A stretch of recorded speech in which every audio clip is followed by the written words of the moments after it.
Presence, the DGs, honorable members of the committee,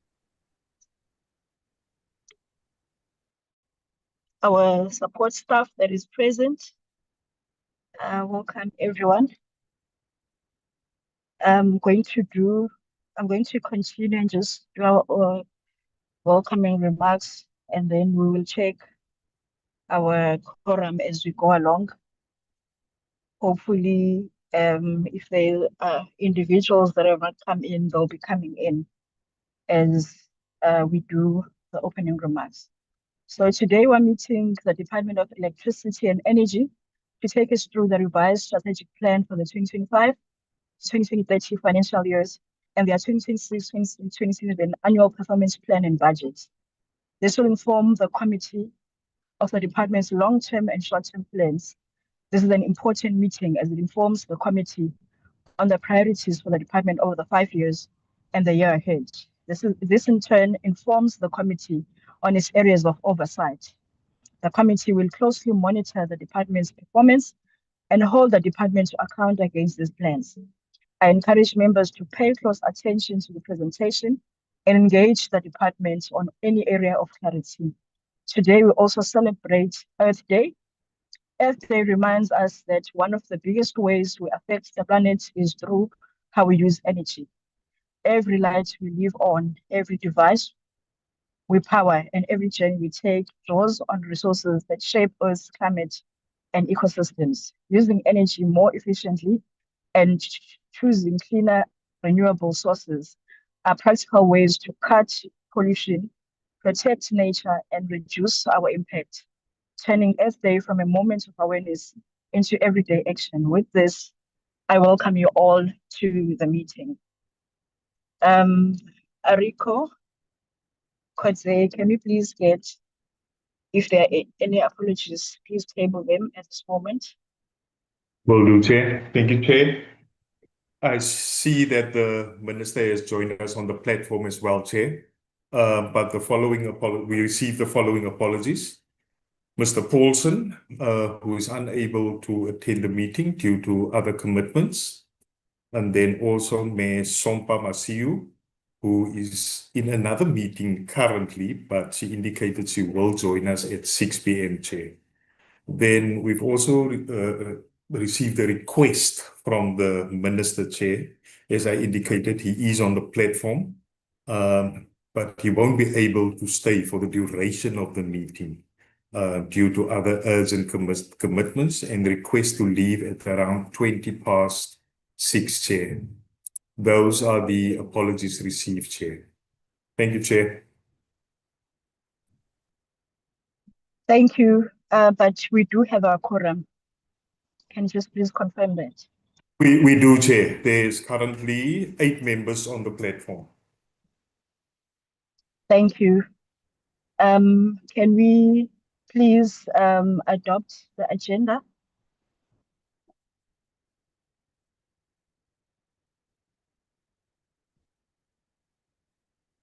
Honorable members of the committee, can you please adopt the agenda?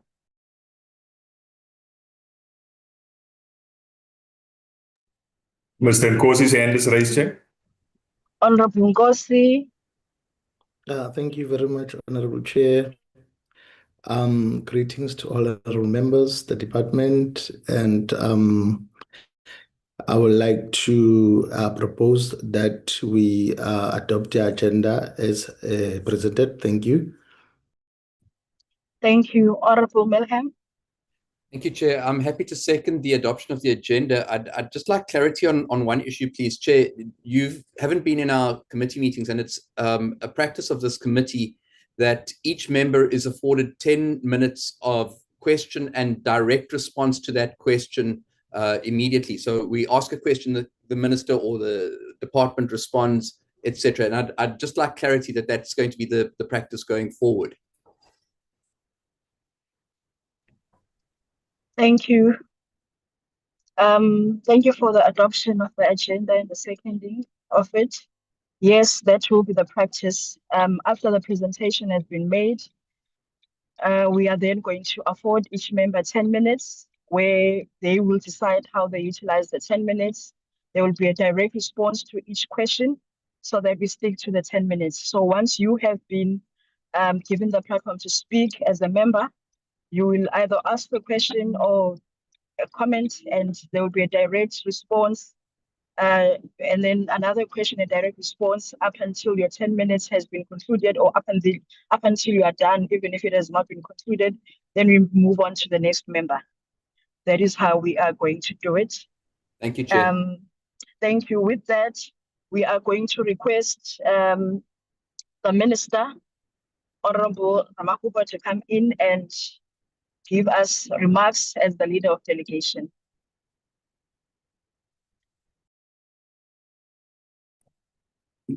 Good evening, Chair, and congratulations on your appointment or election, and good evening to members of the committee. As indicated by Ulrico, I do ask to be released maybe around 5:30, just before 5:45. We were bereaved here at home, so we lost our brother this morning. So it's a family meeting. Recording in progress. That's starting now at 6, so I can't miss a family meeting of that magnitude, and that's the reason why I asked to be excused. I'm making this point because there wouldn't be any other bigger commitment than accounting to the portfolio committee on our annual performance plan. So I'm making that so that it be recorded that this is an important meeting, but I'm sure you can appreciate what we're dealing with. It's even from a personal point of view, it's something that requires attention. And thank you very much for granting me that that request. Maybe just to make a few points as part of situating and grounding the presentation. The first thing is that we are still encountering major challenges, I think, as a department. I had on previous occasion made the point that the decoupling of the department, DMRE, the S2L DMRE, to now electricity and energy on the one side, and mineral and petroleum resources on the other side, means that we are still in the process of putting together a department, because we have about 20% of the total share of the previous department from a personnel point of view is now with us. There's a significant number of positions, especially at the ExCo level or senior management level, that still remain vacant. The first one is that of the DG. I had previously reported that we had initiated the process immediately after the department was put in place to engage with DPSA on the process of making a substantive appointment. And we are advised that we had to wait for the NMOC process to conclude. And of course, it takes its own time, its own life. We had initially motivated for exceptionalism in that we were a new department, and that was not granted. I'm making that point just to illustrate that the vacancies are not of our own doing, but as a result of a necessary process in government, the NMOC process. I'm happy to say we have gone out on the advert, the team to appoint, the committee to appoint the DG is in place. In fact, we're at the stage of, we're just shortlisted, but there's one or two things that we require legal counsel on from the minister, my counterpart, DPSA. I'm writing today because the selection committee, I think, set on Monday. So we're writing to the minister for guidance. So I'm just reporting to the committee that that process is underway. Of course, we also don't have a CFO. That process we had advertised. We didn't have the chief director responsible for shared services, I think, yeah, and a number of positions. I'm making that point just to illustrate that there's a political decision on decoupling. It's got its own unintended consequences, and that it's in full display in the department. And I think the manifestations of that is that you are going to run the risk of having to make substantive appointments that takes forever. I must say that we're grateful that the team that we have of competent official bureaucrats have been up to the task, led by the Acting Director General, Mr. Subesh Pillay, have been able to discharge their responsibilities diligently. And then the second point just to be made to make is that the sector is undergoing a major transformation. So the Electricity Regulation Amendment Act has introduced a set of policy, or rather reforms that requires attention. Of course, we are the lead as a department, so we need to ensure that we are able to provide leadership. Of course, against the backdrop of what I just shared, it means that the team is exceptionally thin, but the team has done its best. And what we're also doing is to engage with some of the non-state actors, institutions and organizations in the domain, including international organizations, just to collaborate and cooperate with them so that they're able to provide the necessary technical capacity to help us to discharge this responsibility. So firstly, we're able to bring to Cabinet for its consideration and approval the RP 25, a very robust document that talks to the electricity plan of the country. We got a third-party review on that document, and they found it to be of the highest standards. And thanks to the team that worked on it. The second set of work that we are working on is on the gas master plan. We are at an advanced stage. It has taken longer than expected, but I'm confident that we should be able to have it ready. The third one is we putting together a document that articulates in a most coherent manner the electricity reforms in the country. So what we have now is a set of interventions that are sitting disparately. So what the policy position tries to do is to pull them under one coherent articulation so that a reader or an outsider can have a single window of entry into understanding the South African electricity reform agenda. And of course, what the policy position paper will do will refer them to other documents for additional details. But I think it helps us to provide an all-rounded appreciation of the work that we are doing on the reform side. We're working on the electricity pricing policy. Of course, it's very urgent. I'm happy to say that internally we are done. So I think the conversation was that do you put it first in the public domain or we go to Cabinet? And I was saying to the team that the practice since I arrived here is that we must go to Cabinet so that when it goes out, it's a Cabinet position that invites public comments. And once we get that passage through Cabinet, they will place it for public comment. And then we'll, to the extent that we find acceptable, incorporate those comments, adjust the paper, or rather the pricing policy, and that becomes a policy that will guide how pricing is executed in the country.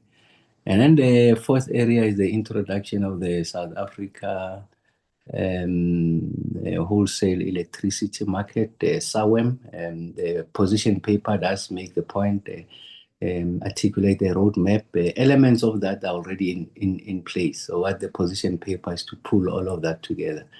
There has to be system readiness for that to happen. But we don't have to do everything at a go. I think it's a measured, orchestrated approach. that we're going to be introducing for the realization of SAWEM.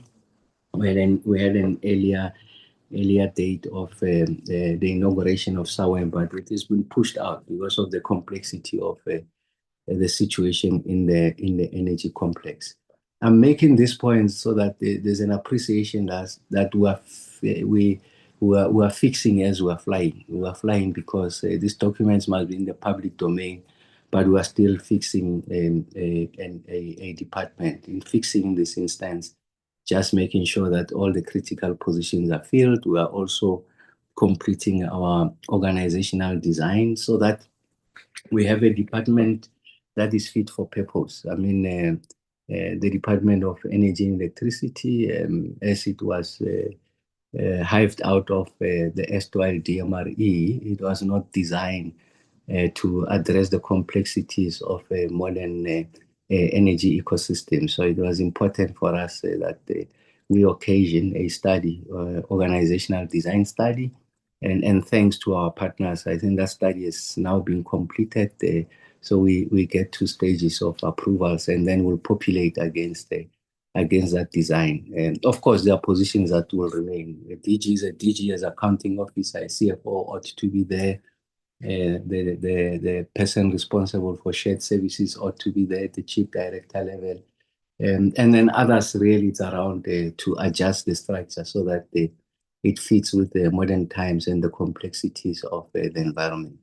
And then in conclusion, we are moving with pace to ensure that the 5 objectives we have set for ourselves as a department, the issues of universal access, I'm sure you've seen that we're doing everything possible to ensure that we accelerate universal access. There's 93% penetration levels, or 91, depending who you speak to. But we want to achieve universal access. We accept that you'll never get to a point where there's 100% penetration, always like a moving target, especially in a developing country like ourselves. So we think anything 97 plus will constitute universal access. We are addressing the speed, the unit cost of connection, and the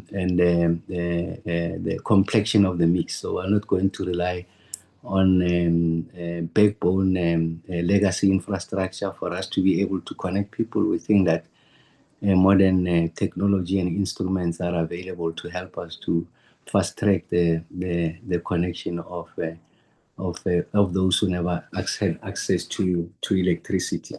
We continue to champion the cause of energy security, both domestically and in the region. Huge amount of collaboration with our peers. We're working on the regional interconnectors. We are championing that as South Africa. And in fact, we happen to be hosting the energy ministerial, including transport and that of African ministers, just to ensure that there's a common appreciation of how we can realize the growth of our respective economies and that of the region and the continent. So we are moving with speed there. And then we'll use the program on transmission expansion and modernization, not just for purposes of onboarding renewables, but more significantly ensuring that on the back of that very aggressive and ambitious modernization and expansion program of 14,000 kilometers of new lines, we are able to industrialize. And as we industrialize, you know that we have made it public that women, youth are going to be priority sectors. Those demographics are going to be a big part of this industrialization agenda. It's very deliberate. We have outcomes in mind. It's broaden the industrial flow of the country, ensure that there's an increase in capacity utilization where there's already domestic production and or creation of a new capacity. And that will be on the back of this demand. We'll continue lastly on the financial performance, both of ourselves as a core department. I think the department our size, I was saying to the team, size in terms of budget we should be getting clean audits. So we have our own operation clean audit. That will achieve it is a different matter, but that's our ambition. We don't think that is sufficient to have an unqualified audit with matters of emphasis. And in most instances, many departments remain there. So our ambition is to go to clean audit. I don't think there's a reason why we can't get there. Of course, we are holding the legacy issues that comes from the S2L DMRE. We take full responsibility of that.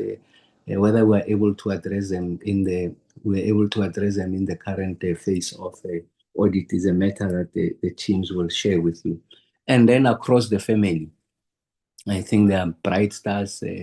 I think Nexa is doing exceptionally well. It's gone out to seek for partnership for the research reactor. The NNR must now be capacitated in anticipation of the new build program, and that we're going to use different technologies, not only the pressurized water reactors, but the high temperature reactors. So they need the skills to understand that.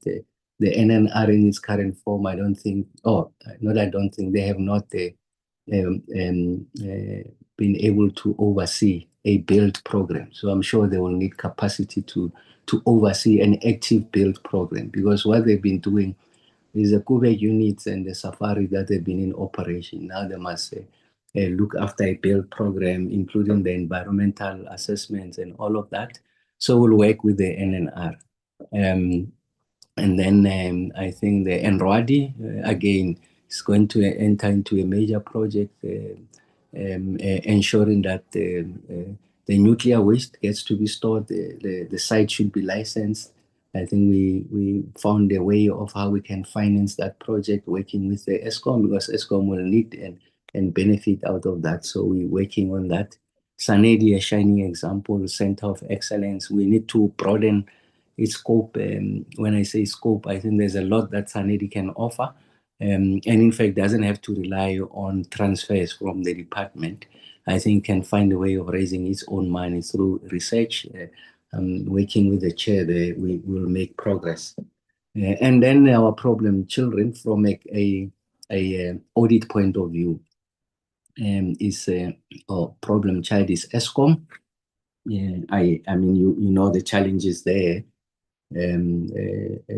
Qualification, I think an institution that size, with the size of budget, the expertise, it's inexcusable that we still have a qualification. So we're working on it gradually. If we target a unqualified audit opinion and get to a stage where you are clean, I think that's the direction that we're taking.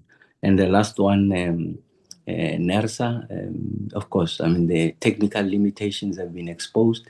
That the NERSA in its current form is not fit for purpose. So working with the chair and the team there to ensure that we are able to build the necessary capacity to manage a fast evolving electricity sector. So I thought I must ground that. I'm sorry I took long, but I think it's important that there's that appreciation. So there are internal weaknesses which I think the team will not shy away from sharing those with you. I have already stated some of those challenges. And then I think, as we say, there are green shoots. I mean, these are things that I think we can use to ensure that we are able to take the organization to another level.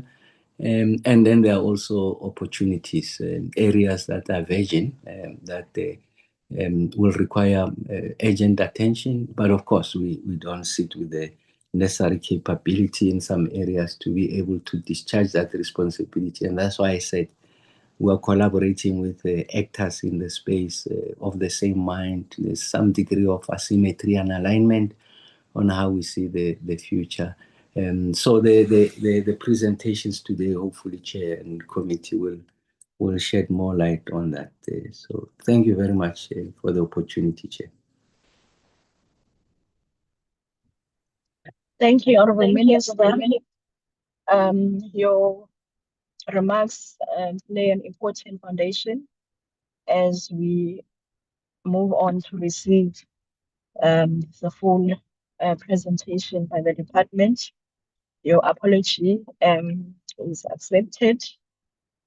And we are now going to move on to getting the presentation. I have heard that it is not only one individual that we present, so you will lead us as a department, and you can just move on from the first presenter to the next. This is your segment.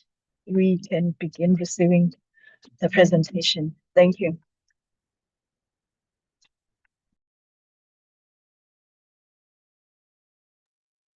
Thank you very much, Honorable Chairperson, Minister, Deputy Minister, and Honorable members of the committee. Chair, as you correctly point out, we will split the presentation between myself and then the DDGs. So following my initial part of this presentation, DDG Kekana will take you through part of the deck, and then the CFO will deal with the financial part of it.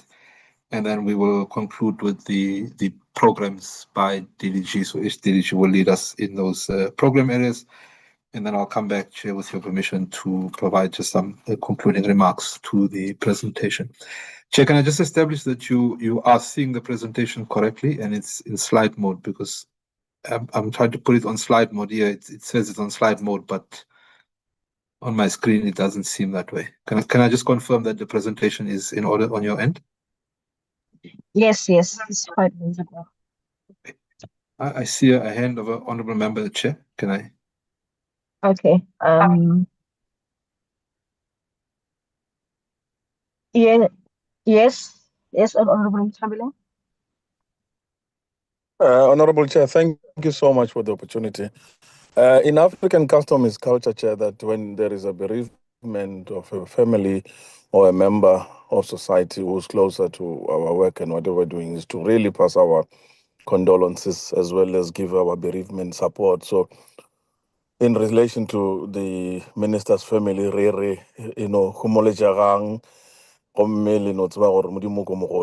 that is really the message we wanted to say from our side. And unfortunately, this kind of scenarios happen. People lose family members, and we live in such a society that we really never take time to even think about it. But I think maybe we should have just taken a moment of silence just to give them the support. Thank you so much, Chair. But from our side, we say condolences to the Ramokgopa family, the minister's family. Thank you.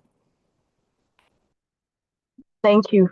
Indeed, agreed. I think maybe before the presentation comes through, we can just, I don't know how you observe it online, but we can. I just take, I note your hand, Honorable Drink. I'll come to you. Let's just observe just a few seconds of a moment of silence, because the minister will be gone by the end of the presentation, which would have been ideal. So let's just observe a few moments of silence.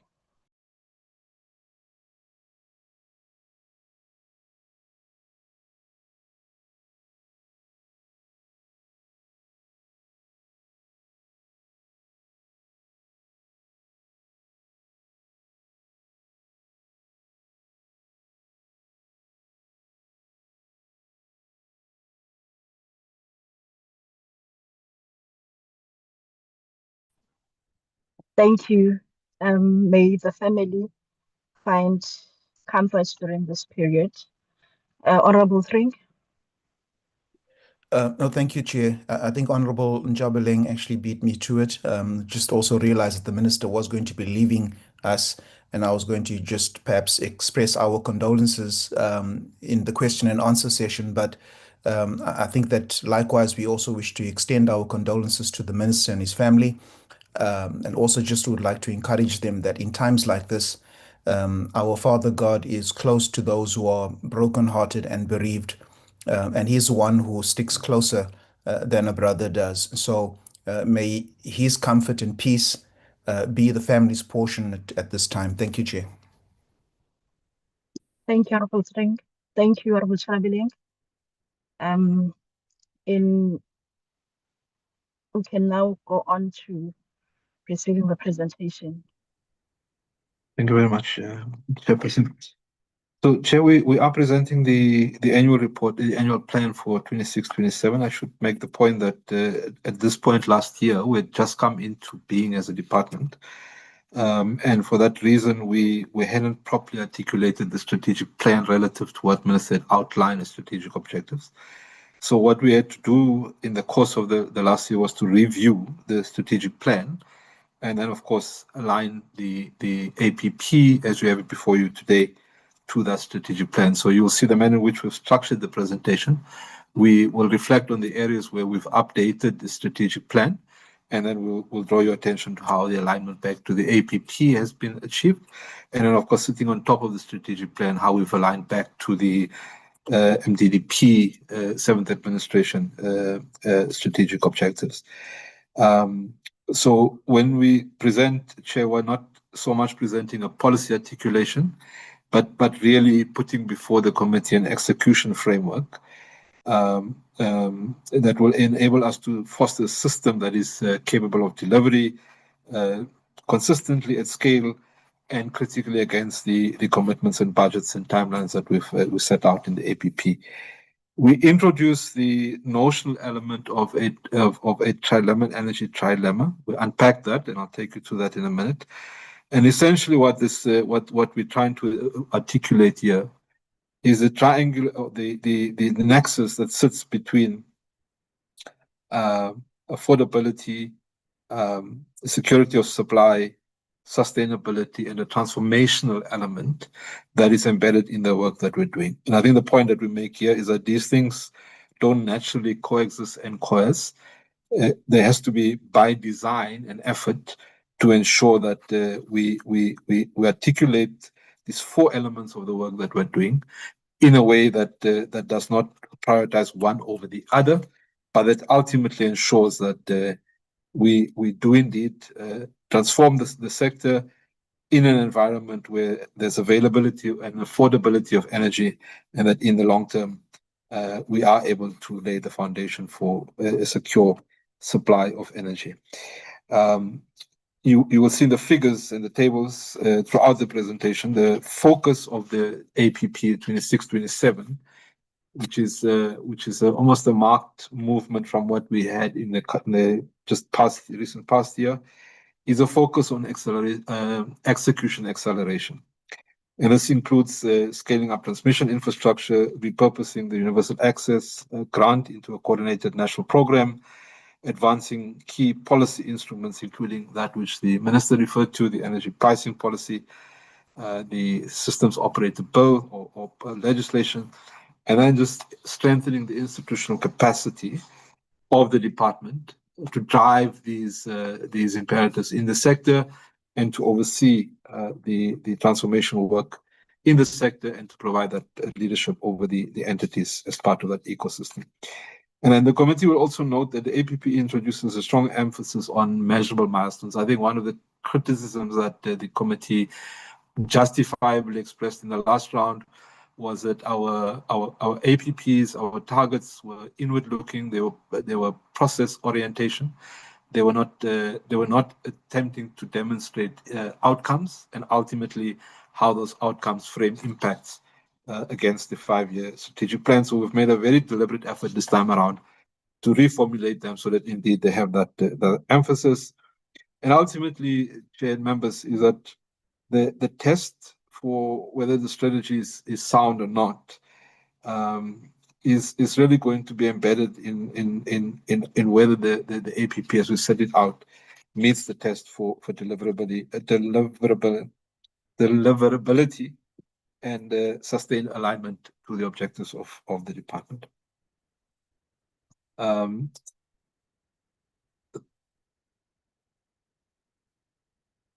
Doesn't seem to be moving. Chair, if I can just get your guidance, is the slide moving on your end? Yes, I think it's back on now. I don't know about the moving. You can just try. It seems to be stuck there. Just give me a minute. We're on slide 3 now. Yeah, it's moving now. Okay, so I'm on slide 4 now. So I think, Chair, what we essentially setting out here is just the contextual background to where we find ourselves as a department. Minister made reference to the excess backlog that translates into a gap of 1.6 million households. And as Minister pointed out, this is a moving target, and this is where we found ourselves last year. We've done a lot of work, essentially and largely to reposition the department, and particularly the INEP program, which was the principal program through which we drove the energy access program, an electrification program, repositioning that program and part of that is what we'll report in the slides that follow. The mandate of the department, as I say, we've I think both minister also made reference here, is that essentially the department has to drive the sector through the policy levers that are embedded in the era, the amendment era. And the approach that we're taking is that obviously the department must begin to drive a whole of systems coordination within the sector. So when we deal with this, the wholesale market, for instance, we see that we make the point that the South African wholesale market is the center or the nexus that pulls a whole range of things in the energy sector together. So from the distribution side to or rather from generation side to transmission, right up to distribution and retail sale. If we focus in one area to the exclusion of other and look at things outside of this whole of system approach and coordination, you're going to find that you're going to have pockets of excellence in the system, but that the system as a collective does not. So there's a very clear, deliberate intention to focus on a systems-wide or whole of systems coordination approach in how we chart the work that we're doing. Again, here, Chair, I'll not spend a lot of time. I think Minister did make the point that we find ourselves, we had transitioned in year one really to focus on institutional establishment. The focus now in year two, as I say, is around execution capacity and moving into that execution mode. And what this means in practice for our structure and people. And again, Minister made the point that we're finalizing the reorganization of the department and critically the alignment of the entities within the sector. What does it mean for our delivery systems and how we drive policy, how we drive at the program level a control tower that enables the department to have an oversight, not only narrowly focusing on the APP indicators, but looking at the broader sector and the reform that's happening within the sector.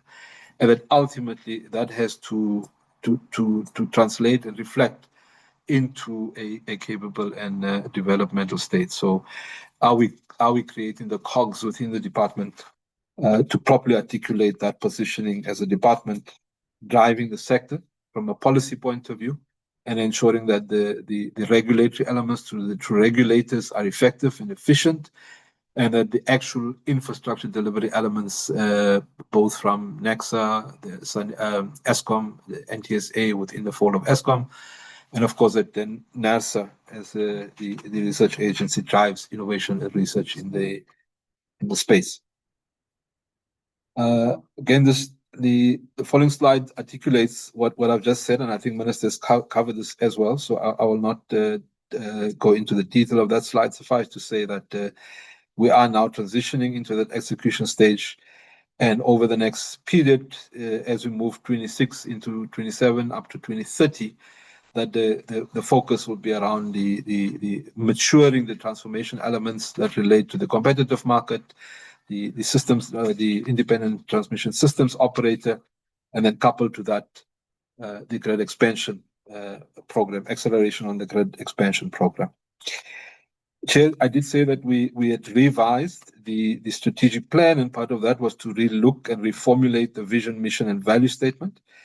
We thought it's important that we introduce elements in the vision that were absent in the previous version, and the way we've codified it now as a vision that we want to develop a transformed and resilient energy system that delivers universal access, affordability, and sustainability, whilst advancing inclusive growth and industrialization anchored by this capable and developmental state. And that's the vision statement, and it translates by way of mission to read that to lead the transformation of South Africa's energy sector through integrated planning, accelerated infrastructure delivery, effective regulation, and market design, while strengthening the state's capability and creating an enabling investment environment. And I think this is important because the energy sector does not only, when we say creating an enabling environment, it's not just a narrow sectoral lens, an energy sectoral lens. We're very conscious that the energy sector is a foundational and underlying level for economic growth in the country. So what we do in the energy space does have a very causal link to how the economy grows, or in the alternative, absent this presence of the department in the manner we've explained it, how we will inhibit growth in the economy. Chair, members, this is really just an outline of the department. I'm not going to go into the slide. I think members are well aware the numbers haven't changed significantly. Minister made reference to the vacancies that we're in the process of concluding by way of filling. So I'll leave that there for information purposes, really. Then we start off just to position the department in a regional, on a global, regional, and domestic environment. And then speak to the drivers that are shaping the globe, and particularly the energy sector. We know that we've seen what the global disruptions in the energy space has meant for ourselves, both in terms of more recently in terms of security of supply of fuel, the cost of fuel being triggered by incidents in other parts of the world, and the fact that we live in a very connected global world means that the shocks that happen very far from our shores certainly do have a very direct and corresponding impact. So we look at the geopolitical tensions and the impacts on supply chain disruptions. We look at industrial policy and energy that's shaping critically how we deal with the investments we make in energy and what that means for localization and industrialization as we move towards scaling up renewable energy technologies. We look at regional integration. I think Minister also made reference to this in the context both of connectors, the transmission connectors, but also in relation to trading markets on the continent. So how we're strengthening the power pool as really a market through which we can also trade energy in and secure continental security of energy. We'll also reflect on the renewables expansion program, the nuclear and grid expansion programs, and centrally make the point that the transmission capacity and systems flexibility is largely either inhibits or strengthens generation capacity. So it does sit at the nexus of our ability to get the energy as it's generated from the points of generation into the demand centers. And transmission is a critical constraint, or poses the risk of being a critical constraint if we don't deal with the execution of the TDP appropriately. And then the resilience of the energy system broadly. And then finally, a rapidly shifting external environment where energy security, industrial competitiveness, and systems resilience are increasingly interconnected.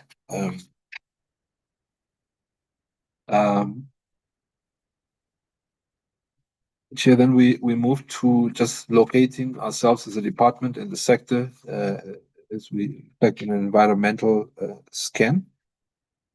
And the point that we articulate here is the relationship between demand, supply, market development, and the ability to provide infrastructure to support the system. So around demand, we do know that coordinated industrial and digital growth continues to drive new growth, least of which in what AI is doing globally and shaping demand for energy.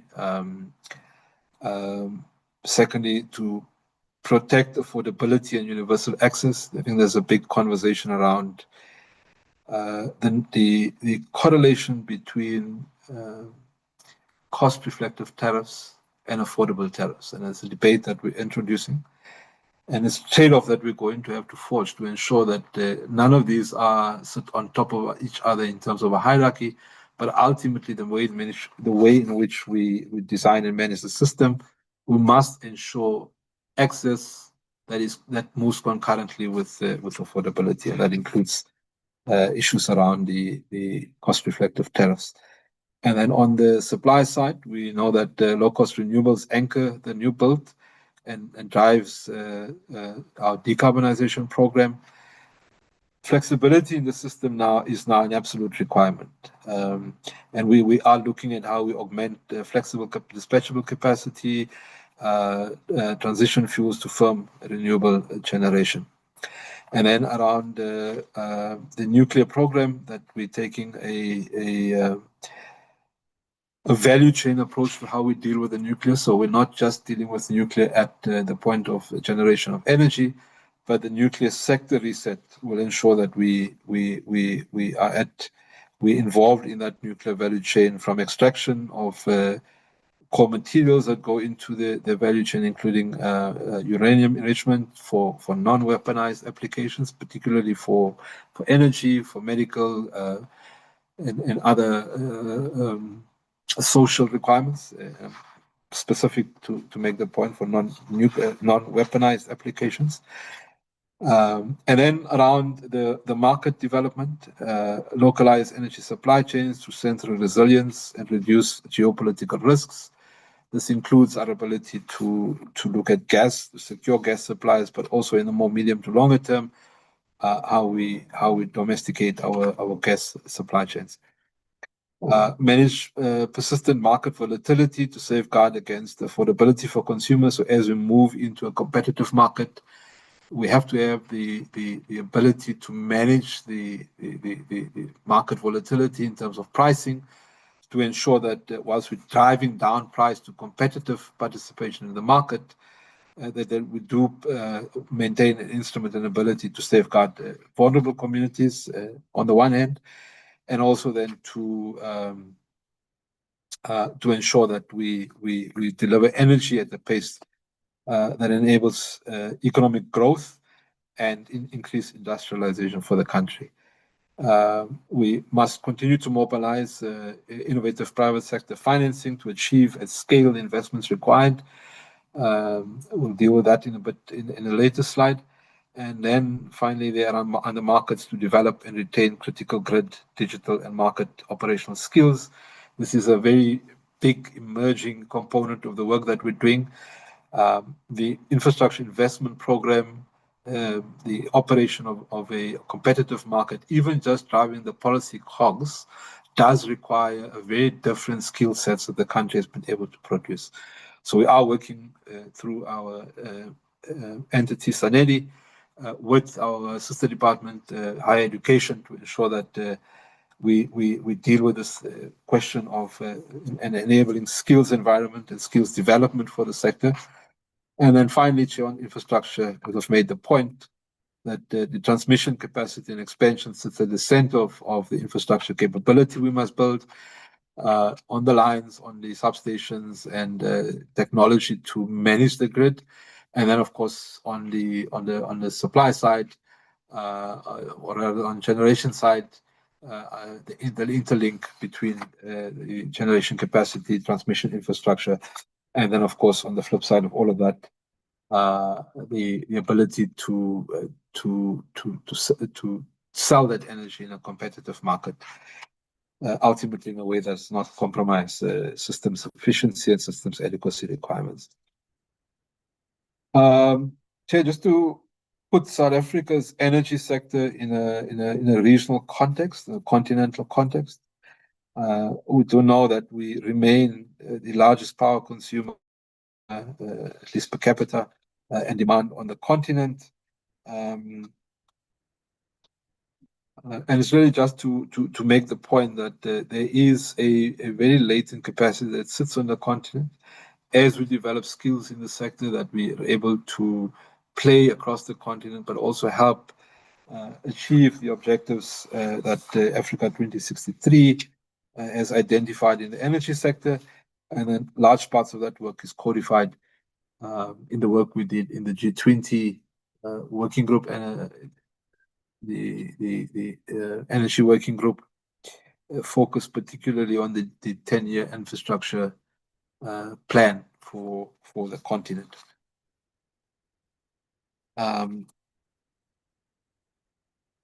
Chair, then just around the role of the department in terms of providing the kind of signaling, policy signaling, pricing signaling, and regulating statutory capability that enables investment commitments for the kind of investment pipeline that is codified both in the TDP and in the IRP pipeline.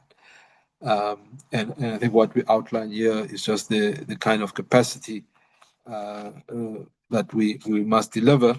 And there's a slide that deals with this in a bit more detail in a minute.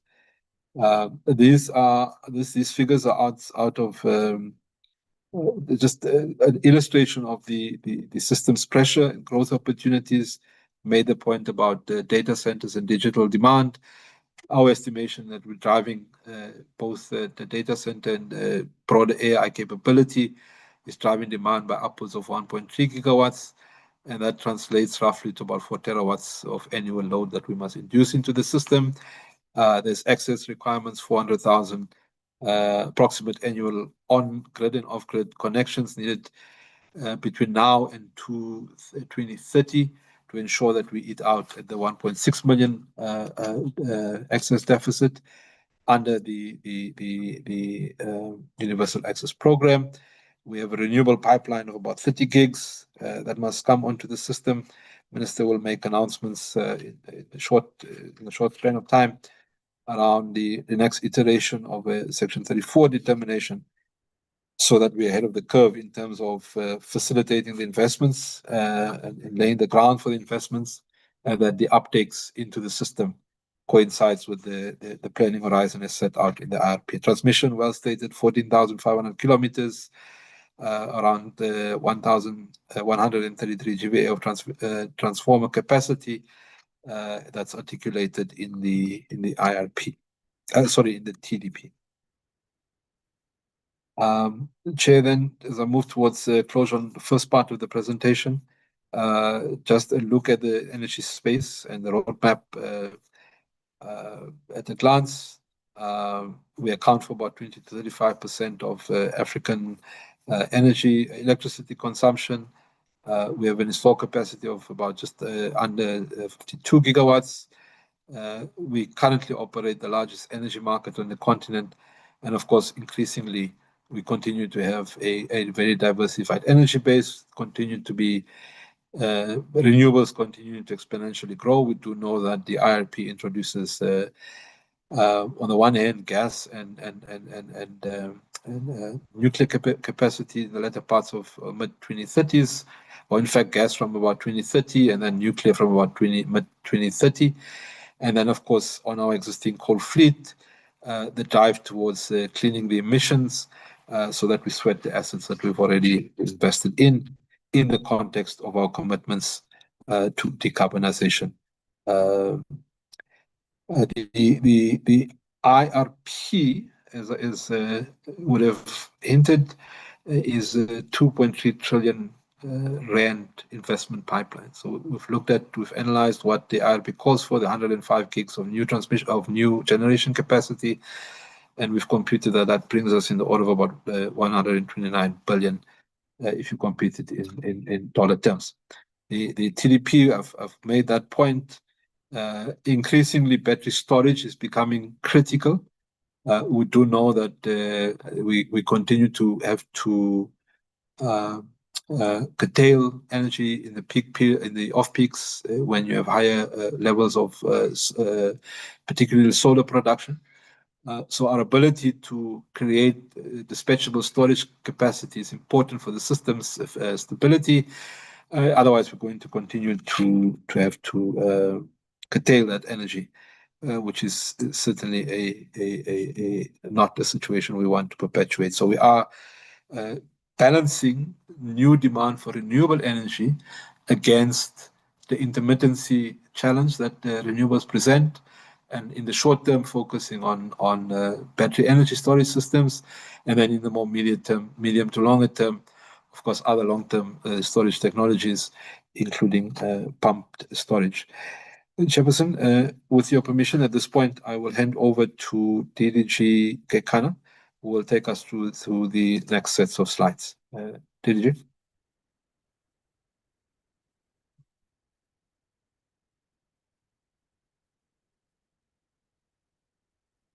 DDG Kekana, you with us? Yes, I'm here. I was just trying to unmute. And with your permission, Chairperson, I'm trying to... Can I share? Yeah. Let me try. Sorry, you said Chairperson. You do have co-hosting rights, yes, Mr. Kekana. Because I found it difficult when ADG was presenting. Okay. Yeah, I suppose I let must me try my unshare. luck. Yeah. Okay, there you go. It is, which one is this one? Where do we go?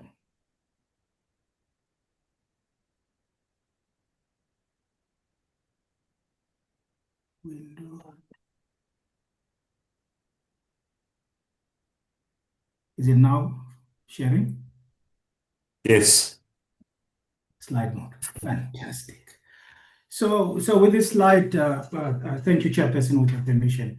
We're just simply showcasing, of course, our regulatory legislation that most of us are familiar with. As I don't think I want to spend some time on it, but what is most recent, of course, is the Electricity Regulation Amendment Act, of which a lot of stuff that you're seeing that we're currently been focusing on, they actually emanated from this key policy instrument. I mean, I'm talking about the introduction of the ITP program, and now we are seeing the market reforms, the work that we're doing within SAWEM. So all this were made possible by, of course, the amendment of the Act. So moving swiftly to our SWOT analysis, again, we're expanding from what we've presented in the last year. I think what we can take pride on is the work that we have done, and this is, of course, our strength. The IRP work, IRP 25, that we gazetted last year. Of course, in terms of our mandate is clear.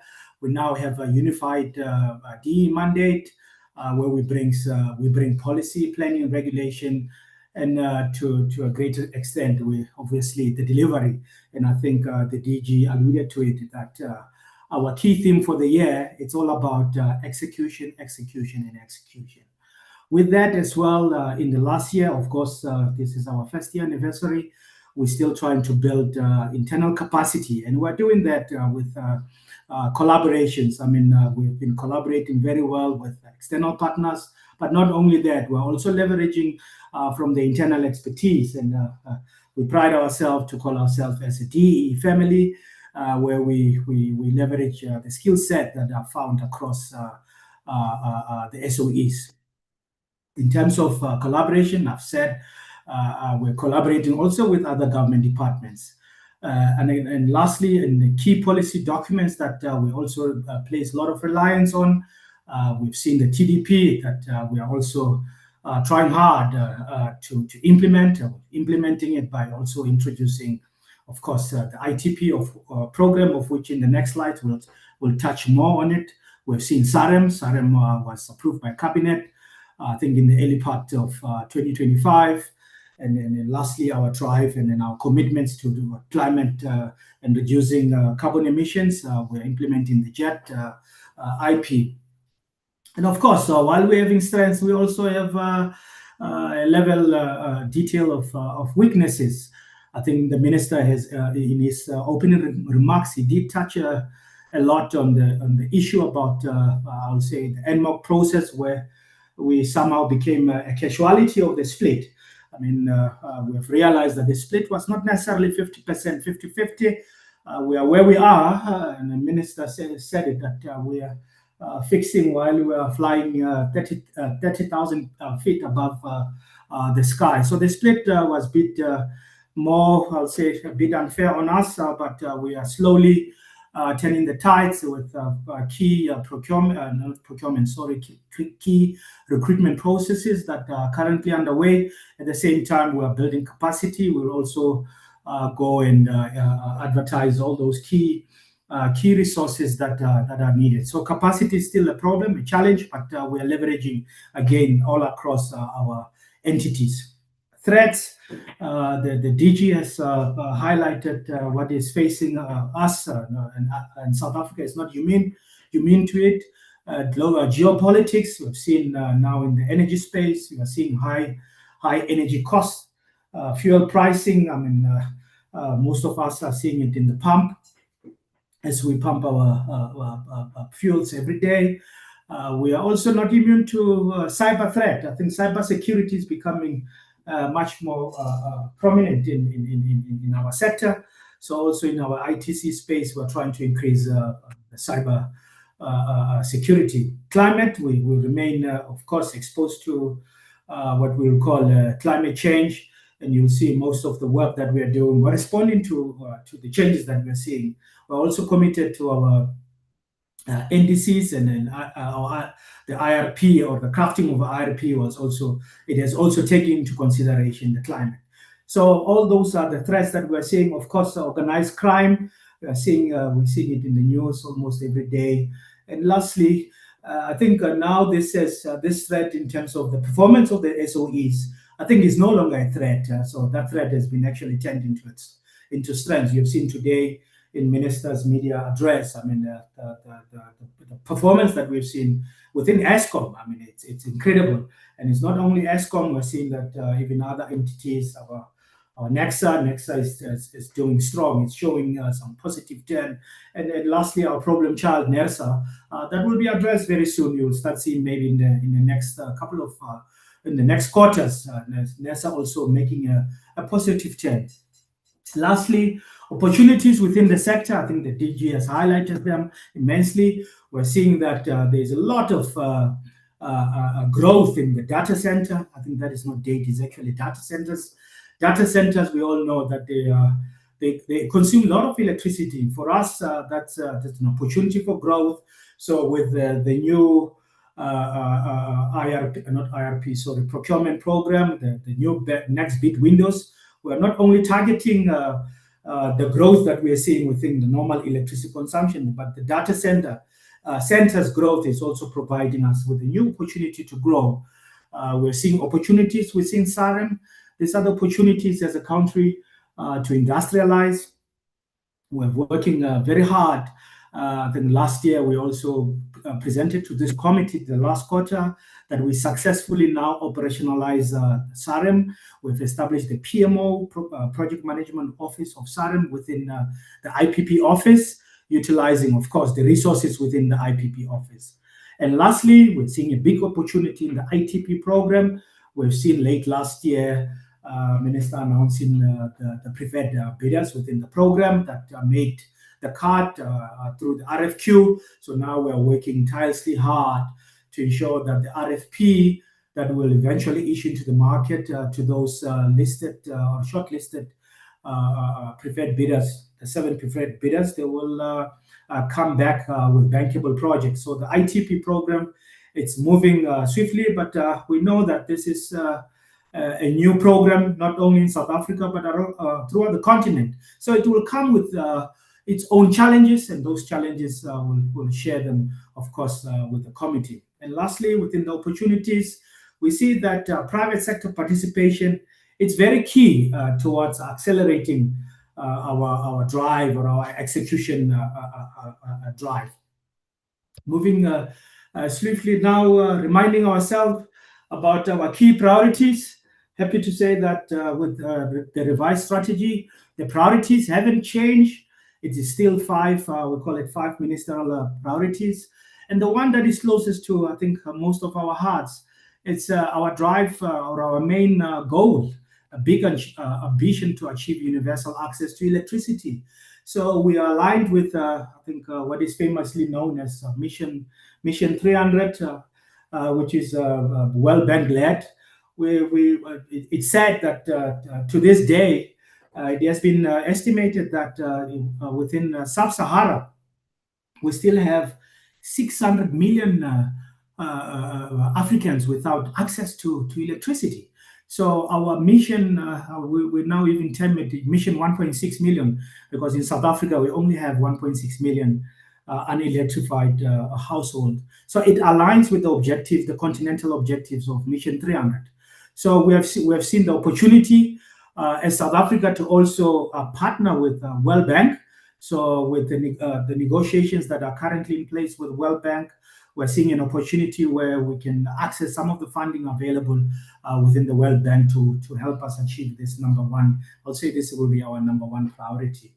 And moving swiftly again from a continental point of view, we also want to attain our sovereign and regional energy security.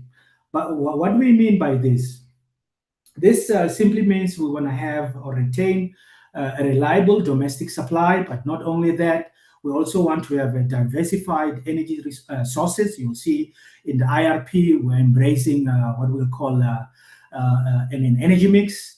We also want to retain our regional or drive our regional power trade. I mean, through SAP, we want to expand our participation in SAP. We want to expand transmission lines, the interconnectors that are within SADC. I know in the last couple of weeks, we were sitting in a situation whereby Eskom, we were sitting with surplus electricity. But with that surplus electricity in the region of 10 gigawatts, we could not evacuate those 10 gigawatts. So with our drive to increase the interconnectors, so now we have a source where we can actually simply trade and supply the surplus generation capacity that we have seen with the good performance of Eskom.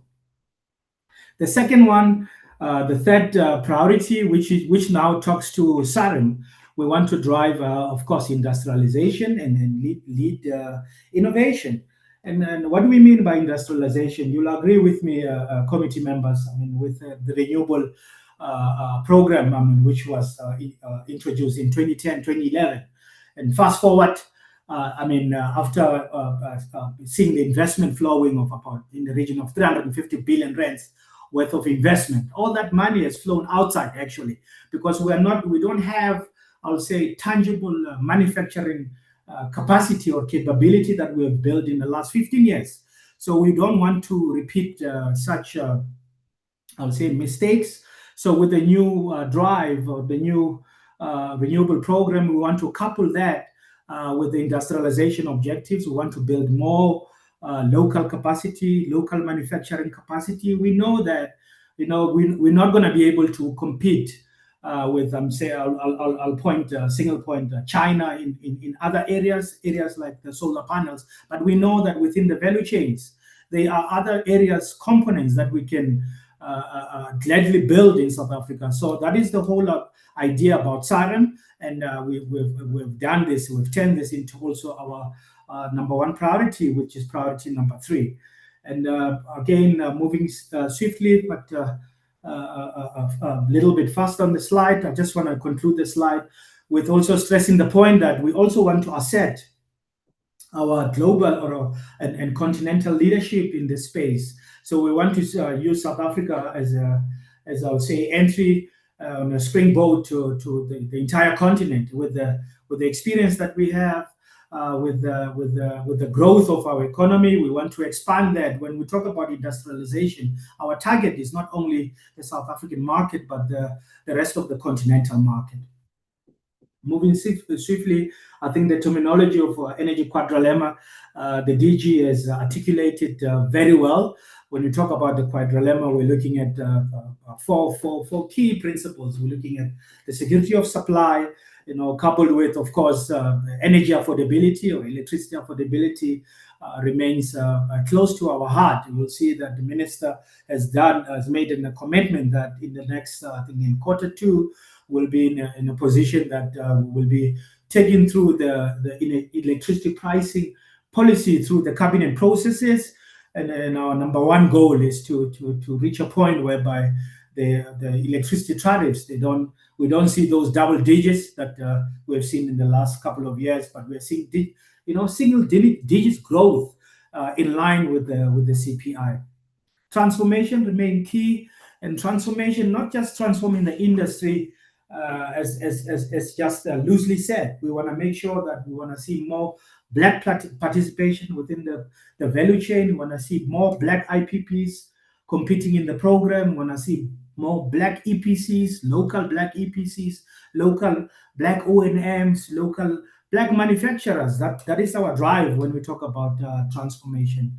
And lastly, of course, we have to remain sustainable. We're looking at the environment. Whatever that we're doing, we must see positive impact towards our environment, so that the future generation, they can find the planet being a better place than we found. Again, our strategic priorities are also linked with key government priorities. You will see the slides, what it's trying to do. It is trying to illustrate how our outcomes are linked to of course, the MTDP. I think what I've just highlighted now is the minister's or our key strategic priorities, the 5 strategic priorities, how they are linked with the MTDP priorities. Not only that, and lastly, how everything also linked with the Operation Vulindlela, or I'll say OV 2.0. So this slide is simply trying to illustrate those linkages. You'll see right at the top, our strategic priorities are now turning to the outcomes. So we are driving all these 5 key outcomes. So with the outcomes, we're linking our outcomes with the MTDP. You'll see our 5 outcomes as highlighted at the top. And with the key MTDP, you will see that priority number 1 of the MTDP is linked to all our 5 outcomes. So in the next slides, I will now delve deeper and unpack what this outcome means. And of course, in the remainder of the slides, we talk about the outcomes, and now the APPs targets are also linked with these outcomes. So this is how we're going to measure our performance. And once more, the outcomes as highlighted, we are driven by these 5 outcomes. And in the next slides, starting with outcome number 1, I'll first start with the impact statement. Not in this slide. Was that slide? Sorry. Our impact statements, I forgot to highlight. What does this mean? So our impact statement, as highlighted here, we mean we want to have an integrated and a well-regulated, of course, investment-friendly energy system that will ensure the security of supply. We want to drive industrialization. We want to advance our just energy imperatives. We want to also position South Africa as a regional and global leader in sustainable energy. So given that impact statements and our 5 outcomes, I will unpack them further. So if you look at the first one, our drive, of course, is to improve energy security and drive the just energy transition imperatives. How are we going to measure this? We have the three key targets, as I've highlighted before. The universal access remain our key priority, strategic priority area. How are we going to achieve this? You have seen committee members, I think late last year, not even last year, around August last year, we've taken a paper to cabinet, a paper whereby we highlighted our action plan, how we aim or we target to repurpose INEP, so that the new INEP model, it's well crafted, it's well structured, and it's intentional towards achieving our universal access goal. We're doing that. We're also doing that jointly with the DBSA. We know that internally we don't have adequate resources in the form of technical expertise, number of engineers that will require to drive our universal access mission. So we have partnered with the DBSA, and I'm happy to report that we are currently in the negotiation with the DBSA to conclude our memorandum of agreement for the eventual establishment of the PMO. With the PMO now, we'll focus a lot closely. We'll have a dedicated team that will be now focusing closely with the 200 municipalities that we are currently supporting through INAP as administered as an administrator of the INAP grant program. Coupled with that, we also have 200, of course, areas of supply within 200 participating municipalities within ESCOM areas of supply. And in addition to that, we are also increasing our rolling out of solar home systems. So we are slowly, and we want to also introduce at a large scale a rollout of non-grid solutions to our communities, because we've realized that this is one of the most economical and fast way of reaching our universal access goals, because it's easy and it comes quite cheaper compared to our traditional grid connection. Now, the second priority area that we'll be targeting on, you have seen that, of course, in terms of generation, very soon the minister will be making a big announcement in terms of the Section 34 determination that we'll be issuing. In that Section 34 determination, we're highlighting the new procurement, I'll say the new procurement strategy, whereby we'll be procuring a certain amount, I think in excess of about 30 gigawatt of new generation capacity divided into various technologies. You will see the number of wind capacity that we'll be procuring in the region of I think 7 to 8 gigawatts of wind power, followed by solar, BESS, and lastly gas program. How we have crafted this, of course, with the committee performing its oversight, the committee is able to track our progress, looking at in terms of the access, whether in terms of access, are we achieving our access targets? Procurement, is procurement coming online on time? Where are the bottlenecks? And lastly, in terms of the grid expansion, the ITP program, the committee is also able to hold us accountable in terms of whether we're delivering on our milestone.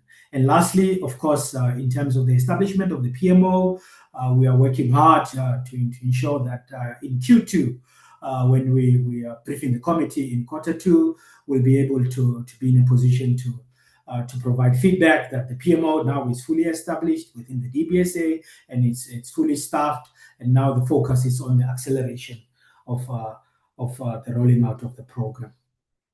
Now moving swiftly to the outcome 2. Outcome 2 will also be looking at the enabling environment for investment. You've seen that in the last 2 weeks we have launched our I would say investment booklet. And that booklet, it articulates well the project pipeline that is before us. And with that in mind, we also now want to ensure that from a policy point of view, as we are putting together out there the investment plan, from a tariff point of view, our electricity price policy also, to also ensure that those investments, as we invest, the tariffs and the pricing policy, it's certain. And the drive now is to ensure that we conclude the cabinet process in the next in Q2 of the current financial year. We're also lining up, coupled with in terms of the policy, the new policies that we'll be putting forward.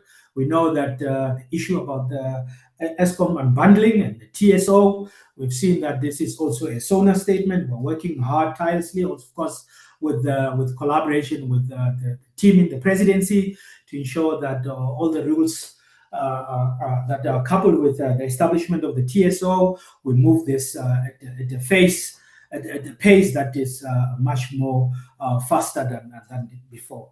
We'll also be focusing a lot our energy towards the conclusion of the IEP. So we're happy to also present to the committee that through SANEDI, we have established a center of excellence. With that center of excellence, we will have a very focused team that will now drive or accelerate this much awaited IEP coupled with the gas master plan. So once we have all these two policies in place, now we can pride ourselves that we are running a sector that is driven by the integrated energy plan that we've all been waiting for in the last couple of years. The outcome 3, again, in terms of having an ethical, capable state, that's another side that we'll be focusing our energy on. And we'll do that, of course, from organizational point of view. We have also kickstarted the process of having a fully fledged fit-for-purpose structure. We're doing this with the help of an external consultant, and the work has progressed very well, and we are so confident by Q4 we'll be presented to the committee the structure that we think will help us achieve our mandate. And then you'll see also in our targets, the APP targets. I think in program 1, DG will explain further what our plans are in this regard. In terms of execution enablers, you will see that we're driving towards the conclusion of the establishment of the PMO, as I've said. From the green hydrogen perspective, this department now, we know that green hydrogen has found a home. From a policy point of view, one of our key drivers is to ensure that we implement the green hydrogen commercialization strategy as was approved by Cabinet in 2023. So now this will also be our key focus area. So in terms of the organization structure, the new structure also it's also embracing the establishment of a new and dedicated branch that will be looking or housing the green hydrogen commercialization, the jet investment plan operatives, and also issues around the climate change. So we'll be having a dedicated branch that will be focusing a lot on such strategies. And lastly, we know that the whole world, in terms of digital transformation, we are also not left behind. We'll be paying much more emphasis in ensuring that we're also moving into the digital space. We've seen how AI is helping everybody, to make our lives better. So we're moving in that direction as a department as well. So, Chair, I would like to pause here and hand over to the CFO, who will take us through, of course, the budget vote. So we can't do everything. We can everything that we've presented. It can all be made possible through the budget. So, CFO, Chairperson, with your permission, I'd like to pause here and hand over to our CFO to take us through the budget breakdown. So thank you for now. I'll be coming again in the following slides, and I'll stop sharing for now. Thank you, Chairperson. Back to you.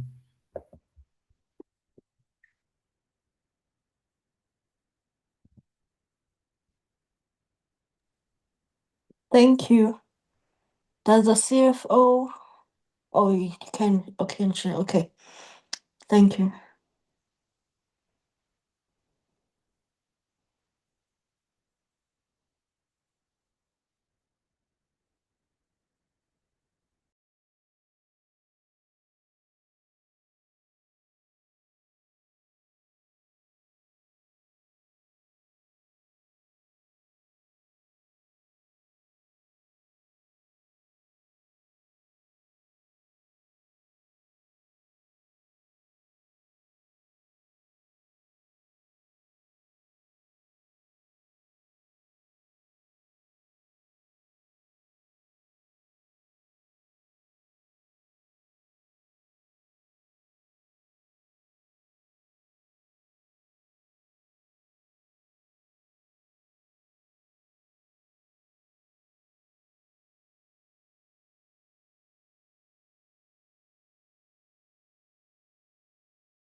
Mute.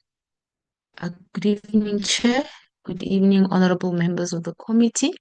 Can you just please confirm if you can hear me?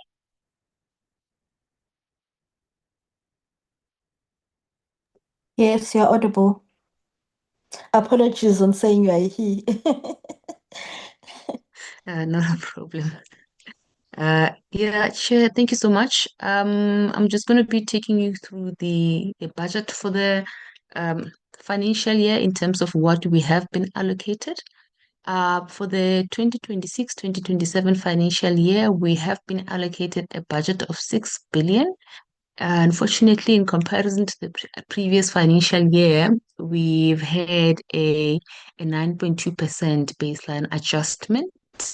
And as you see on the slides, in terms of the percentages, the program that was mostly affected by the negative change in terms of reduction in the baseline was program 3.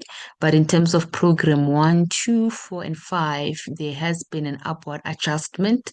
Obviously, we've had to look at different programs and we had to look at the different needs that we have as the department and then allocate the budget accordingly. So if you look at just the graphical presentation of the budget for the year, just to show you the picture of what we are dealing with and how it's been allocated. So energy programs and projects, which is program number 3, has been allocated a budget of 4 billion, and that represents 66.7% of the overall allocation. In terms of nuclear energy and regulation and management, we have a 1.6 billion allocation, and that is 26.8% of the total allocation that is going towards that program, and that is sitting at my apologies, that is program 3. The nuclear regulations and energy programs and projects is program 4. Apologies for that. Administration has been allocated a budget of 281, and that represents 4.6% of our budget. Energy planning and policy development takes 68 million of the allocation, and that represents 1.1% of the overall budget. State-owned company support services gets 44.5 million, and that is 0.7% of the budget. Chair, that's just the next couple of slides. What we have tried to do is just to indicate exactly what deliverables are going to be matching the budget allocations that we have made to the programs. So I'm going to skip the slides because of the DDGs are going to speak to them in detail. So I don't want to be repeating the same information. But we have undergone an exercise of where we looked at the budget allocation that we have received from the National Treasury. We've allocated to the different programs, looking at the deliverables that each and every program has to achieve for that particular financial year. So that exercise has been done, and the 3 slides that I'm going to skip now, we're basically designed to just demonstrate that. In terms of how the budget is going to be split in terms of the different economic classifications, we are looking at 387 million of the budget going towards compensation of employees, and that accounts for 6.4% of the budget. For goods and services, we have allocated 518 million, and that is 8.5% of the budget. The bulk of the budget is going to be going towards transfers and subsidies, and that is 5.15 billion. That is going to be split between the infrastructure envelope and also transfers to our SOEs. That is representing 85% of the overall budget. Capital assets, 4.9 million, and that is 0.1% of the budget. As indicated in the slides, honorable members, 3.495 billion of the total transfers is actually earmarked towards infrastructure related activities. We have 1.9 billion that is going to be going directly to the municipalities for the electrification grant. And then we also have the ESCOM indirect electrification grant of 1.5 billion. I'm going to also just touch on the administration program in terms of the allocation of budget for that program and what exactly is being earmarked for the administration. As you all know, administration, this is basically the engine room. We don't directly deliver in terms of the core mandate of the department, but this is the foundation that really supports the core programs to actually deliver on their mandate. So there's a 281 million allocation as indicated before, 4.6% of the vote. As the minister indicated in his opening, we are looking at ultimately as a department achieving an unqualified audit, but with no material findings. And this is the program that we need to capacitate to make sure that we are actually going to be achieving that particular goal. There are three key projects that we are undertaking in the current financial year under administration. The first one the minister also spoke to is a fit for purpose organizational structure, where we are seeking to ensure that the department is actually tailored towards the current changes that are happening in the landscape, that we are able to also deliver on these bold moves that the department is actually making in the current year and over the MTF. So the organizational structure is going to be developed, and we are hoping to get the concurrence of the MPSA in Q4. And then in terms of the roadmap for an ethical, capable, and high-performing department, as we've indicated, we are building a fit-for-purpose structure, and the whole objective of that is that we also need to have a high-performing department. So we are going to be developing and a roadmap that will anchor a culture of performance and capability within the department, and that will be delivered by the end of Q4 of the current financial year. Another big project that we are earmarking under the administration program is around ICT infrastructure refresh. Unfortunately, we are dealing with very outdated infrastructure, and there is a plan that has been developed internally to actually refresh the IT infrastructure. So we are going to be making a significant investment in our infrastructure, ICT infrastructure. In terms of how the budget is also being split amongst the different sub-programs within the administration, as you can see, the ministry will get about 45.9 million of the budget. The departmental management will get 47.6, internal audit 10.2, finance 37 million, corporate services 99.4, and then office accommodation that will be 41 million. And I will then hand over to DDG Bogwandin to take you through program number 2. Thank you very much.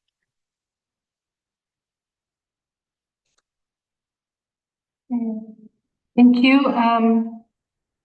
Good evening, Chairperson. Good evening to all the committee members.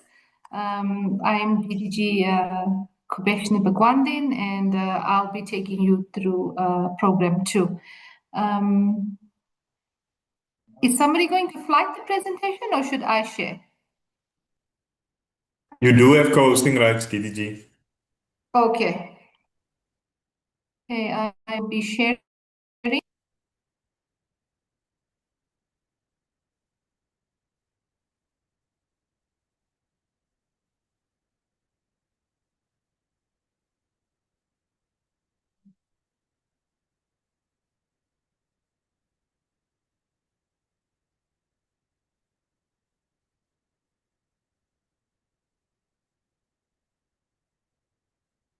Okay, just let me know if you can see my screen. There we go. Just put it on slideshow. Okay, there we go. Sorted. To hide this. Okay, so in this slide, okay, I'm just trying to move all these things so I could read my own slide. All right, so program 2 is on energy planning and policy development. In this program, we focus on the formulation of integrated energy policies and plans that encourage investment, improve the security of supply, and create a coherent planning and reform architecture for the sector. 68 million rand has been allocated to this program, and it is 1.1% of the vote. There are 3 sub-programs under Program 2, the nuclear, electricity and gas policy. And this function looks at policy and legislative frameworks for the nuclear, electricity and gas sectors, including policy review and impact monitoring. The second subcommittee is energy planning, and this program focuses on producing evidence-based planning, modeling, forecasting and preparation of the national plans. And then the third sub-program is intergovernmental relations, international collaborations and transformation, which looks at regional, continental and global cooperation, as well as provides the function of intergovernmental coordination and transformation alignment. So in this program, we convert planning and policy intent into the cabinet decisions, transparent rules and investment-ready frameworks. So that's the reason why the policy and the planning is important. Okay, this is not moving.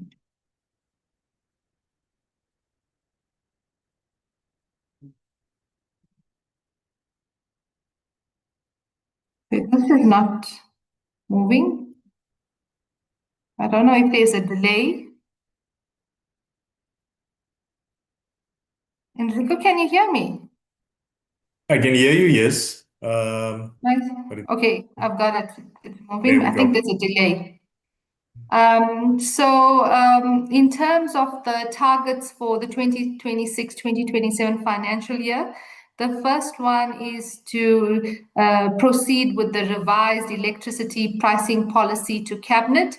So we begin the public consultation in Q1. So all the activities to have the electricity pricing policy gazetted, and then we take it to the NEDLAC processing activities, and then a cabinet submission in Q4.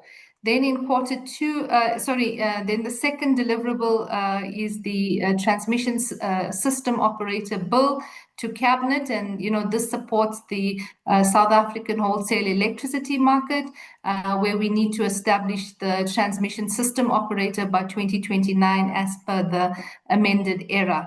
So in the first quarter, we will have consultations to acquire all the information that is required that will assist us to draft the bill, as well as to establish the business case. And then in the Q2 and Q3, we will actually draft the bill, acquire all the approvals like the CS that's required, and then we proceed to the cabinet submission. The third deliverable is to continue with the integrated energy plan, and then to have the input data consultations. The model report and scenario report will also be completed, and then that would be put out for public consultation. And then the fourth one is to also continue with the gas master plan. And in the gas master plan, remember in the previous financial year, we had established a advisory committee. We had issued the 2025 IRP, and then we had to remodel, and we had to do the assumptions again for the supply side and then the demand side. So all of that would be updated, and then we would proceed to a public consultation, a NEDLAC submission, and then a cabinet submission by the end of the year. So in terms of the budget breakdown, the energy planning team will receive a 39.4 million rand of that 68 million. And then nuclear, electricity and gas policy team receives 28.7 million rand. Okay, I now hand over to DGG Kekane.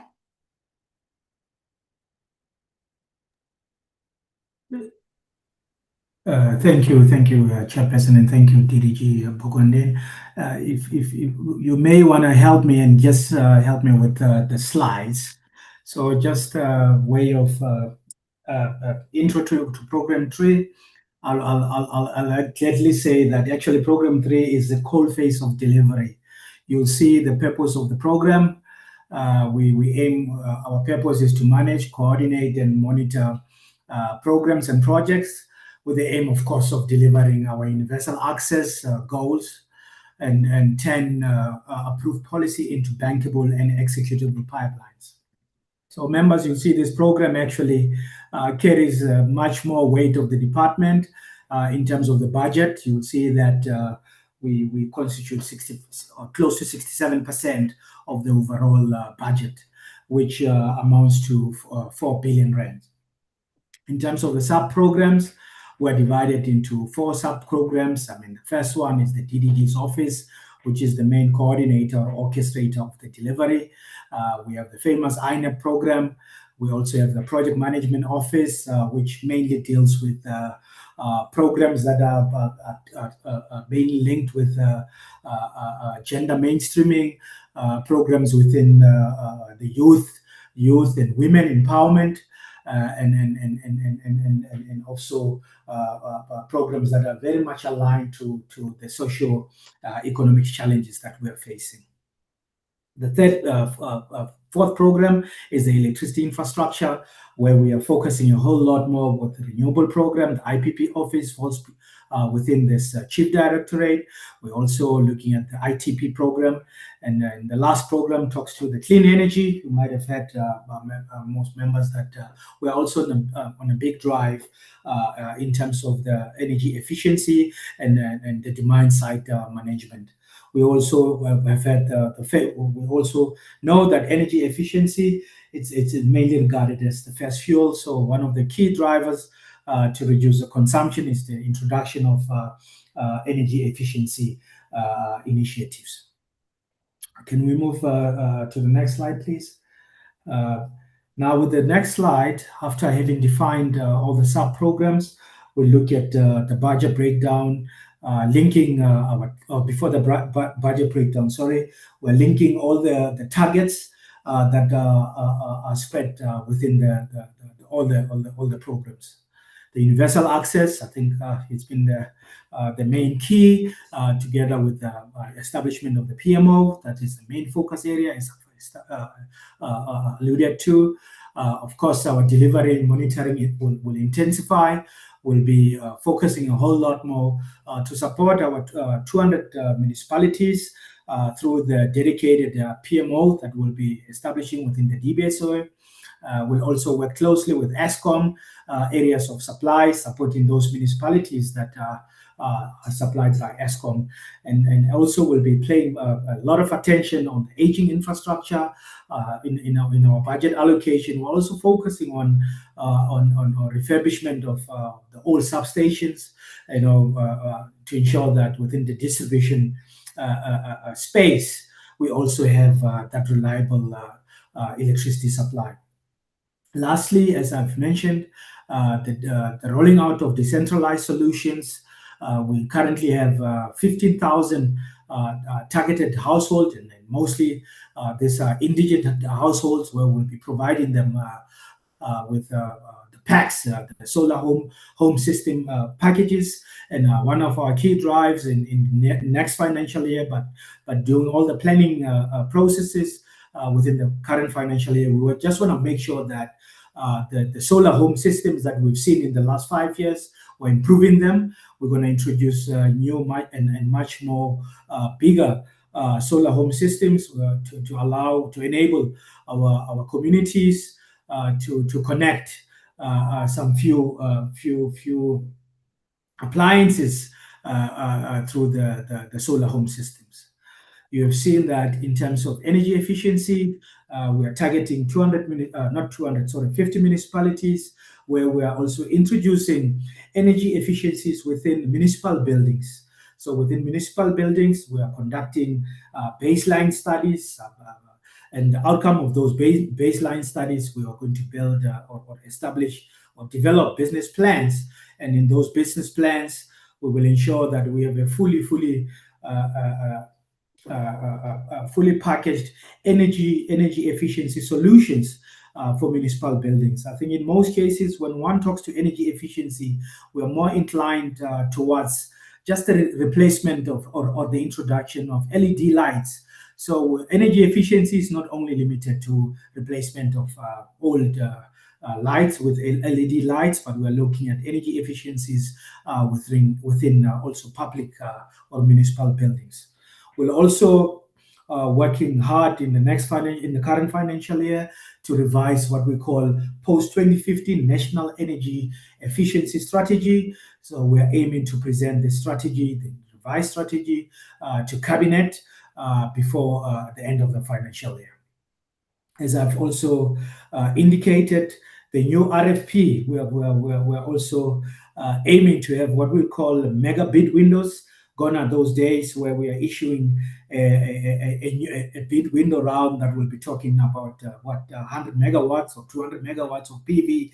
We're aiming to scale up. We're aiming what we call mega bid windows, whereby a single bid window will be we can issue as far as 500 to 1 gigawatt in one big window. We are also striving to introduce what we'll call dedicated power parks. So in the next round of bid window, of course, once we have the minister will make a big announcement in terms of the ministerial determination that we're anticipating to gazette in the next 2 to 3 weeks. In that determination, you will see our strive to introduce all these mega big windows. And one of the key new things that we're introducing will be power parks. A power park will be a dedicated park within a selected area, and in this case, of course, we're aiming Northern Cape due to, of course, obvious reasons, with its rich resources in solar radiation, and in other parts, of course, we're looking at the wind capability that we can find within that area. So we will have a dedicated power park that will be developing in the next big window. That is one of the things that we'll be introducing. And having a centralized or dedicated power park, we're also going to be supporting our industrialization imperatives, setting a good signal that the next big windows will be rolling out all these programs in the next 5 to 10-year horizon. So, of course, with that will also be a good signal to incentivize those that are currently operating outside the borders to say, we now have a clear pipeline to warrant a business case for a development of a manufacturing facilities within the energy or the renewable value chain. Lastly, we know that grid access or grid constraints has been a serious issue. We will accelerate our intentions of the ITP program, the 1,164 kilometers that are before us. So with the RFP, we're hoping that towards end of Q2, beginning of Q3, we'll be receiving the RFP bid submission. And there, yes, I must state that this doesn't go without challenges, but we know that with our experience that we have gained over the last 15 years through the IPP office, we also think that we will overcome this new territory of the ITP space. Can you move to the next slide, please? The next slide, please. Okay, in this slide, we're just indicating our budget breakdown. I think one could easily see that the INAP program, it actually dominates the budget allocation. You will see that our budget is predominantly in the form of transfers through, of course, administered through the DORA system. So the INAP, we have 3.8 billion allocated to both municipal allocations and then ISCOM allocations. And with this 3.8 billion, we are targeting to connect, I think, just over 100,000 households earmarked for this current financial year. But we know that with our calculations and our goal to achieve universal access, 100,000 connections are actually not enough. So for us to make the cut or to make the target of 1.6 million by 2030, calendar year. So we need a minimum of at least 300,000 connections per annum. And yes, with the introduction of our repurposed item model, what we're trying to do, yes, given the amount and the targets that you see before us, we want to develop also a model as guided by our repurposed model. We are developing a funding model that will enable us also to attract private sector to come into the party so that we can increase or accelerate our penetration rate with the aim of achieving at least 400,000 connections per annum. So I must indicate that to the committee that our plan is to come and present to this committee in towards end of Q2, beginning of Q3, our funding model that we have received some assistance from the AFDB. So we're working closely with African Development Bank, given their continental experience in rolling out this kind of solutions throughout the continent. They are coming handy to help us develop such solutions, so that at the end of the day, we're not gonna burden our fiscus with the new funding requirements. So we hope that with the work that we're doing with the AFDB in Q2 and Q3, we'll be confidently presenting our revised funding model with the hope that in the next financial year, we'll be now in a rollout and acceleration pace. So from the budget perspective, we've seen that the Clean Energy Chief Directorate, which is predominantly the demand side management program, or energy efficiency demand side management program, it is second on the budget allocation. And also this is in the form of transfers. Most of the budget will be allocated to 50 participating municipalities. And the remainder of the budget is split across project management office, where we're running programs that will be supporting, of course, gender mainstreaming, programs that will be supporting youth empowerment, programs that will be supporting also women empowerment across the sector. Can you move to the next slide, please? I'll just sip some water. Oh, I think that was the last one in terms of my budget. So with that said, let me hand over to the colleague. I think DDG Mbambo should be online and will be taking us through Program 4 under nuclear energy. So thank you, Chairperson. Thank you very much, DDG Gekane, and good evening, Chair, and members of the committee and the colleagues. DDG Bagwandin, please assist me just to control the slides. So my name is Zamele Mbambo. I will be then taking the committee through the Program 4, which is the nuclear energy regulation and management. So in terms of this program, so the program focuses on the overseeing and regulating the nuclear energy industry, control of nuclear materials in line with our international obligations, and to develop the national policy and legislative basis for the peaceful use of nuclear. So in terms of the budget allocation, this program is allocated 1.6 of the budget, which constitute 26.8 of the budget vote. And the program has got 3 sub-programs, and these are the nuclear energy management, and whose function is to provide the program management, coordination, and oversight, including international cooperation and peaceful use of nuclear and the leadership thereof. The next sub-program is then the nuclear safety and technology, and basically what this sub-program, then its function is to ensure that nuclear policy is implemented, the safety, the liability, the emergency management, and the oversight of the transfers to the state-owned entities, NEXA in particular, which received the largest part of the allocation, and the NNR as well as the NRAD falls under this sub-program.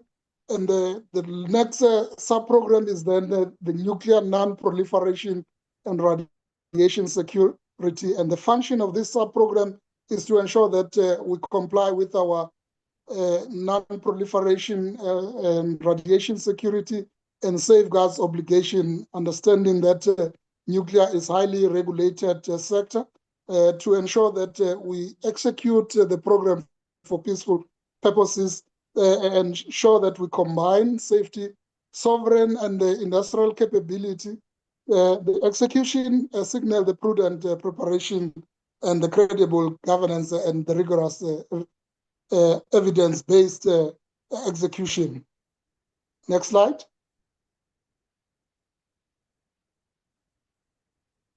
In terms of the focus during this financial year is that we focus on the industrialization, nuclear industrialization roadmap, where we're going to develop and consult the roadmap for the nuclear industrialization plan to determine the merits of the 10 gigawatts of nuclear new generation capacity. And also the focus then will be on the 5,200 megawatts deployment plan pathways. We're going to review and approve the nuclear new build deployment plan and progress the Section 34 determination through the ministerial and NERSA processes.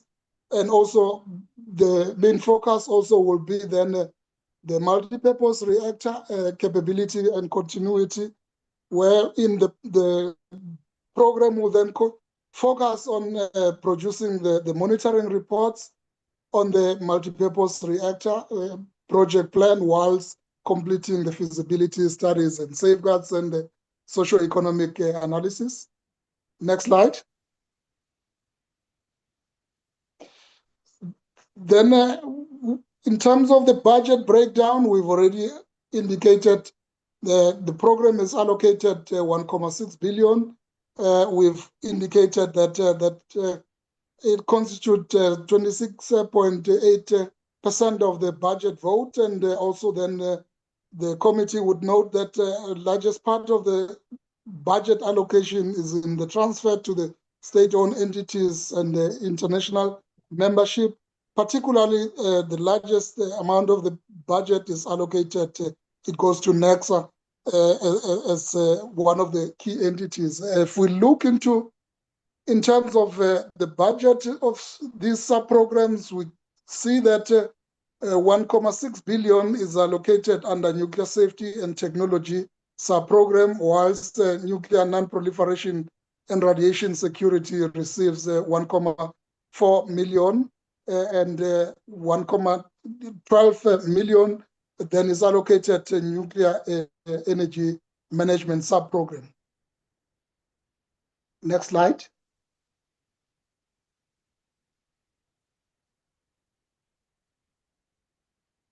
Thank you very much, Chairperson. I then hand over to my colleagues, DDG Bugwandin, for Program 5. Okay, Chairperson, so Program 5 focuses on state-owned entities, and here we provide and enforce the governance, legal assurance, financial and non-financial performance monitoring systems in support of the shareholder so that the state-owned entities align with government priorities. Whilst it might be a very small allocation of the budget, it has a very big and profound impact to the economy, and it is here where we monitor the governance, operational, and financial performance, because any of these failures can have very impactful measures to the economy. So we ensure that the mandate is met and the programs are completed as per the shareholder compacts and alignment with government priorities.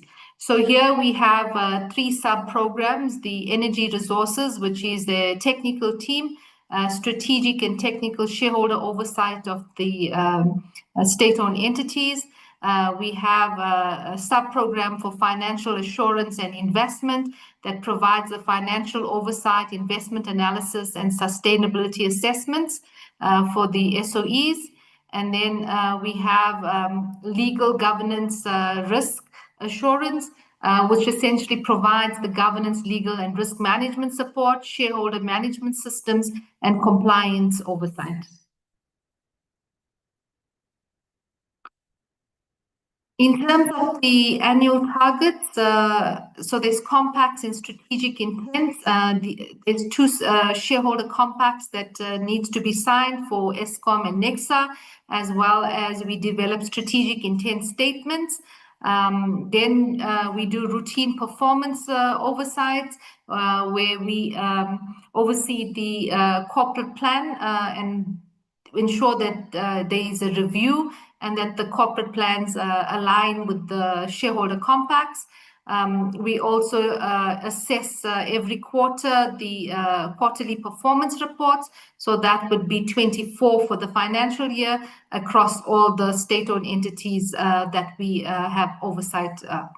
Then we also have a distinct focus over Eskom, where we will monitor their audit recovery plan. We would like to move, Eskom to a clean audit and also deal with the legacy audit findings. We also continue to monitor the unbundling of Eskom, the establishment of the South African wholesale electricity market. Two reports biannually will be produced.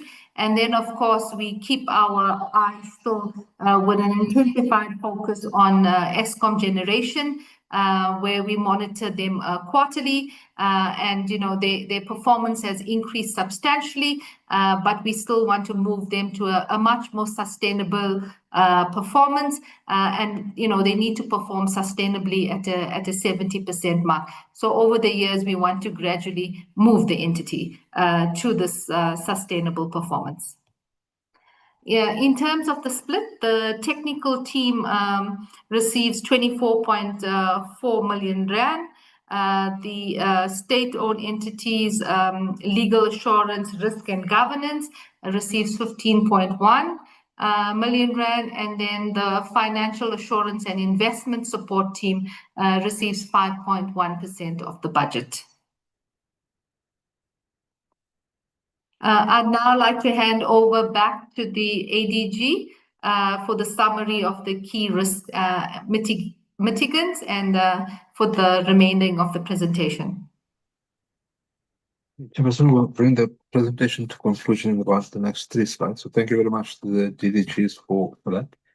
So I think all of that having said and done, part of what we've also done is to risk the plan, in addition to looking at it from a financing point of view.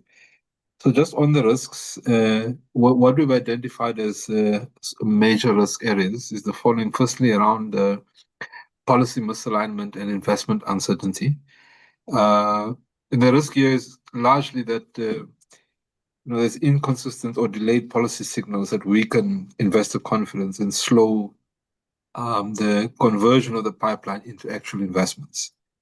And our response here is that to accelerate the finalization and implementation of the IRP in its reconfigured formulation as an investment pipeline broadly rather than more narrowly as an investment planning, an energy planning tool, is to ensure that there's alignment with the pricing reform, that work that we're doing in terms of the energy pricing policy and how that gets to be expressed in the work we're doing on SAWEM. In addition, we're strengthening the regulatory transparency.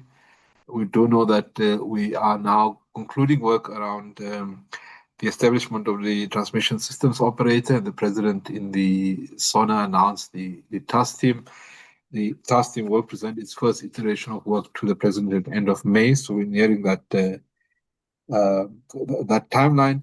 And parallel to that, the department has initiated sort of no regret options we're proceeding with on the establishment of the TSO. That includes very likely the need for a legislative part to the establishment of the TSO. Then the other risk areas around the infrastructure grid constraints, and this has been well established. So I'll not get into what the problem statement or the risk statement is there. Suffice to say that we're accelerating the TDP. DDG Kekana did make reference to the work we're doing around the ITP program, the Transmission Development Program, rather the Integrated Transmission Projects Office to deliver on the TDP.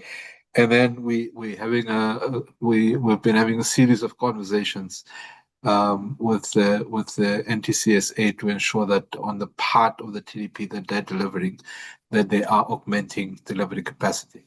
On top of that, there's work that we're doing through the ITP delivery structure around what in the language of the ITP is referred to as late-stage tendering. And here we've looked at the critical bottlenecks in the rollout of transmission infrastructure, particularly that's got to do with the expropriation of land and registration of servitudes.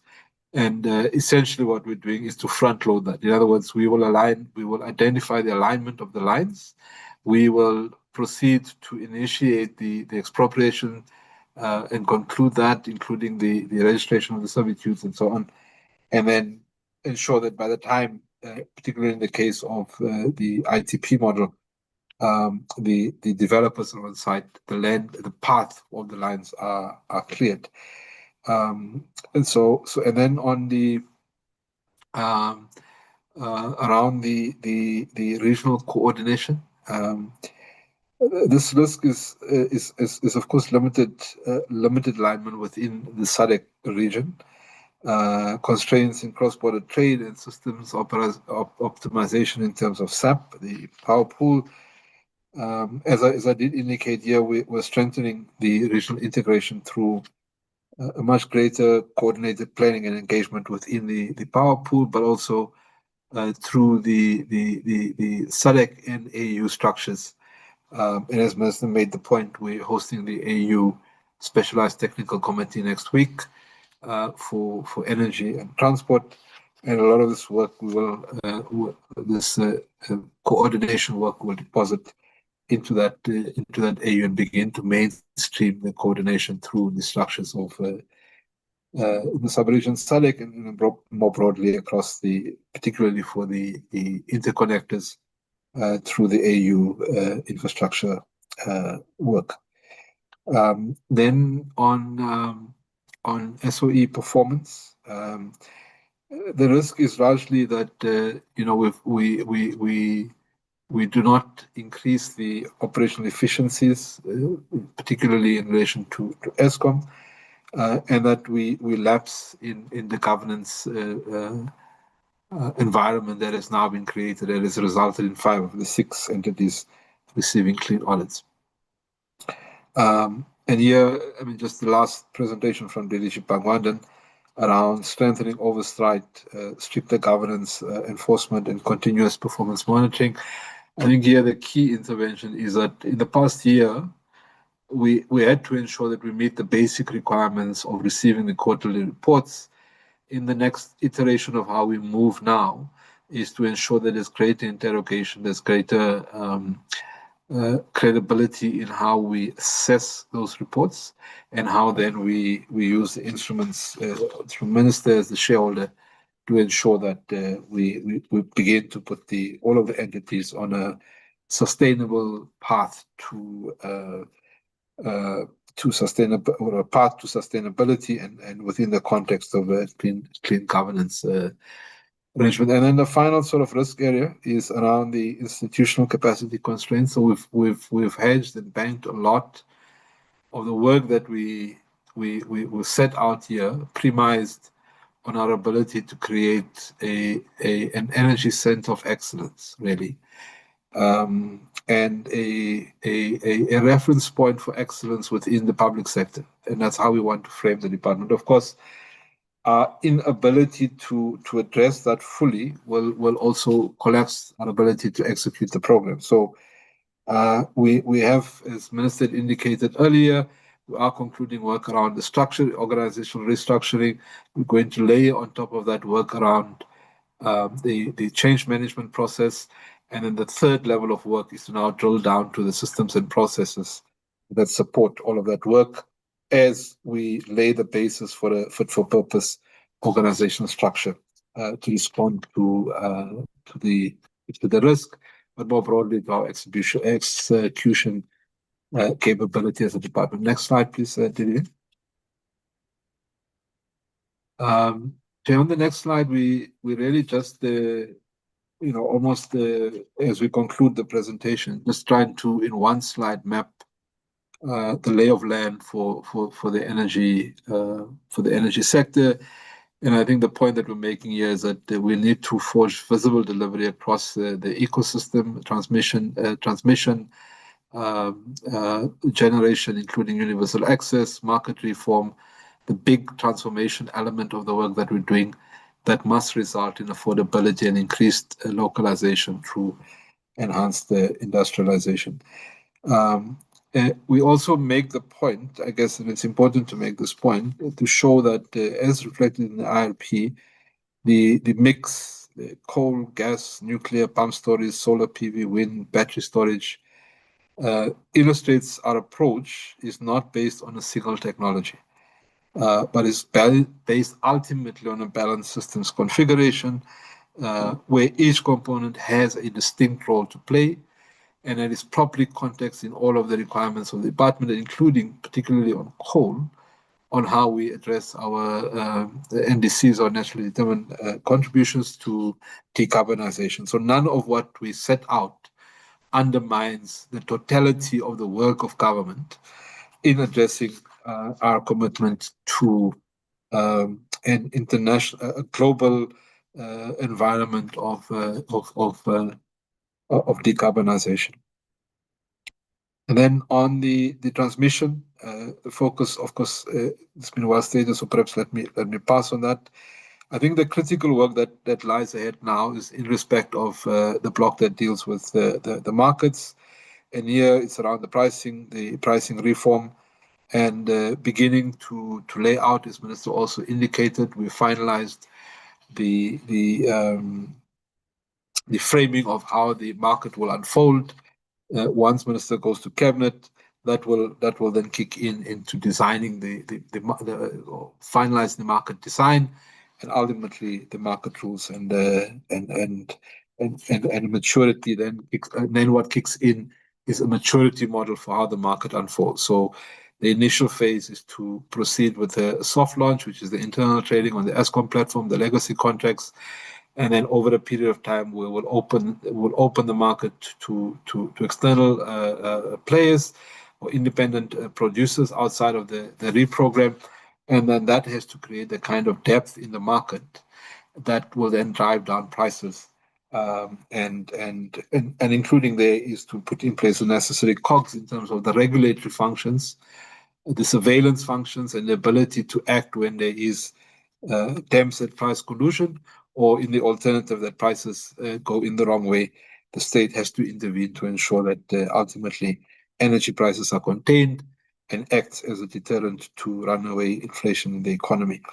And then the last final point on the slide is around industrialization. I think all of the work that we've outlined here, both the RP pipeline, the 2.2 trillion, the 400 billion sitting in the TDP, and the rest of work that we're doing in the energy space, which ultimately, as we get to the unpacking the distribution industry reform, means that we have a pristine opportunity to use this work to drive industrialization. We're working quite closely with our colleagues at the DCIC to frame that coherently.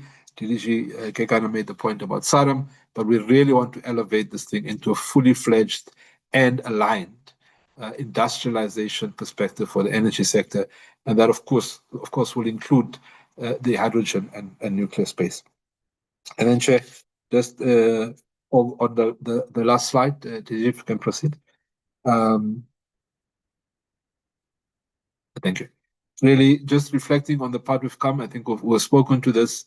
I think ultimately the point that we want to leave with the committee is that everything said and done in practical terms, we are now required to ensure that the policy instruments that we've outlined, the policy work that we've done, moves effectively through more effectively through approval processes, and that we get to the point of funded executable programs that we're able to deliver. What's important here is the sequencing of on the reform side, particularly on the sequencing of reforms, so that infrastructure rollout, market development, institutional changes are aligned and reinforce each other.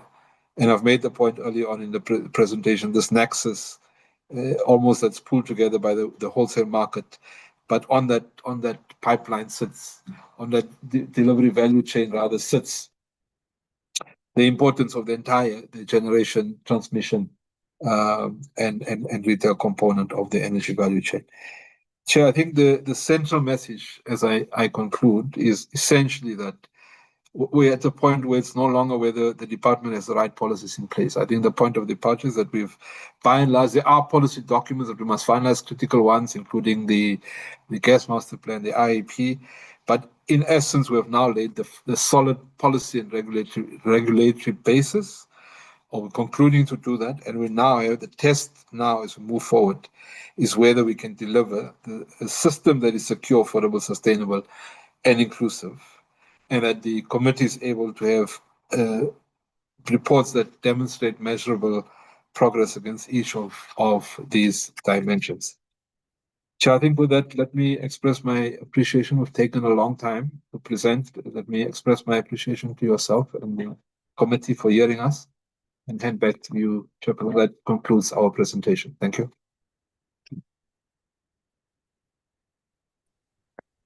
Thank you to the Department of Electricity and Energy for such a comprehensive presentation, which was preceded by the remarks by the Minister. We are now going to begin taking hands of the members. We have agreed on the way that we are going to be taking the discussions. Each member is allocated 10 minutes. And when you begin, you will ask your questions. After each question, there'll be a direct response. If you can, members, please do direct. If the question is to a particular presenter, please do direct. But if not, the department, please be listening in so that you are able to decide who takes the question from the member as they are giving the question. If it hasn't been said that who is the question directed to from all officials from the department who have given us the presentations today. So I do see the hands.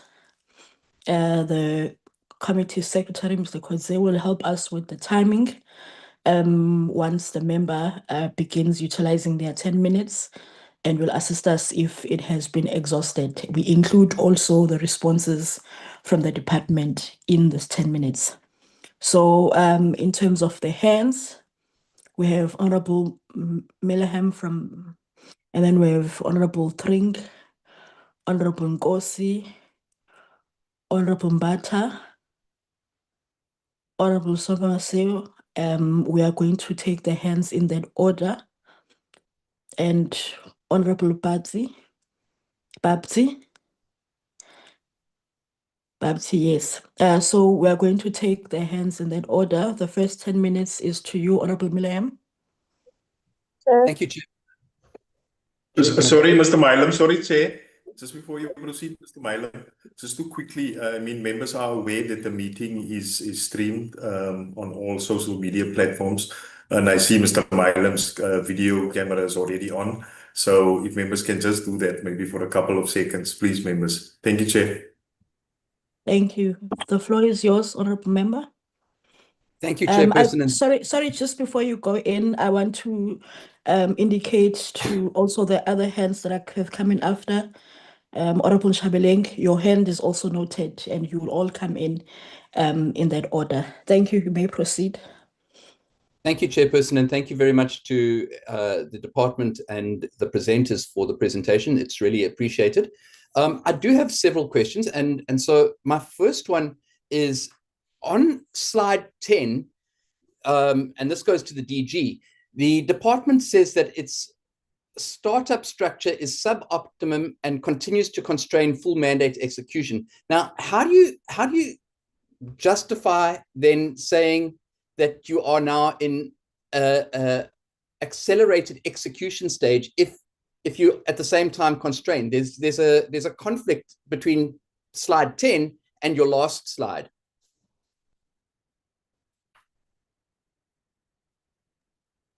DG? Come in, DG, please. Sorry, Chair, if I may. So, Honorable Madam, I think what the point we're making is that we had to get going on the structure which we found. We've done a lot of work, part of which was to revise the structure. We've also ensured better alignment between what we do as a department and how we get to execute through the entities. And then we've also invested a lot of time in ensuring that we develop the kind of partnerships that enables us to deliver. So there is a transitioning period between where we are at now, because we still have that suboptimal structure, and as we transition into the new structure, there will be that transition period. The point we're making is that we must now escalate our effort to get into that new framing, which is not just about the blocks, but it's also about the culture, the molding of the essence of how we want to drive the work of the department. So it does appear to be that contradiction, but the assurance we put into the committee is that we are moving at an accelerated pace to firstly conclude the appointments, restructure, and based on that restructuring, then begin to reorganize. And in the meantime, as a buffer, accelerate how we're using external partners, the entities, to drive the program of the department as we set it out. Thank you, Chairperson. Thank you, DG. And that leads me into my next question. You've said that this is the year when state capability is the goal, and yet you're carrying a 10.08% vacancy rate. How quickly do you think that will be reduced to something that is manageable, and how's it going to impact on that capability of the department? So Chair, again, we're quite confident that we will move efficiently and at speed to do that. As we concluded the previous financial, we had signed off all of the vacant posts. Minister did indicate that DG is currently subject to the process. We have concluded the process for the CFO. Hopefully, we will be able to make an appointment. We're just waiting for the competency assessment. And then the one position that has been advertised, but we have not yet initiated the interview process, is that of the Chief Director for Corporate Services. But all of that work is now in hand. As I say, for the rest of the vacancies, we have advertised. That includes the vacancies that were originally occasioned by what we received as unfilled funded vacancies through the NMOC process, and the vacancies that would have arisen in here. So all that full scope of vacancies will now, I think, before we conclude Q1, we will have clearly crossed the hurdle and had warm bodies in those blocks. Okay, but DG, on one of the slides, you talk about completion of the fit for purpose structure only being targeted for Q3 of 26-27. So essentially, you're going to spend 75% of the next financial year executing on a structure that you've already said is not fit for purpose. So I am attempting to make the point about the transitioning, and the point is the essence is that we almost fixing in flight. I mean, so in an ideal world, we could have paused for a moment, gotten the capacity in place, but we know that's not going to be possible. Based on what we have currently, it's not just about bringing in new warm bodies into the structure. It's about the systems, the processes, the culture in the organization. And all of that work will happen parallel to the full rollout. So what we've concluded now is what we refer to as T-1, which is the level reporting below the DG, because that does not need a bargaining council process. The levels below that requires us to firstly design the structure, go to the bargaining council, get sign off there, and then only we can begin the placement process. So the point I'm making is that we're going to be having to do these things parallel. So designing that culture, introducing that culture shifts, looking at the processes, the optimization in the processes, whilst we get, and that's why we've left the mechanical structure design work towards the end of the quarter three, as you call it out, because all of these other things are happening simultaneously as we move along. Thank you, DG. So on, I think it's slide 15. Is it 15? Yes. On slide 15, you talk about a 1.8 trillion rand funding gap that is required for capital funding. Now, you've indicated that this will require innovative private financing, but that's really just a wish. I mean, we have no guarantee that the private sector will cough up 1.8 trillion rand over the next 10 years to fill that gap. So what are the concrete targets for the next financial year to reduce that shortfall? So let me just flip the question around in this way, Honorable Madam. The private sector will invest where there are investable projects. Yeah. So the first point of departure is, are we framing the projects which we say represents that investment pipeline in a project readiness framing? So are we putting out these projects so that they are attractive? And part of that is to understand what are the risks associated with uncertainty around policy issues. What are the risks associated without understanding what the revenue streams that must go and fund these projects? And then other regulatory risks, some of which we've untangled. The most significant one that sits now in that pathway is this expropriation and servitude registration and so on. So a significant part of how we position is to get that capability in place. So DG Kekana, when he presented, one of the things he had mentioned was strengthening the PMO, and that's not a conventional PMO. What we want to design in that PMO is an ability to look at project preparation. So we'll pull in other organs of state, including Infrastructure South Africa, some of the DFIs who provide project prep funding, and consolidate that into a coherent project preparation facility that cuts across both broadly the work that we're doing and also the work that are located in the entities.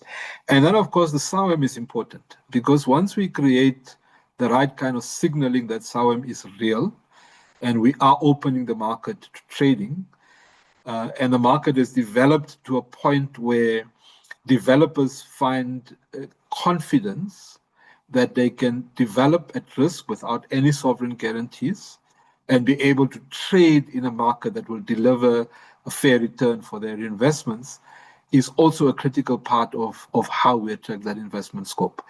And that's why this policy paper that we're putting out is so critical, because it begins to lay the foundational elements for how SAWEM will work. And as we open at least the soft launch of the market, begin to build a kind of confidence that this market will be a market characterized by free and non-discriminatory access into the grid. Okay, thanks, DG. Sorry, DG. 1 minute. 1 minute, Mr. Milo. Thank you. I'm going to go with my last question, and maybe I can get a follow-up a little later. My last question is this. The minister promised the electricity pricing policy would be made public 21 days after the 24th of March when he appeared in Parliament. We still don't have it, and now we don't know when we're going to see it because it's going to Cabinet first. So where is it? How is it going to be presented? And more importantly, how are you going to deliver cost reflectivity while protecting vulnerable users? Because they seem to fight with each other, those two concepts: cost reflectivity, vulnerable users. What is the threshold for a vulnerable user? How do you define that? And will that EPP result in an increase in the basic service charge for middle income households and small businesses? So, Honorable Madam, you make a very important point. And I was making the point earlier when I was trying to articulate the quadrilemma, and that is to say that cost reflective prices are not always affordable prices. So that contradiction remains. The EPP, as it's framed now, will address in part how we create a cross-subsidization mechanism. I'm using cross-subsidization very loosely because it could very well be an inclining block tariff. It could be a direct subsidy from the fiscus. But the acknowledgement that the EPP makes is that you have to create this buffer, firstly, for indigent consumers. The next level of that conversation is who are indigent consumers and how is the application of that subsidy, how does the subsidy actually reach the targeted? So we know that under the current FBE policy, just about 20% of beneficiaries are actually getting the free basic services, even that limited amount of 50 kilowatts per hour. We do say in the EPP that the FBE component requires separate work, because the FBE is linked to the DORA grant scheme, and is currently sitting in the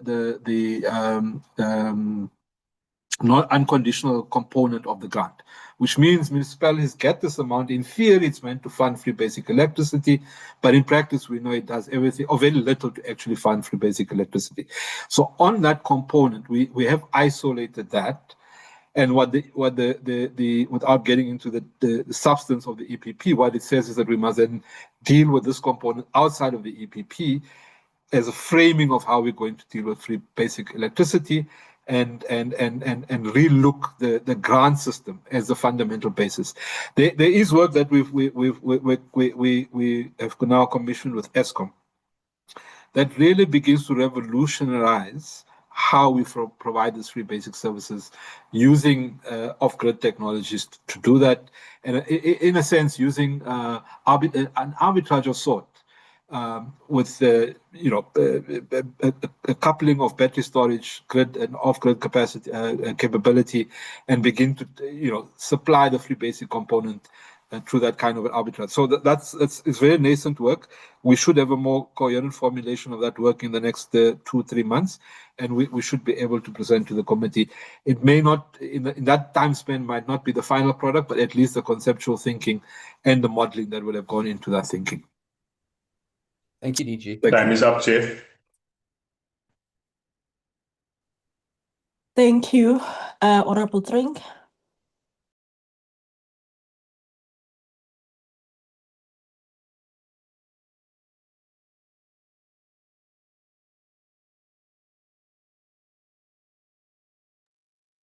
Doesn't look if he's... Looks like we have lost him. My Okay. apologies. I didn't unmute. Oh, okay. Let me thank the department for what in my view is a bold, impressive, and inspiring presentation. But having also said that, the presentation obviously will be tested in its implementation, and in particular the annual performance plan and the strat plan. So I'm going to reference most of my questions, I think, to the DG, and perhaps the DDG Kubeshni is one question. And DG, if you wish, you want to field these perhaps to some of the other colleagues, please feel free to do so. But first question is, in keeping with your vision, what is the plan together with timelines to reduce the price of electricity? Remember that the minister indicated that this is one of his core objectives, to reduce the price of electricity. So what is the vision or the plan with timelines to reduce the price of electricity, and what measurable improvements should households and businesses expect by the end of this financial year, in line with those particular plans that you look at implementing to reduce the price of electricity? So, let me just say that the question is not, there's no linear, no simple answer to the question. I think the reality is that energy pricing requires maturity of the energy market to get us to a point where we make a significant and exponential reduction in the price of energy. That said, part of the immediate intervention is to look at the Eskom efficiency, the primary energy costs that goes into the current fleet, because I mean that's the most significant contributor to energy pricing, and drive the efficiency of Eskom so that we can contain the tariff increases on a single-digit basis, given what has already been the commitments in that regard. The next more medium-term horizon, and by medium-term I'm saying the next 2 to 3 years, is to introduce the wholesale market and allow the market mechanism now to kick in and to begin to bring down prices. Of course, that's in theory. We have to model, firstly, going into the market, where the SAWIM, we have to take a medium to long-term view on what a possible modeling could look like. We don't have sufficient data points at this point because, apart from the historic or the vesting contracts that sits with the IPPs and what Eskom will put into the system from its generation, there are very few generators who can actually sell into the market tomorrow if we open the market. So you're going to have to allow that space for the market to develop.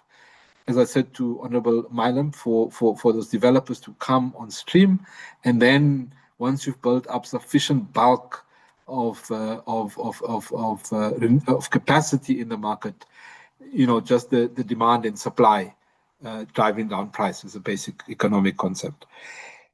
And then layered on top of that, of course, is the answer I just gave to Honorable Milam around how we building in the social protection net in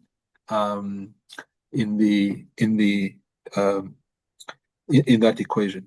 And then the last point is maybe a bit of a philosophical approach and a more longer term, and that is to say that if we don't use energy to drive industrialization, because there are two components to affordability. The one is that energy prices are just too high. But the other reality, of course, is that the base of people who can actually afford even a lifeline supply of electricity is growing all the time. So if we're not using energy to grow an economy so that the economy creates the kind of fluidity for people to afford tariffs, afford electricity, it doesn't matter what we do with the energy price. Ultimately, the base of people who can't afford will just continue to grow exponentially. So, and this is why I'm saying that it's not an energy pricing thing. It's really an economic construct that says, if we do the work we do, if we grow the economy, we create the basis for affordability as a summation or a sum total of dealing with energy prices, but simultaneously with growing the base of people who can afford to pay for electricity. And over a longer period of time, we get to affordable tariffs. And that affordable tariffs is, of course, a very relative concept. And if I were to make the point, and it's not a popular point to make, if you look at our tariff structure, even what we call South Africa's runaway energy costs that have escalated over 65% over a period of time, when you compare globally, we still sit amongst within probably the top 10 cheaper energy jurisdictions. And that's why I'm saying energy affordability is really a very relative concept. The point is that if we don't increase the base of those who are paying for the energy, we'll continue to make it difficult for those who can to afford, and the ability of the state to be able to deliver efficient energy, either through what it does as a backstop or through a competitive market. Yeah. No, thank you. I think I have so many questions, and I'm just not sure whether I'm going to be able to get through my 9 questions now. But maybe the next question is, I think you were in the meeting when we had this meeting with NERSA, and where it was mentioned that Eskom's generation regulatory asset base was at the center of the tariff debacle. So essentially there you've got the modern equivalent asset value, which is what NERSA presented, where Eskom has the modern equivalent asset value of maybe 1 trillion versus maybe the real asset value of 400 billion. And it was mentioned that Eskom possibly even takes a power station like Creole, which has a book value of 1 rand, and bumps it up to 200 rand, 200 billion, sorry, using the modern equivalent or the MAV, modern equivalent asset value. Now, what this has, according to NERSA, is that it has an impact on the tariff increases. And what they indicated was that the regulation allows Eskom to take an asset that is valued at perhaps one rand and bump it up to 200 billion rand, and in essence increases the tariff. So how does the department aim to deal with this kind of disjunct that we have between the MAV and the RAV in order to reduce tariffs and essentially make electricity cheaper to the general populace and business? Yeah. So the Honourable Chair, the energy pricing policy deals very decisively with that aspect. It does say that we must move away from the RAB as a pricing methodology, because it does introduce that consistency of historic cost. I think what we're trying to get at is the balance between saying what is the actual economic value of a generating asset versus its engineering design cost, right? And in practice, what that means is Eskom should be allowed to claim through the tariff the reasonable cost with operating an efficient generating asset. But it does so to the relative to the contribution of that asset to what it produces as energy.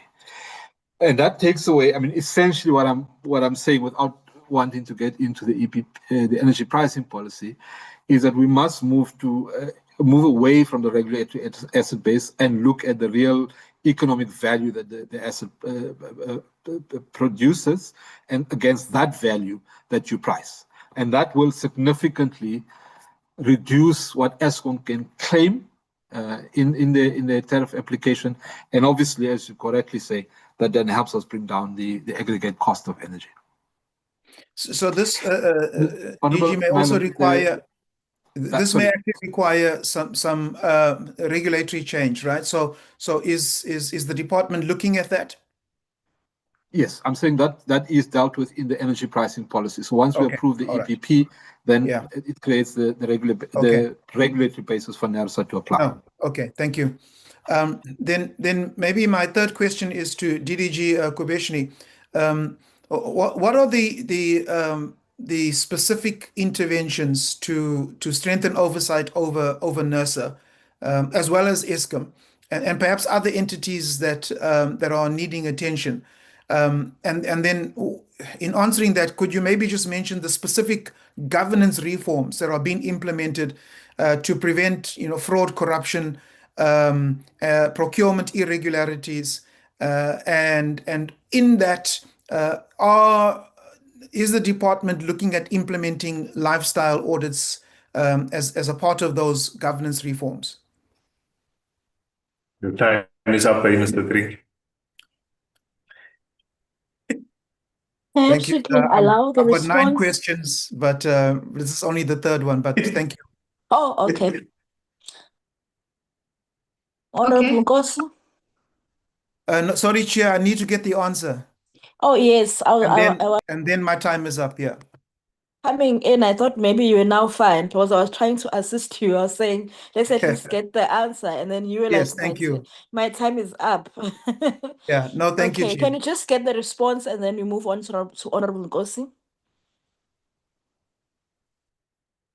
Thank you. This is DTG Kubeshni Bagwandin. Yes, so lifestyle audits have already been implemented in all of our state-owned entities, as well as the issues of procurement and consequence management. So consequence management is also implemented, and this is monitored via the board. But issues of malfeasance in the entities are dealt with at the board level. There's hotline for people to call in.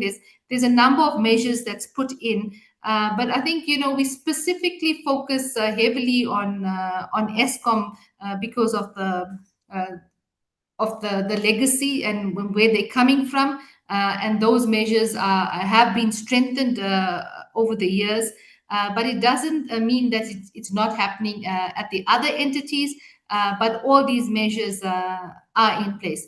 In terms of measuring their performance, we measure them at a quarterly basis.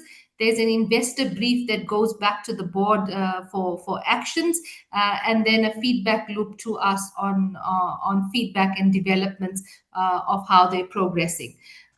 So those are the mechanisms that we use. But for example, in terms of NERSA, where we see that there are issues in terms of capability and adapting to the era, then the amended era, then we bring in new interventions where we have then focus meetings, on a monthly basis to see, how is NERSA progressing in terms of their revenue shortfalls, their capacity building, and then we develop workshops and interventions with, for example, National Treasury to see how to capacitate NERSA.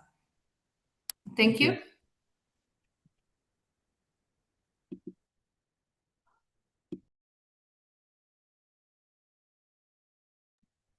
Shall I come in, Chair? Yes, Honorable Nkosi, the platform is yours. Thank you. Thank you very much, Honorable Chair. I'll go straight to the questions. Year one has been a focus on establishing the department and stabilizing its mandate. And Honorable Chair, I will say I do acknowledge the progress so far in terms of establishing the department. And we are now already in the second year of the strategic plan of the department. Now, 2026-2027 is designated as the year of the execution acceleration. And on the report, there is, it stated year two shift. What I wanted to maybe understand or get clarity on, what defines the year two shift? And how will this shift be measured beyond just institutional presence? And Honorable Chair, with the fit for purpose organizational redesign, that is only expected to be completed in Q3 with concurrence of the Q4 of the 2027 financial year. I'm just worried, Honorable Chair, how will the department ensure that the delivery milestones of the APP are not missed during this period of internal transition? And what specific milestones, discipline is being introduced to ensure that the shift from institutional building to execution is measurable and visible to the public? Those are the questions, just a few questions, Chair, for now.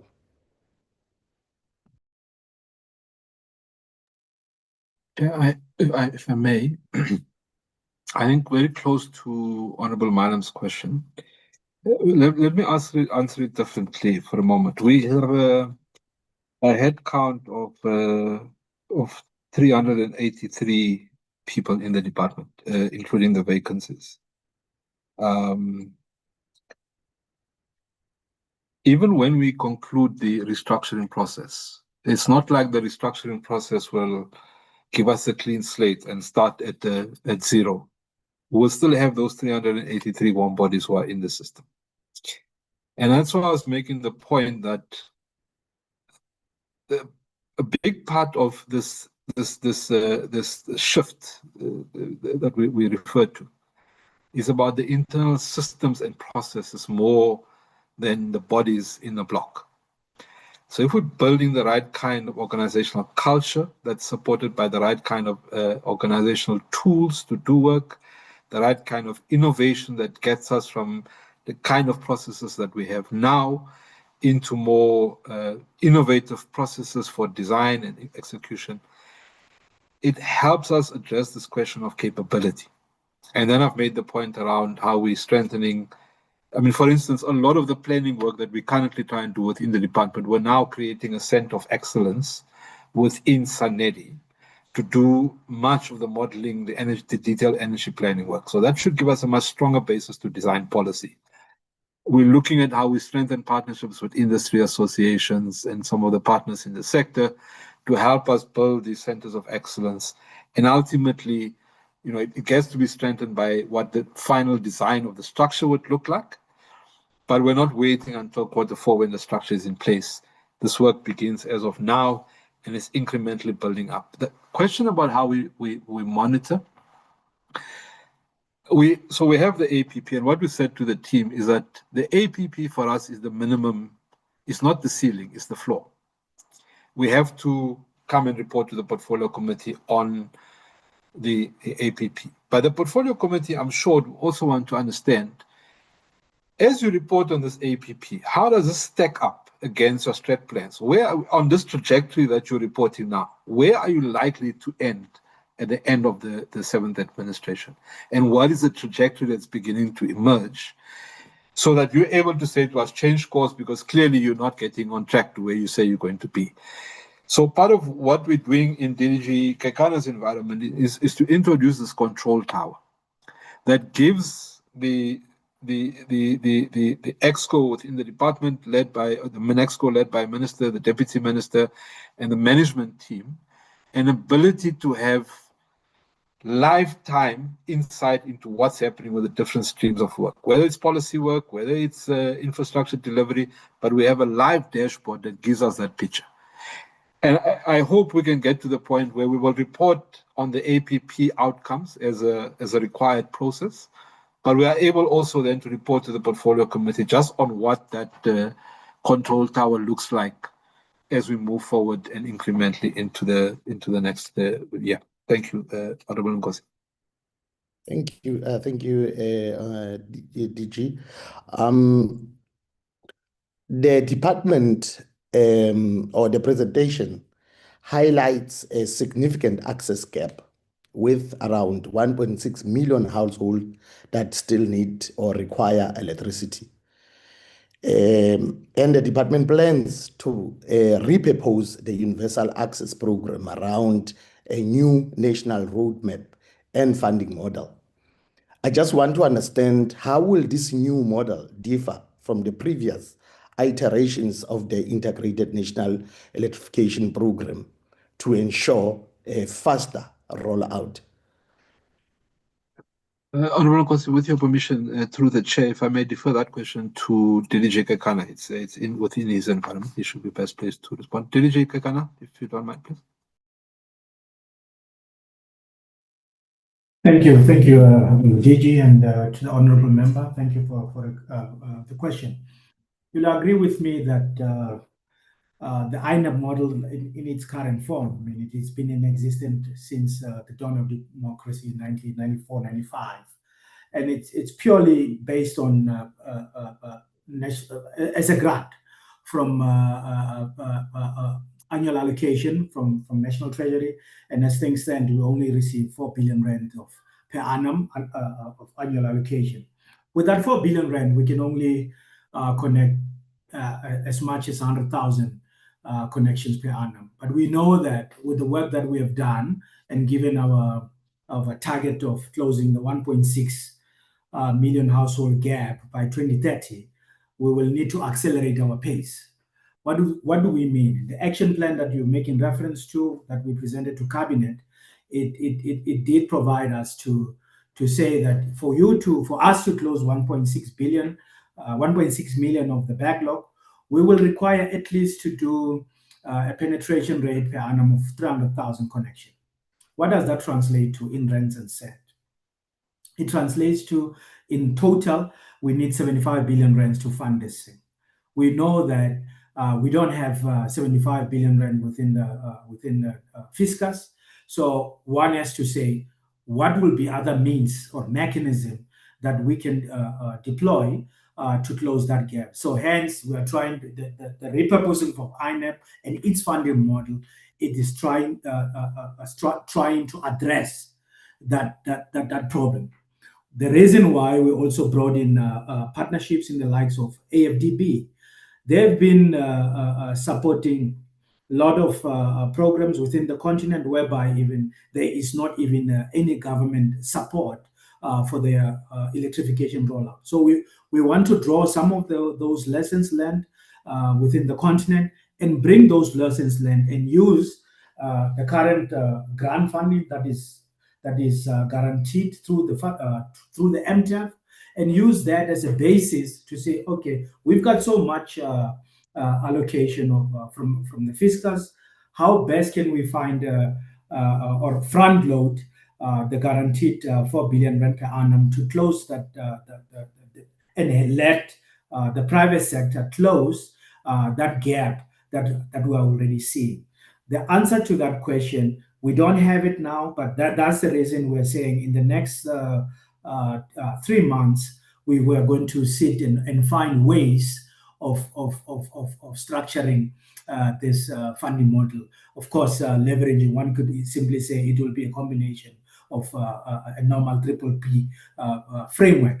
And I would say the detail, the devil is in the detail. So, but we're confident that with what we're trying to do and the partnership that we've already fostered, we will be able to come to this same committee and present what we deem as a feasible funding model to accelerate the electrification program. Thank you, Chair, and thank you, Honourable Member. Thank you, Mr. Kekane. 15 seconds, Mr. Nkosi. 15. Can I throw the question quick? I just wanted to check, just a small question. What are the specific criteria for selecting the 15,000 households targeted for the solar home systems in the 2026-27 cycle? I just want to check the criteria used. Thank you. Do you want to take that one as well, please? Yes, I'll take that as well. Of course, I've mentioned that we're mainly targeting, those far-flung rural areas. Of course, key criteria, we're looking at the social status of those communities. And in most cases, we're talking about poor, very poor communities, indigent households that they can't even afford. I mean, most of the households depend on grants and government grants. So our criteria does specify such factors. So we do have a properly an auditable system whereby one can see that, okay, for us to say these are the communities that are eligible to receive the solar home system, this is the criteria that is applicable. But key to that criteria is the social standing of such communities, and most target communities, we're talking about indigent households. Thank you, Honorable Nkosi. Thank you. That brings us to the end of the questions by Honorable Nkosi. Honorable Mbata, the floor is yours.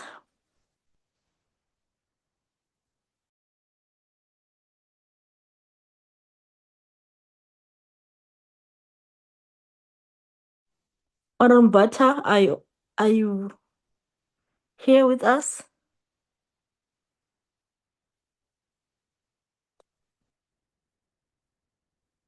Okay, we'll come back to Honorable Mbata.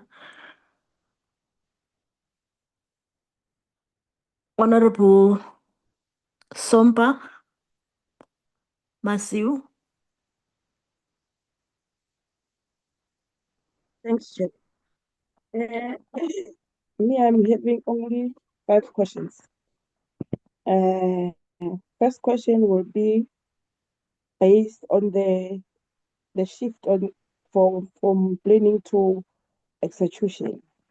Now that the institutional platform and revised strategy are in place, what are the top 3 unmistakable delivery milestones we can expect to see completed by the end of this fiscal year to prove this shift to execution? Then the second question will be based on the 1.6 household gap, access gap. The 1.6 million household currently without electricity. What is the specific timeline and the budget allocated for the off-grid portion for the response, and how will All right. the Honorable Sompawasiwa, I'll have to remember the agreement is you ask a question and they respond. now that's So why I paused. I could not hear you, Chair, saying that they must respond. Let me yeah, just go they are meant to come in. Can you please, from the department, can you please have somebody respond to the question? Yes, Chairperson, if I may, I think the question was about how, in terms of the allocations for the off-grid portion. You will see, Honorable Member, in the APP for this financial year, we are allocating 15,000 households or beneficiaries to receive the solar home systems, and those are the indigent households that I've mentioned. That was the first question, and the second question was it about milestone or measurable milestones? You'll recall, honorable members, last year we faced what we call a delayed start. I think most of the programs that we were implementing, in particular the rolling out of solar home systems, we only started, I think, Q3. And we presented to the same committee our turnaround plan. So having learned from how best one can accelerate the program, I mean, we managed to go over, I think, about 12 to 15,000 installations in one quarter. So I'll say, as things stand, we have a formula for the solar home systems, and as things stand, we are fortunate now. We're going to start from the beginning of the year, as we are about to appoint the service, the contractors in Q1. So with an early start, we are guaranteed that with the plans that we have in place. So within Q2, end of Q2, come beginning of Q3, from rolling out of solar home systems, we will do it that confidently so. But the rest, I have done, grid connections, they are solely dependent on, of course, municipalities as our implementing agencies. So one will say most of the control, it's not actually necessarily in our hands, but most of the controls lie within the implementing agencies. The only thing that we're providing is oversight just to monitor that implementation is done in time and is done at the right pace. Thank you, Honorable Chairperson and the member. Thanks, Chair. I just wanted to finish the second question, but maybe if I can just finish the sentence, I will be able to be understood. Why am I asking this question? My question was on the household, where I was when the chair intervened, was where I was asking that for 1.6 household currently without electricity, what is the specific timeline and budget allocated for the off-grid portion and for the response, and how will we measure success in this underserved area quarters? That was my question for the 1.6 million gap. And then maybe let me go to the third question, then he will just cloud them. Regarding milestone discipline and transparency, to ensure effective oversight, will the department commit to a public-facing dashboard or a specific reporting format that clearly identifies which projects are currently blocked and what are the specific intervention plan for those delays?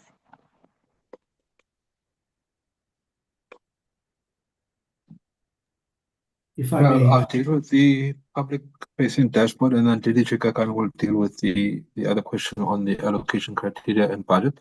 So as I just made the point, part of what we're doing is to introduce this control tower. And I did make the commitment. We will obviously have to clear with the minister and the deputy minister. I don't think there would be a fundamental disagreement. But certainly, we are accountable to both this portfolio committee and the broader public for the work that we do, given that we do expend public resources to execute that program.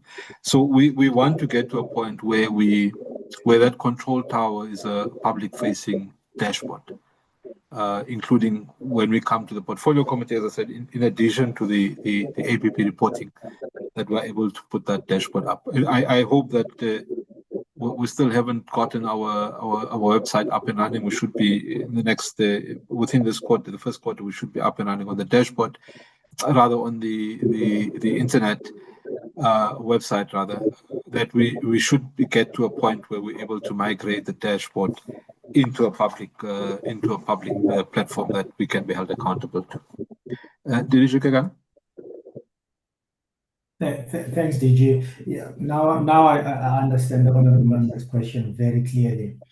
For the 1.6 households that still remain to be connected, the rule of thumb, when we were doing our design basis, we applied a 70-30 principle, whereby 30% from our initial assessments were earmarked for decentralized solutions, or what we'll say, non-grid solutions.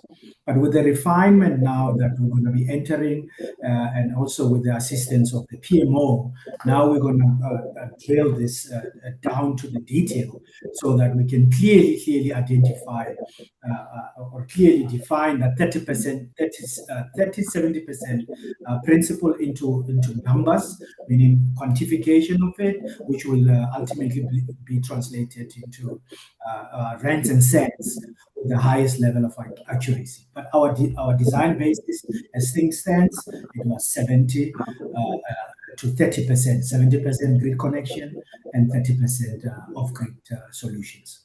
Thank you. So, Chair, I just wanted to follow up on that one. So you are saying that the department don't have a specific plan in terms of, that's why I was asking quarterly. You can't tell us that quarterly, this is the target. Maybe you can say we managed to do 10,000 households, or we managed to do 5. That was my question. Okay, follow up. Absolutely, we do have a plan. You will see even in the APP on our quarterly plan, we do have an exact. Let me focus on what you call the rolling out of solar home systems. As we contract with individual service providers, we do have an implementation plan, and I'll be happy to come and present to the committee the clear plan, so that the committee can have a line sight of the plan. But quarterly, you will see in our quarterly targets, I think on average, we're indicating something around 6,000 per quarter, if I'm not mistaken. Okay. And then the other question, they've got 2 last questions. On the issue of the risk mitigations, crime and vandalism, what specific proactive mitigants and interdepartmental partnership are being established this year to protect energy infrastructure? And how much is this criminal activity currently adding to the cost of electricity for the average customer? Yeah, I'll deal with this one. So I think we would not be doing justice to an answer, because I don't think we have that figure. So maybe, Chair, through you to the honourable member, if we can ask that we record the question and be allowed to provide a formal written response to what the cost is across the energy sector. I think it's a complex computation, because in addition, I guess, to what the Eskom infrastructure, there's also municipal infrastructure. The way I'm understanding the question is across the board, what is that? So we'll have to use figures most likely from COGTA, SALGA for the municipal side, and then of course also for the Eskom distribution side, or for the Eskom infrastructure. And I think linked to that is then what are we doing about the problem statement? And as the member correctly points out, this is not an energy problem. We do suffer significantly. If you look at the rail sector continues to be affected, even the fiber sector increasingly affected. So there is an effort within the across government approach to how we deal, and that partly has got to do with how the state security apparatus intervenes. I think from an ESCOM side, from an energy side, it's really around how we look at deploying technology, because the reality is that you can't have boots on the ground at every single installation across every single kilometer of line. So we have to use innovation much more, AI and tools to be able to guard and protect our network. And that, of course, comes with a cost. I know that ESCOM is moving into that space, but again, Chair, with your permission, we will then provide a composite answer, a composite written answer to the question. My last question, Chair. Time is up anyway, Ms. Sompa. Sompa Masiu, you owe me a minute already. I'm just going to wrap up, because sorry. What is the concrete target have been set for youth and gender inclusion within the 2026 to 2027 annual performance plan? And how are we ensuring that these new participants are being integrated into technical and decision-making roles rather than just administrative ones? Thank you very much. Again, if I may, we don't have a specific target. I think what we're trying to do now is to create the institutional instrument through which we strengthen how we support what in the strategy we call the diversification of energy demographics, including young people and women. So we don't have a target, a quantitative target. What we're chasing now is a qualitative instrument that helps us take the 2.2 trillion investment pipeline and begin to answer that question in the broader context. So how are we forging industrialization, as I said previously, but then how are we dealing with this question of youth and women? But we don't have a number attached to that to that indicator, Chair, as of now. Thank you. Thank you. Moving on to the next member, Honorable Babdi. Chair, I see Mr. Mbata is back on the platform now. I've been seeing him, but his hand is no longer up. If he still has an interest of coming in, I will see, perhaps he will indicate. Honorable Babdi. Thank you, Chair, and thank you to the department officials for the presentation. I'm going to start off with the electricity pricing policy. I think it's true to say that many of us on the portfolio committee have become a little bit frustrated with the delays. So my question is, do we have an exact date or something very close to as to when the pricing policy will be published, and when will the draft be made available to the portfolio members? I certainly, for one, am very keen to see what is included in the pricing policy, and we have great hope that it's going to provide some relief to our customers who are generally facing hard times. So that's my first question. We know that what has been said in the presentation is that it's going to go to Cabinet, to NEDLAC, but I don't see anything regarding the involvement of the portfolio committee. That's my first question. Can we please get somebody to take the question? Thank you, Chair. I'll take the question. So, Chair, the cabinet cycle is essentially a 3-month cycle. We will take it into the cycle in May, June, July. So we should be able to release the document by the end of July, having gone through cabinet. I think we had a long discussion about how we process it, whether we release it for public participation and then go to cabinet, or whether we go to cabinet first. And I think, as Minister would have indicated in his opening input, the practice has been that for major policy decisions, Cabinet reserves the right to sign it off before it goes into the public domain, because once it's there, it then becomes a collective position of the government. So at this stage, we're taking it into the cabinet process. We should be able to come out on the other side around July, at which point we will then open it up to public participation, including then to the portfolio committee. Thank you. Thank you. Thank you, Chair. My next question has to do with an area of major concern, and that's municipal distribution, with that massive debt that's over of 110 billion, and the impact that it's having on a number of aspects of the whole sector.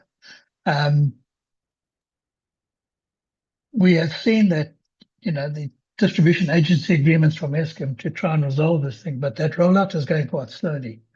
And I must also question the capacity that Eskom has to take on a lot more distribution when its own distribution is beginning to flag to some extent. A lot of the work that Eskom is supposed to be doing in distribution is done by contractors. People wait long times for these things to get done.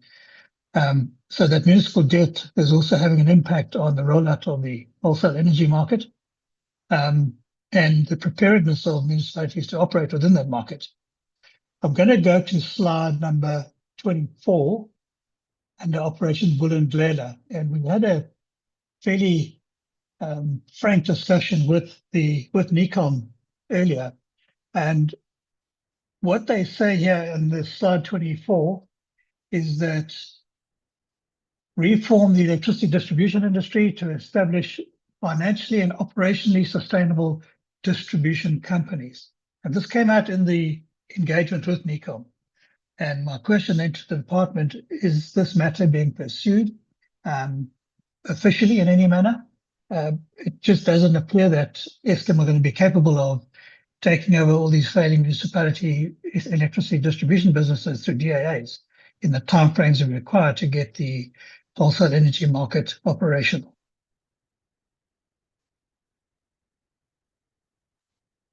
Thank you, Chair.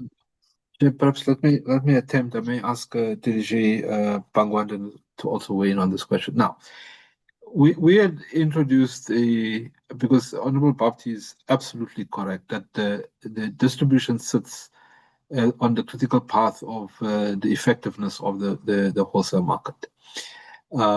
That it also sits on the critical part of Eskom's viability, because if Eskom continues to absorb 110 billion, in fact, this morning in the Eskom release on the winter outlook, the trajectory, I think, is that in the next 5 years, on the current trajectory, that figure, if left unchecked, is going to escalate to 300 billion rands. The DAAs were meant to stabilize so that you can get to the point where the EDI reform, which is getting to a point of introducing new distribution companies in whatever form and shape the process finally agrees to, in place. The problem now, even if you were to open up distribution to private entities, nobody or very few companies are so risk averse that they would go willy-nilly into almost all of the municipalities in the country and say, we're prepared to take up this distribution function. The DAAs have stalled because we do now sit with the problem of the requirement for a Section 78. And without getting into that technicality, the Systems Act provides that when a municipality for a basic municipal service decides on an alternative service delivery mechanism, it has to follow the Section 78 process. We had argued that this is not that. This is not an alternative service delivery process. It's an intergovernmental instrument that is helping to stabilize a key, stabilize electricity within the municipal context. We have now got an agreement with the COCTA that they will move at pace to assist municipalities to get through that Section 78 process. The Treasury has equally said that they will continue under the municipal debt write-off program to write off municipal debt if they stick to the DAAs, stick to the condition of the DAAs over a period of time that debt will be written off. And then there's the broader EDI reform work. And perhaps I'll ask at this point, Chair and Honorable Bapti, if I can ask DDG Bhagwan just to weigh in on where we are at on the EDI reform in terms of what the output for Vulindlela would be. Chair, with your permission, DDG Bhagwan. Thank you, Honorable Chairperson and DG. So DG, in terms of the EDI reform, not only do we have the distribution agency agreements in place to assist in building capacity and skills in the municipality, and to assist with the revenue collection, we also have substantial support now from National Treasury. And National Treasury has come in with a suite of programs to assist municipalities. So, for example, there is the Metro Trading Program, there's the National Treasury Munich Utility Reform Program, there's the Cities Support Program, there is substantial assistance being given to municipalities for cost of supply studies and also building skills and capabilities. And we think that, all of this put together assists in reviving and revitalizing municipalities. And we need to give a period of time in order to see all these interventions coming together and creating the impact that we'd like to see before we bring in new and further interventions. Thank you. Thank you. And then, Chair, my final one. It was referred to by the Honourable that spoke before me, and that's regarding infrastructure theft and damages and mitigation measures that the department has taken to address this. Now, I believe that we will be getting an answer to that question. But in addition to that, there's the legal connections and the rollout of smart metering, which is intended to alleviate or eradicate some of the illegal connections and the load reduction that takes place. Is there a timeline that we can rely on for the smart meter rollout and the removal of illegal connections along with that we can be informed of?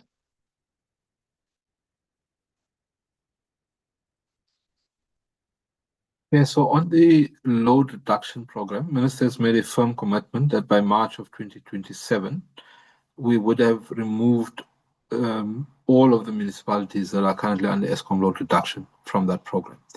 That would have meant that the connections would have been regularized.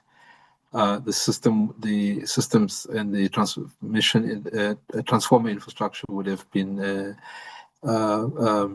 upgraded.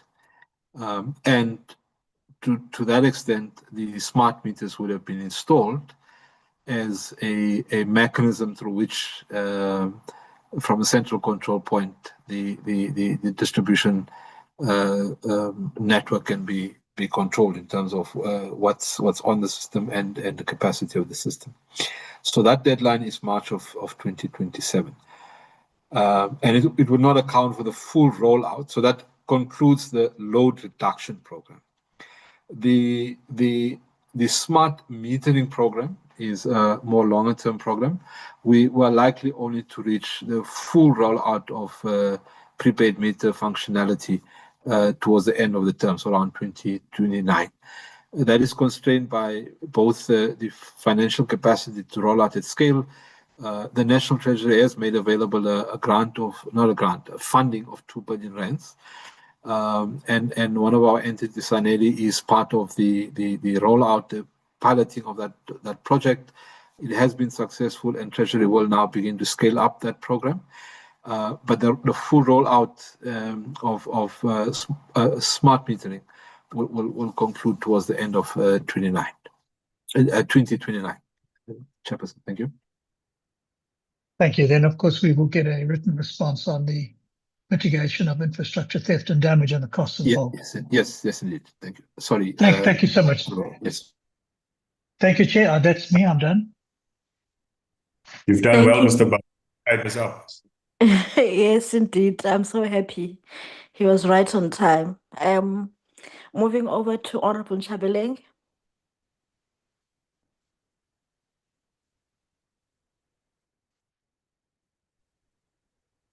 Thank you so much, Chair. Good evening, honorable members. Good evening, ministers, as well as the DG, and the DDGs, as well as executives in the department. My mind is to first say that I must say that we appreciate the presentation which was actually delivered. It's quite encouraging to see that the first year has already gone. The department is entering into a second year now. And based on that, we're looking at a situation where there's improvements. But again, I'm starting to see and get worried, DG. We raised several issues around how the department should function, particularly in relation to the policy on the cost of electricity. And suddenly I see an appropriation, which is, where the department is completely running with the program and literally blindsiding us as Parliament, where the roles and responsibilities say that Parliament makes legislation and laws, and the department's role is to implement the parliamentary legislation and stuff. So it's quite, quite concerning, to say the least. I mean, the minister is online. If minister wants to answer on this one, she can answer, or yourself, DDG, or DG, sorry, not for DDG, for DG to answer that.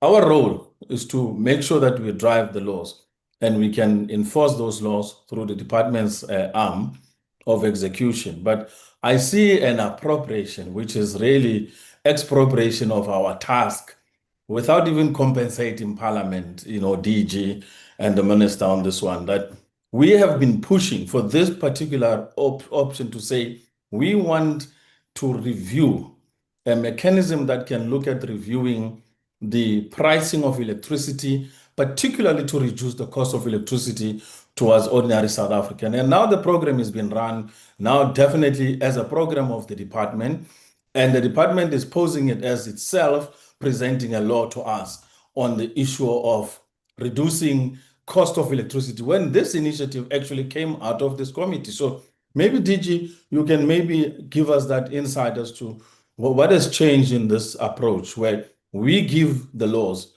the department implements.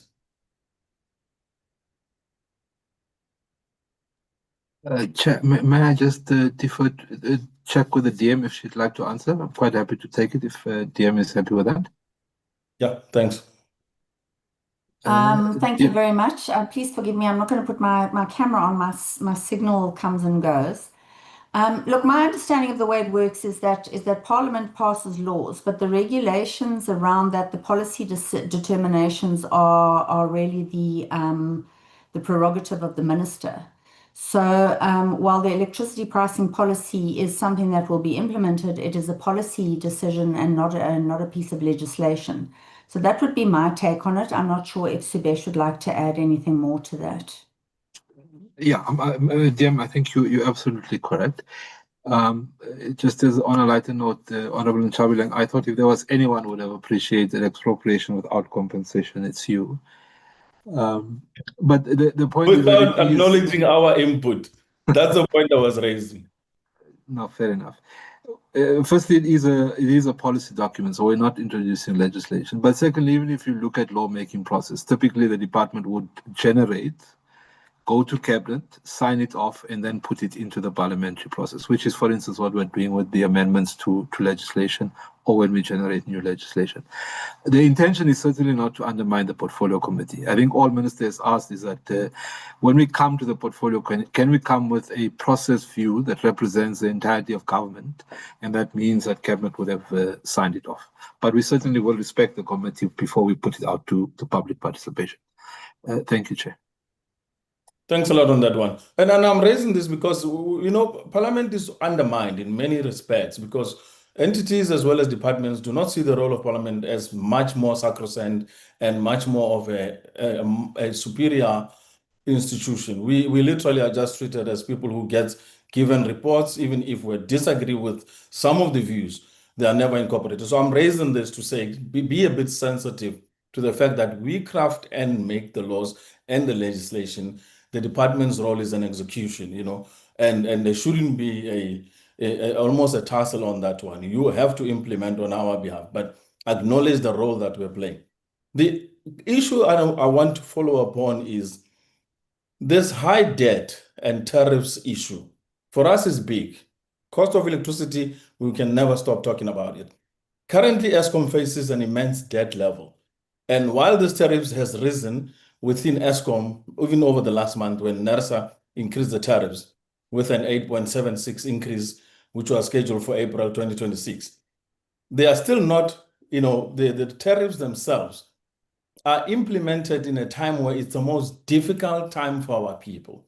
In the Department of Minerals and Energy, minerals as well as petroleum resources, when the increase on petrol had to be effected, there was a moratorium and an agreement between the ministers, Treasury and Energy, to say, can we cushion our people in terms of this price increase? When it comes to electricity, we're not seeing similar trends where there could be a cushioning happening, where if there is no necessity to increase prices starkly to affect our people, nobody does anything. NERSA just passes the increase, but the departments never come back. For instance, electricity department, no Treasury to say we can assist on 1, 2, 3 programs. Instead, money is used to bail out failing municipalities. And that money is not recoverable because once you've bailed out a municipality, it means that you're giving them further capital to go and risk more. Whereas this money could have been given out to bail out or even assist on tariff increases. And I mean, we're talking 110 billion, which is currently increasing as we are talking in this month of April on debt towards Eskom. And the department has not come out very strong and clear. What is the reason? Why is this thing a runaway, train? If you could remember, DDG, we sat in your office last year, early in the year, where we came up with a formula on how we can rescue these municipalities. At the time, it was 76 billion in terms of their debt to Eskom. And we had a package which could have been utilized. Out of an oversight, we came to your offices. We're sitting here today. There is no movement. Instead, the debt has increased and it's even more. Our people are paying more. The debt of municipalities has increased and the department is completely silent on this issue. So how do we hold you accountable and the public can know that they have to invest their confidence in the department when you're not doing what you're supposed to be doing? Okay. So firstly, let me just say a few things. One is that the problem of municipal debt is not an electricity sector problem per se. It's a problem of the intergovernmental fiscal arrangements. And I'm sure, the honorable member would know that in terms of the review of the local government white paper, the next level of work is the review of the local government fiscal system. So the system of government is looking at the question. Because the big problem with the municipal debt is that municipalities collect. Even though their collection rates are low, they are collecting money. But then when that money is collected, it doesn't get to be paid to the bulk utilities, both Eskom and Rainwater, or the water utilities, the water boards, because they're subsidizing other elements of municipal operations. Now, there's an efficiency question there. Are these municipalities operating efficiently?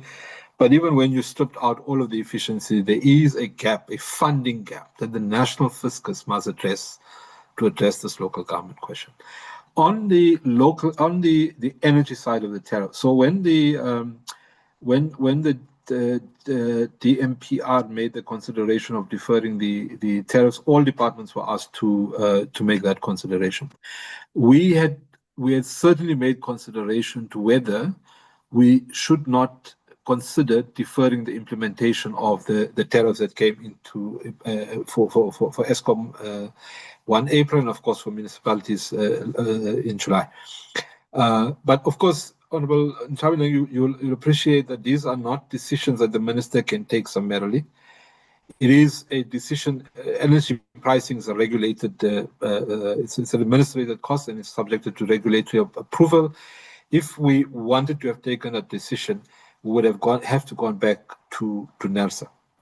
We got a legal opinion, and I think NERSA also confirmed this, that the review of the tariff is an administrative decision under PAJA.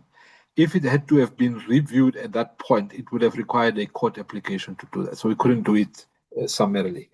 At the level of policy, we are giving consideration to the following.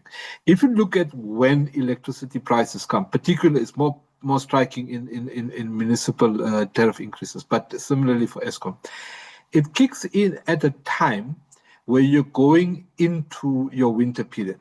So in the natural course of things, you have an escalation in consumption because of winter demand. And concurrent to that, you now have this price increase coming in May, June, July, in the case of municipalities. And that's really creating a very compounded bottleneck for affordability. So one of the things we have to give consideration to is how do we design, possibly, and I'm making the point very cautiously because it's not a canvas view, but is there a possibility that we introduce the tariffs as we go into the summer months, where you've got a dip in the consumption, and then you've got a better way of absorbing the sort of delta between the new tariff and the consumption? But that's not something we can commit to at this point. But the assurance I want to leave the committee is that we are giving consideration to every possibility of how we drive them. I mean, besides the regulatory stuff that we've spoken about at length, and all of that, how we use other instruments to help cushion the immediate impacts of the increase as they come. And I guess this year has been particularly difficult given where we were at in April, May, globally. The impact of fuel prices, general cost of living increase impacts. It was a particularly difficult period, but we are giving consideration to how we mitigate.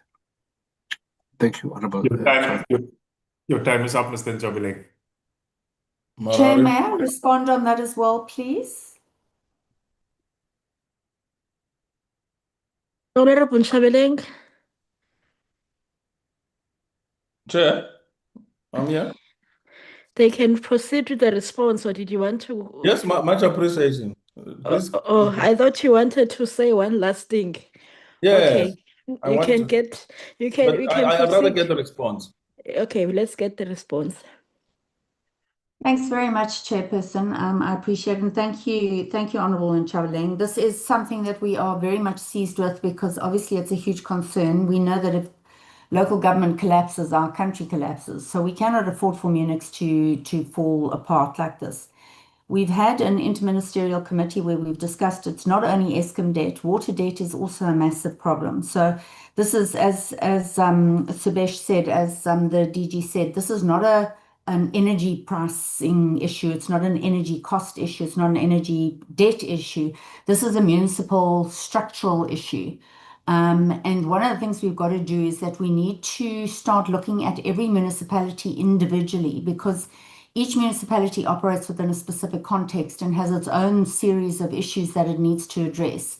And for a lot of these municipalities, irrespective of how well they perform, they're still underfunded and cannot meet their financial obligations every month. And imposing additional requirements on them, like through the debt relief program, further exacerbates the issue. So one of the decisions that has been taken is that we're going to start looking at each municipality individually to get an overview of what the challenges are that entire municipality faces, because we can't just address Eskom debt if we're not looking at all the other issues that they're sitting with in terms of the other debt that they have, the money that they're owed by government, etc.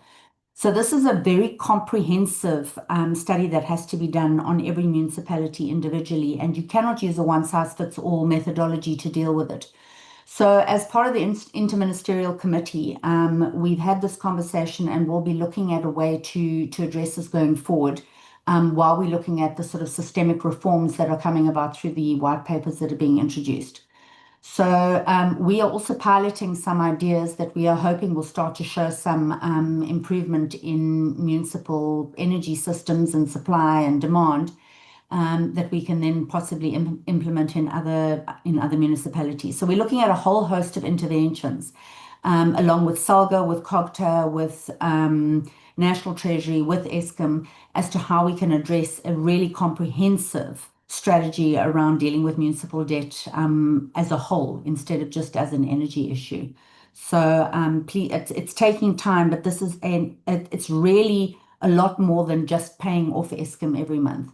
It's a really big problem that municipalities are sitting with. So we're working comprehensively with all the other departments to see what we can do to try and address it comprehensively. Thank you, Chair. Thank you, Honorable DM. Honorable Hassan.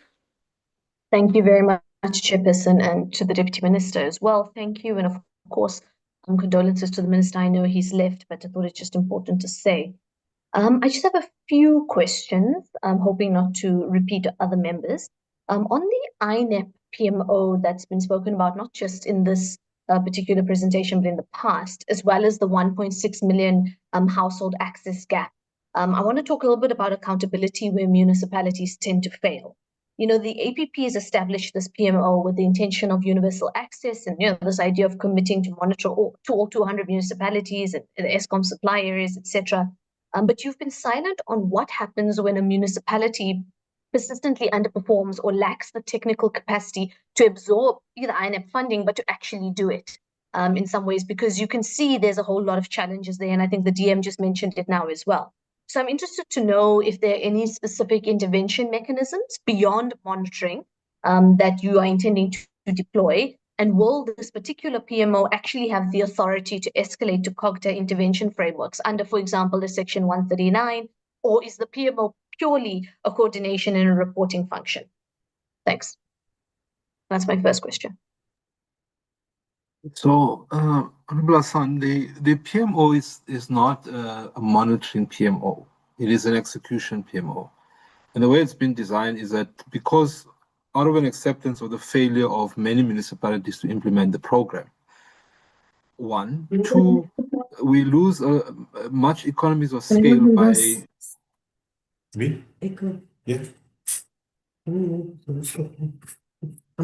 hope my time has paused. Yeah, let me continue.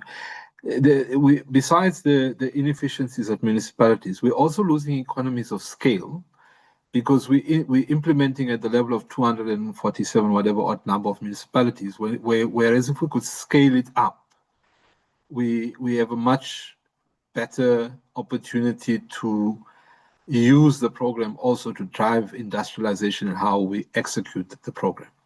So the PMO is designed to be an executor. It is also designed to look at how we close the funding gap, because what we know is that the totality of the program requires in the order of 72 billion. We're not going to make those numbers in the current MTREF, at least not to meet SDG 7, which is the 2030 timeline. And that gives us an opportunity to look at how we leverage what resources is provided for in the current MTEF to leverage and front load that funding so that we are able to draw in the likes of the DBSA and other DFIs to help us execute this program. The simple answer is that it's not designed purely as a monitoring. Once the full PMO is in place, it will then absorb the execution responsibility for the program. I think I'm answered on that. Thank you, ADG, and that's something we're also going to monitor. And I think in the future, Chair, we're going to have the specific PMO also come to us. In terms of my next question, generally speaking, and I acknowledge what Minister said at the beginning about the challenges of the decoupling of the departments, but it would appear to me that the department seems wholly underfunded. And I want to see if my understanding is correct. How is the DEE going to achieve all of these programmatic objectives you've set to us on such a small budget? How is you as department going to become fully operational in this financial year? Yeah, I will perhaps ask Honorable Hassan if I can defer to the CFO. I'll come in. I'll come back when she responds. CFO, if you don't mind.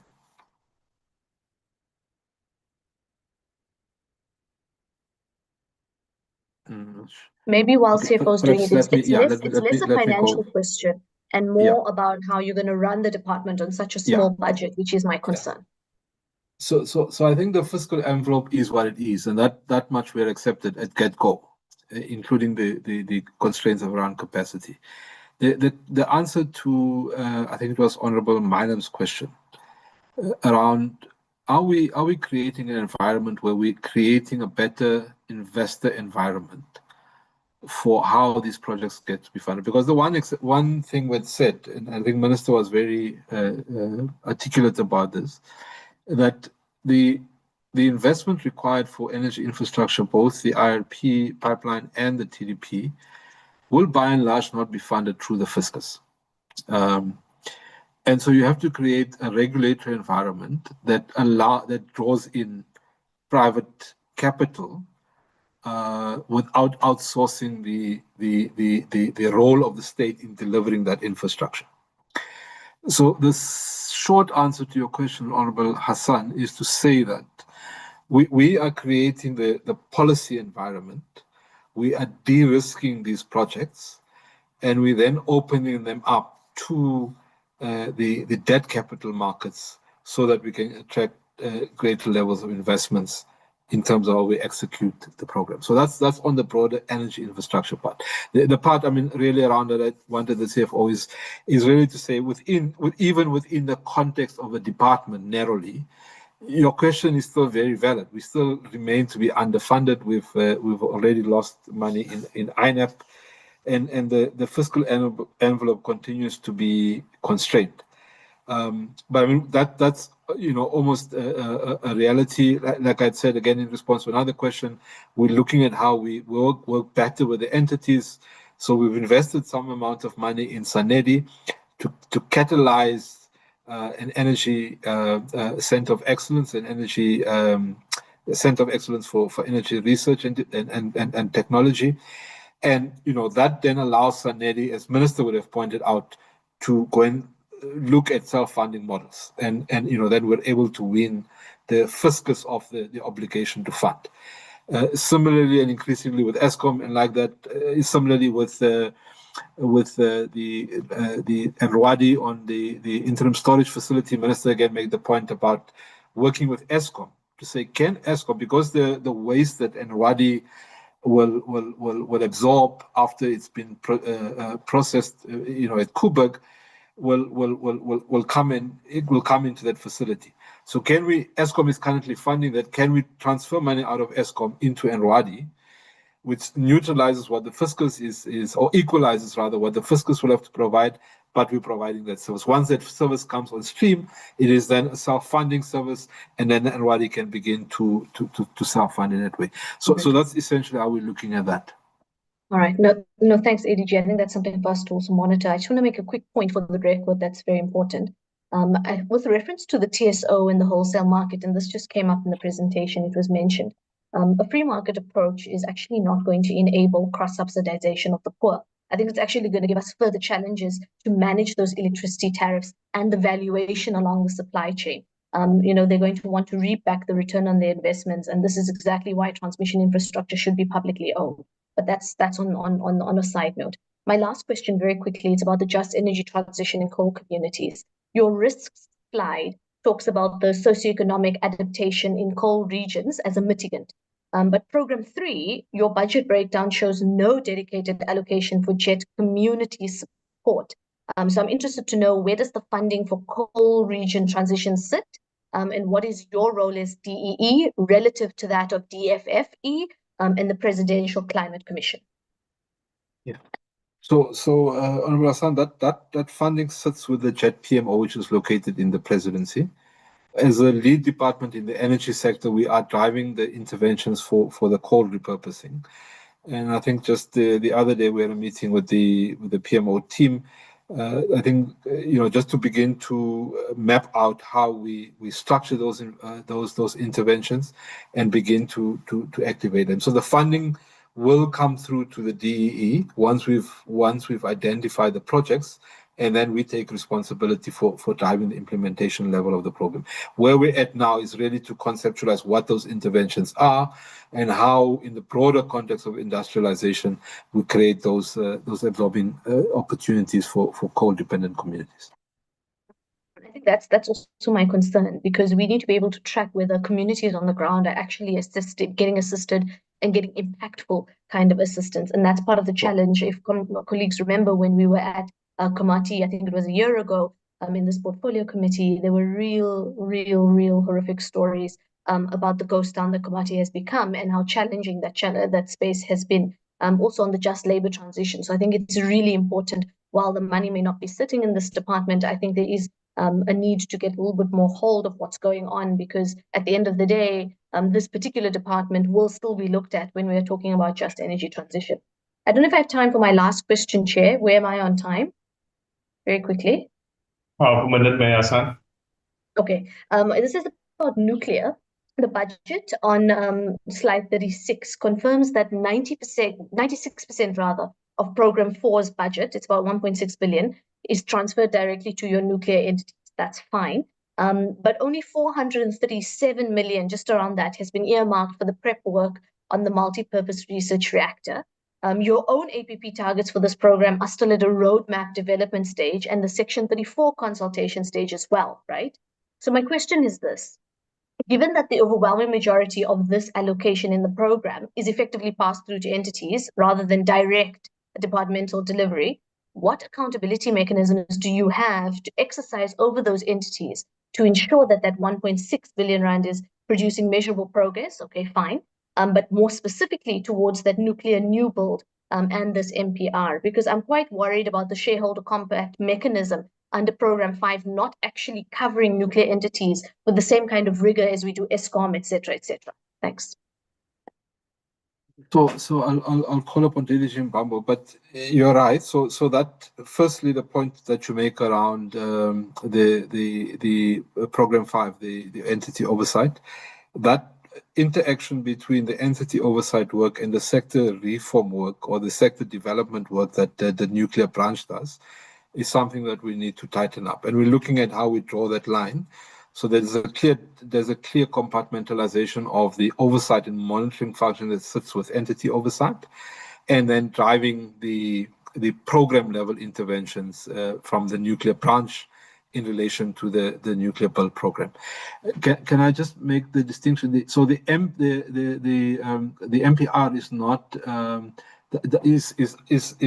is a project that's being run by NACSA, but it's not part of that Section 34 determination, because that's a research. It's a research. What the NERSA has put out now is an RFI for SMR development. Again, they've gone to market to test what's available in the market to help them execute. And then there's the nuclear new build program, which, based on the nuclear white paper on nuclear on nuclear, Eskom has to be the owner operator of any nuclear facility in the country. So we're now finalizing with Eskom how we conclude the procurement, and of course, before we get to that point, Minister has to then issue the Section 34 to enable that. But we want to be sure that by the time Minister issues the Section 34, there is capability and ability for Eskom to execute. Honorable Hassan, if you allow me, please, through you, Chair, DDG Mbambo may want to add a word or two on either DDG Mbambo or DDG Bagwan on the question. DDGs? Thanks, ADG, and thanks, Honorable Faslia, for the question. So on the MPR project, we have included it this year onto the shareholder compact. We also, request the technical plans. We monitor the technical plans, and then the payment and release of funding is attached to, the delivery that's monitored on the technical plans. So this year you will see that featuring in the shareholder compact. So that's how we monitor and link the finances to the performance. Thank you. Your time is up anyway, Mayor Hassan. Thank you. All right. That brings us to the end. I'm available for questions, Chair. Okay, I thought you would put your hand up. You can come in. Chairperson, can I maybe get details on the proposed nuclear build? For instance, when will it officially start and when is it proposed to end? Because here is my concern. If we are to meet the ending of unavailable or non-available electricity to certain communities to the tune of 1.6, we need a very strong intervention. And for me, that is one. Can I maybe get an answer there? If I can default to DDG Mbambo, who's responsible for the nuclear space, nuclear environment. DDG? So ADG, it's DDG Bhagwandin, nuclear bill. The ministerial cabinet had approved it, and it's now proceeding to the cabinet committee on the 29th of April 2026. So that's where we are with the nuclear bill. Okay. No, I think, sorry, Honorable Mbada, did you say bill or build program? Built. Yeah, no, DDG. I'm talking about the new nuclear build program. Yes. When will it start and what are the dates to end it? Yeah. What the DDG Bangwanan was referring to is the bill, the nuclear amendment bill. So No, just I'm pass not. that I'm there. not. Yes, I'm not referring to that. I figured as much. DDG Mbabo?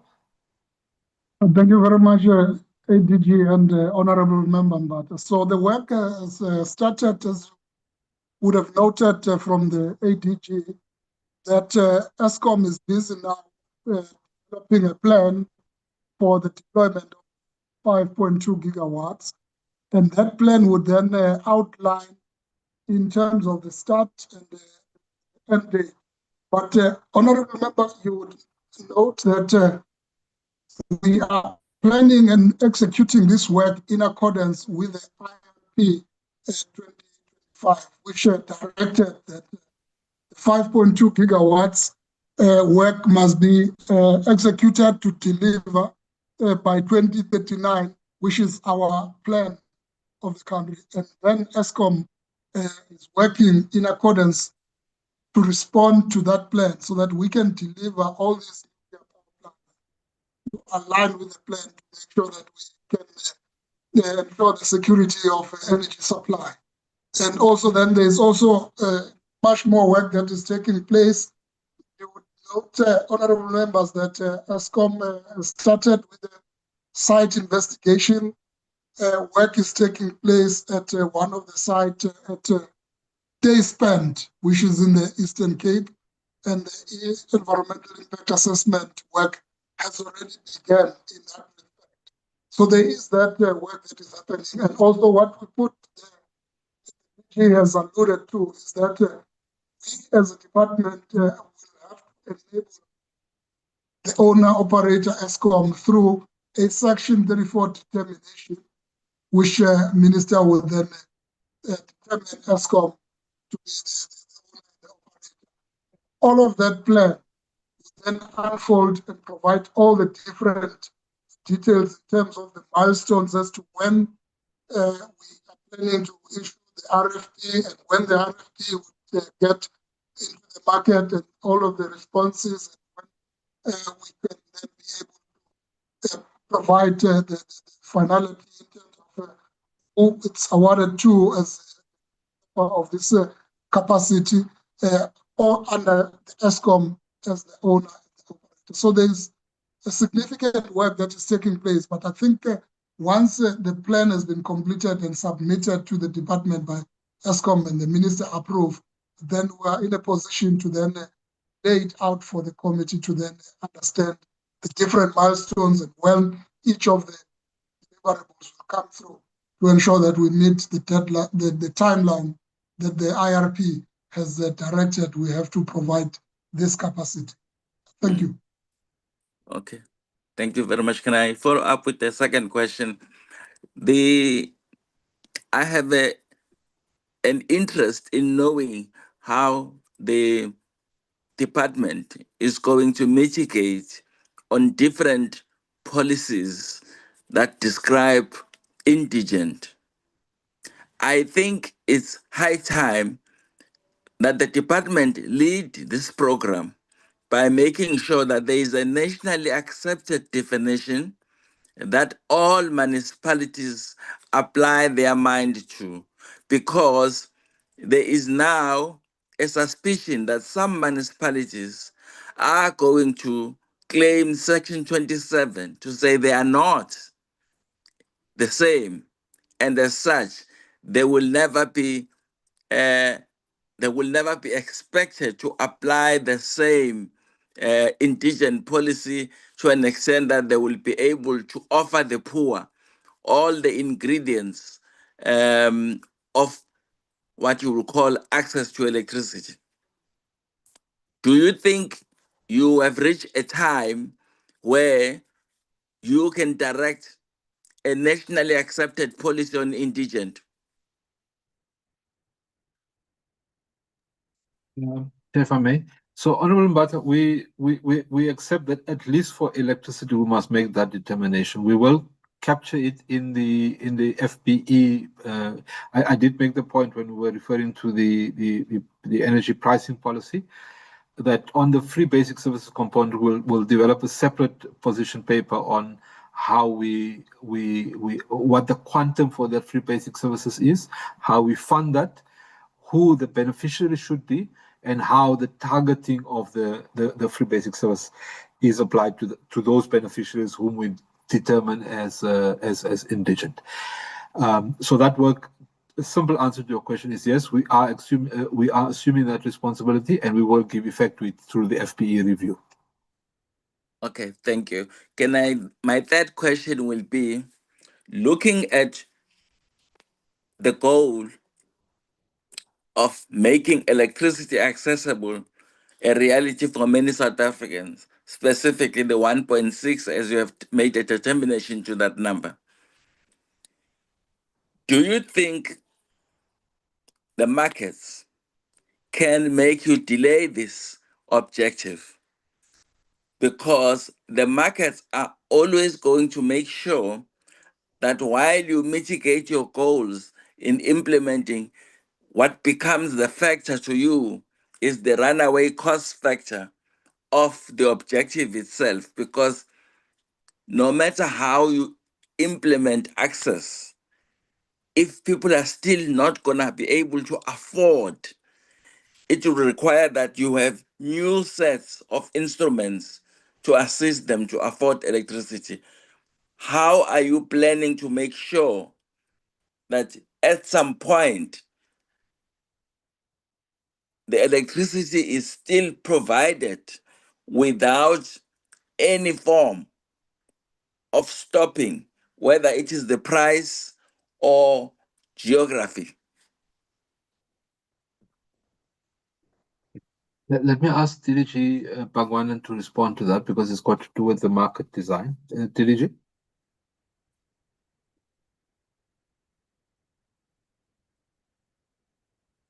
DDG Bhagwanan? Yes, I'm just trying to frame the answer to that question.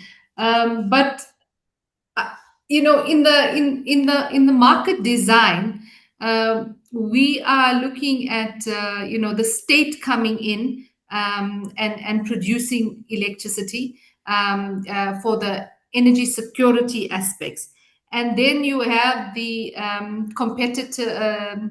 The market participants, like the traders or the independent power producers coming in. But we also have right now an IRP, an integrated resource plan. And the integrated resource plan takes into consideration, the demand and then the supply that is required. And then at that point, there is a cap for how much we actually need in the country. So there would need to be a balance in the design of how the state will come in and administer that energy security versus the market participants. So we are still busy, on that, on those matters right now, and a lot of that you will see in the market codes that we are developing, as well as in the sector reform paper. We'll make the propositions that will then be effected in the market design codes. So Honorable Mbata, I think just to add to what Dr. Bagwanan is, the point she's made now, is that in the design, ultimately the state has to provide the mechanism through which indigenous communities, consumers, are provided with a safety net. That cost can't be solely to Eskom as the backstop for the wholesale market. That cost is to be socialized through all the participants who play in the energy market. How we do that will then, as DDG Bagwanan has indicated, through the energy pricing policy, we then write into the codes to ensure that everybody is able to trade freely and fairly, non-discriminatory access to the transmission system, but you also carry the social burden that the state has to socialize across the energy pricing policy. But I think also in addition, we will be running a regulated and an unregulated system. So for those that want to play in the market, there will be that wholesale tariff. And then for the social costs, there will be a separate tariff regime to cover that as well. Okay, thanks. I'm covered, Chairperson. I'm covered. Thank you. Were you saying something, Mr. Jose? No, Chair, I was just indicating that Mr. Mbata's time is up, Chair. Okay, thank you. And in those words, we wish to extend our sincere gratitude to the department for such a comprehensive report.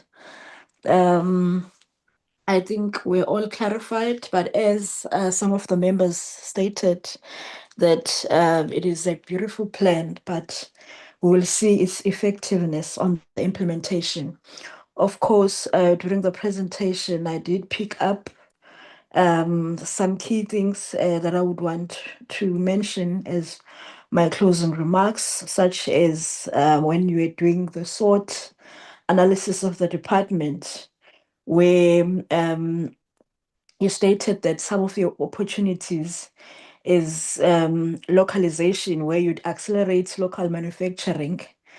And also in your weaknesses, where you stated that there are skills and capacity challenges with limited internal capacity.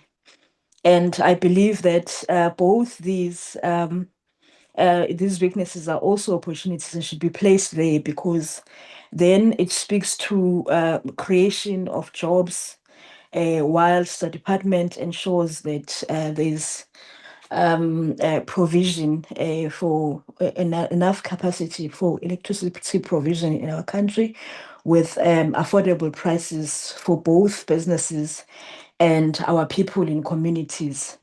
But also, I noted when you were speaking about the vision for energy transformation, your third point, where you said that you would drive industrialization and lead innovation. All of this also still speaks to the opportunities there, which will lead to reviving of the secondary sector in our country, ensuring more opportunities for our people.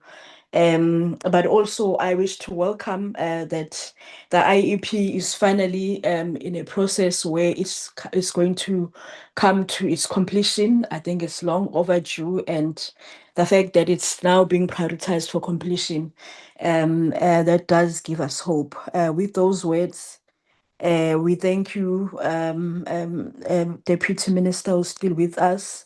The minister who gave us also very insightful remarks at the beginning. And of course, we continue to wish our deepest condolences to him and his family during this time.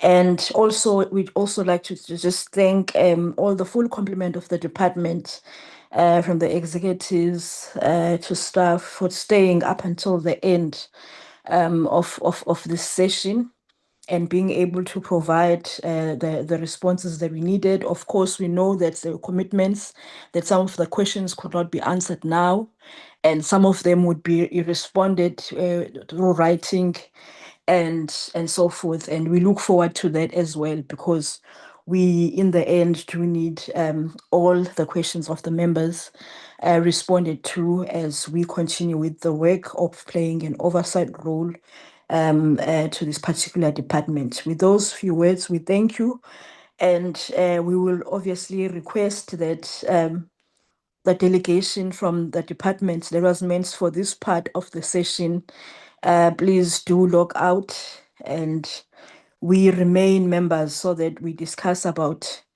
the last item on our agenda. Thank you very much, Chairperson. Thank you, everybody. Thank you. Thank you.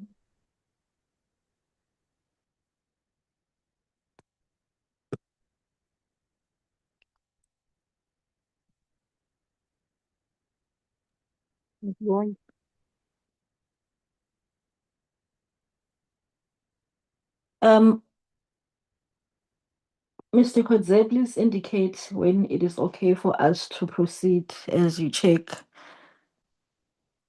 the people who are logging out.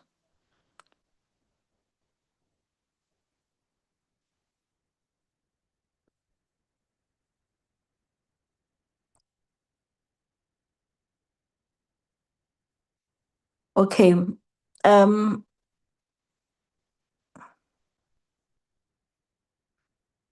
I think we can proceed. So I'd just like to check, honorable members, you'd know that we had agreed that our meeting, or rather this point, would be from 8 o'clock until 9.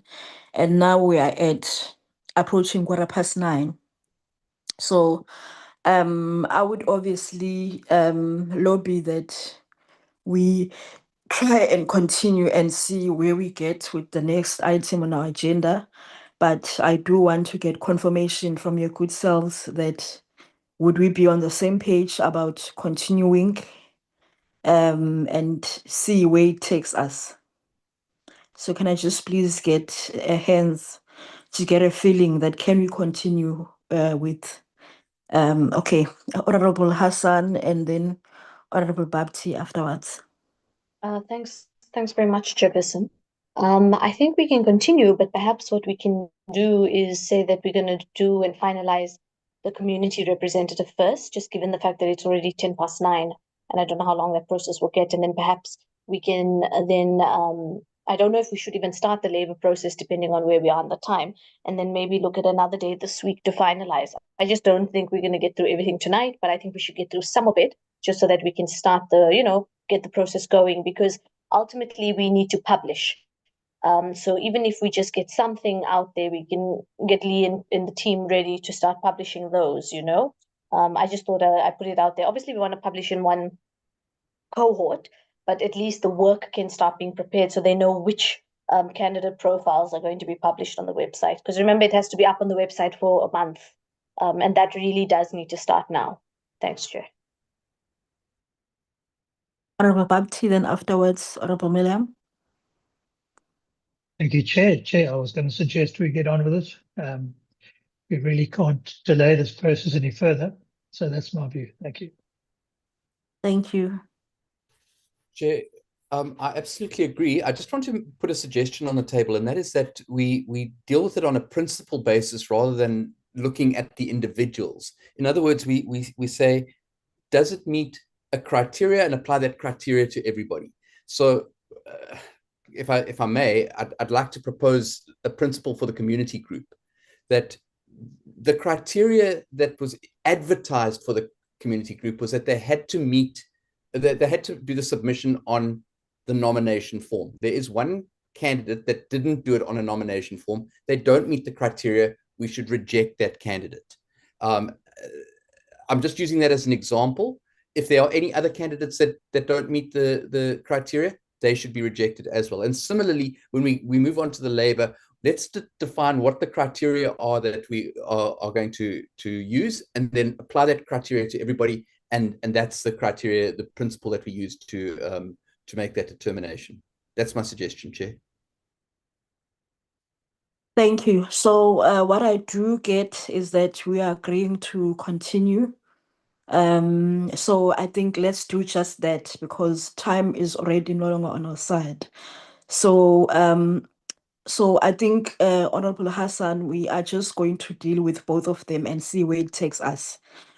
So we are going to start with the community rep because it's already just 5. I don't know, because we had agreed earlier that we will agree on. Okay, I feel like let's deal with the community rep and finally make a determination about this one applicant who did not add the nomination form, but rather it was the nomination letter. And then once we're done with that, we'll then move on to the labor applications. So members, because we are still streaming, I do suggest that let's refer to the applications as numbers. I do believe that even when we are getting the when we are sharing on our screen now, perhaps we are not going to show the names of the applicants for now, but rather refer to them as numbers, because we are really just looking at what is being presented in terms of how they got shortlisted in the first place using the criteria for now. So we really even don't need to refer to their names anyway. So Hassan, Honorable Hassan, your hand is up. After you are done, unless if you are getting into it now on the community I rep. was going to get into it, but I'll wait for you, Chair. No worry. Okay, I think let's just get into it, but I want us to get all hands to come in, because I think earlier on we did see, I mean, I was going to ask Miss Lee Bramwell to maybe start sharing the screen so that we see the community reps, but we know that it's the 5 individuals and it's the cleaned list, but I'll ask her anyway to start sharing. So these the 5 individuals that we have, and we need to make a determination on the one without with the nomination letter instead of the form. So can I please take hands on that? I know that Honorable Hassan has a hand on this matter, and we already know the views of Honorable Alham on it. So let's get the rest of the members to make their comment on this. Honorable Hassan, you can come in so long. Honorable Mbata hand is noted. Okay, so we are. I'm noting Honorable Hassan is going to come in, and then also in the sequence we'll have Honorable Chabeleng, Honorable Mbata, and Honorable Edwin Bapti. So Honorable Hassan. Apologies, Chair. There just seems to be something happening at my house. Can I just have a minute and come back in a second? Just apologies. Okay. In that sequence, the next hand, I believe, was Honorable Chabeleng.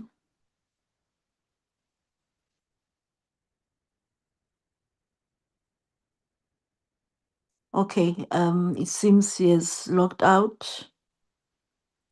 He just came on with another gadget, Chair, so I don't know. Okay, I'll get to him. Maybe he's still trying to. Sure. Honorable Mbata.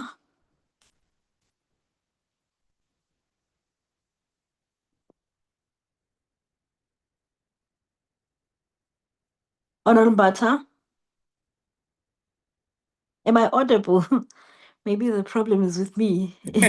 Not at all, Chair. Audible. Okay. You're audible, Chair. All right. Okay, let's take Honorable Chabeleng, because his hand was on top in the sequence before he changed gadgets. I see he's back on.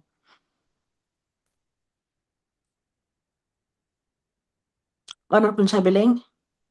Thanks a lot, Chair. I think it's the technology that is currently just muzzling us.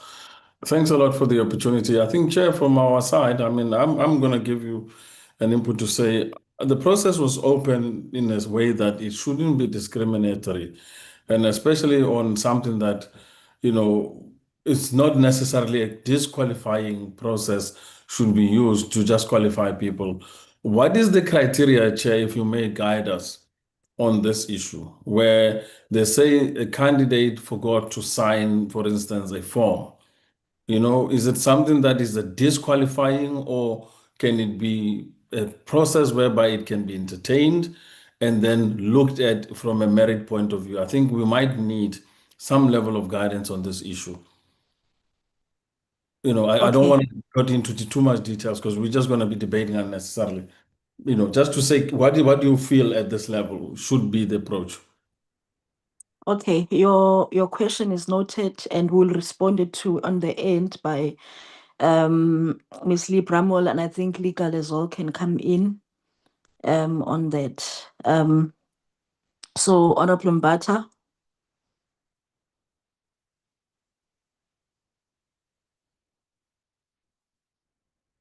Honorable Babti, I think Honorable Mbata may. Thank you, Chair. I think we should stick strictly to what the advert calls for. It is the safer option, in my view. It avoids any kind of queries or appeals or issues later on. So I'd be in favor of sticking strictly to what the advert calls for, and if an applicant does not apply in terms of those requirements, then it's not us, it's they actually exclude themselves on that basis. Thank you.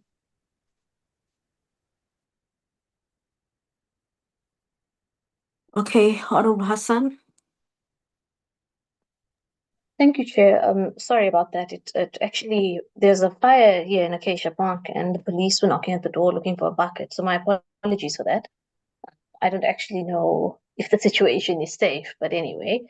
I'm just going to make an argument, Chairperson, and we'll leave it up to the committee to make a decision, and that will be fine. But I just want to make an important argument here. I forgot the candidate's number. Let me just check before I make a mistake. Candidate number 5, in terms of the community representative, is the only female candidate that has met the minimum requirements in terms of the substantive elements. Candidates 1 through 4 are all males. Now, my challenge and my concern is that if we only shortlist candidates 1 through 4, we're going to have a situation in which the outcome will be a male candidate only. So I just wanted to put forward to the portfolio committee that perhaps, given the fact that this candidate number 5 did in fact include the ID, a nomination, a signed nomination form, qualifications, etc., what was omitted, if I'm correct, was just the cover letter on the front, you know, the one with the NNR logo. And my concern is if we completely remove it, we'll then only be sitting with 4 candidates who are male. And I'm not making an argument beyond that. I understand that the candidate must go to the interview process, and come what may, left or right, the candidate must obviously prove themselves to have the meter for the board. But I just wanted to make an in-principle argument that I don't think it's a good idea for us to put forward a list of entirely males, especially given some of the challenges of the past. But let me put that argument there. Also, I wanted to find out while we're on this, perhaps Lee can come in here. Are there any other candidates in the 17 who would be in a similar situation? Because then we can make an argument to include those as well if they meet the other parts of the requirement. Because this is just around the form. So the nomination letter is there. There is a clear link to a community representative, etc., etc. Because I want to make an argument that if it's not affecting others, perhaps this is something that we can think about. And let's treat the community representative as category A, you know, that this is the only 17 that we're looking at, and ultimately 4 or 5. It's just my concern is that if you shortlist 4 males, the outcome will only be male, and you are excluding females. And not just that, I think there is a concern on the discriminatory element. But of course, I understand the arguments that have been made by other members as well. I just wanted to make this in principle argument and ask for us to have a discussion on it. Thank you. Thank you. I do see there are other hands coming up, and I would want them to be entertained after we have finally gotten a response from Ms. Lee Bramwell and legal, especially on the question that was put forward by Honorable Chabeling, but perhaps maybe they can even guide on this issue as well of the nomination form versus the letter, so that we speak from an informed point of view. And we even after that explanation, we can check if the honorable members are still wanting to have a view further on the matter. Perhaps after the clarification, they may be covered. Chair, Can I perhaps Lee, please? Chair, perhaps Lee could hide column B. Yes, please.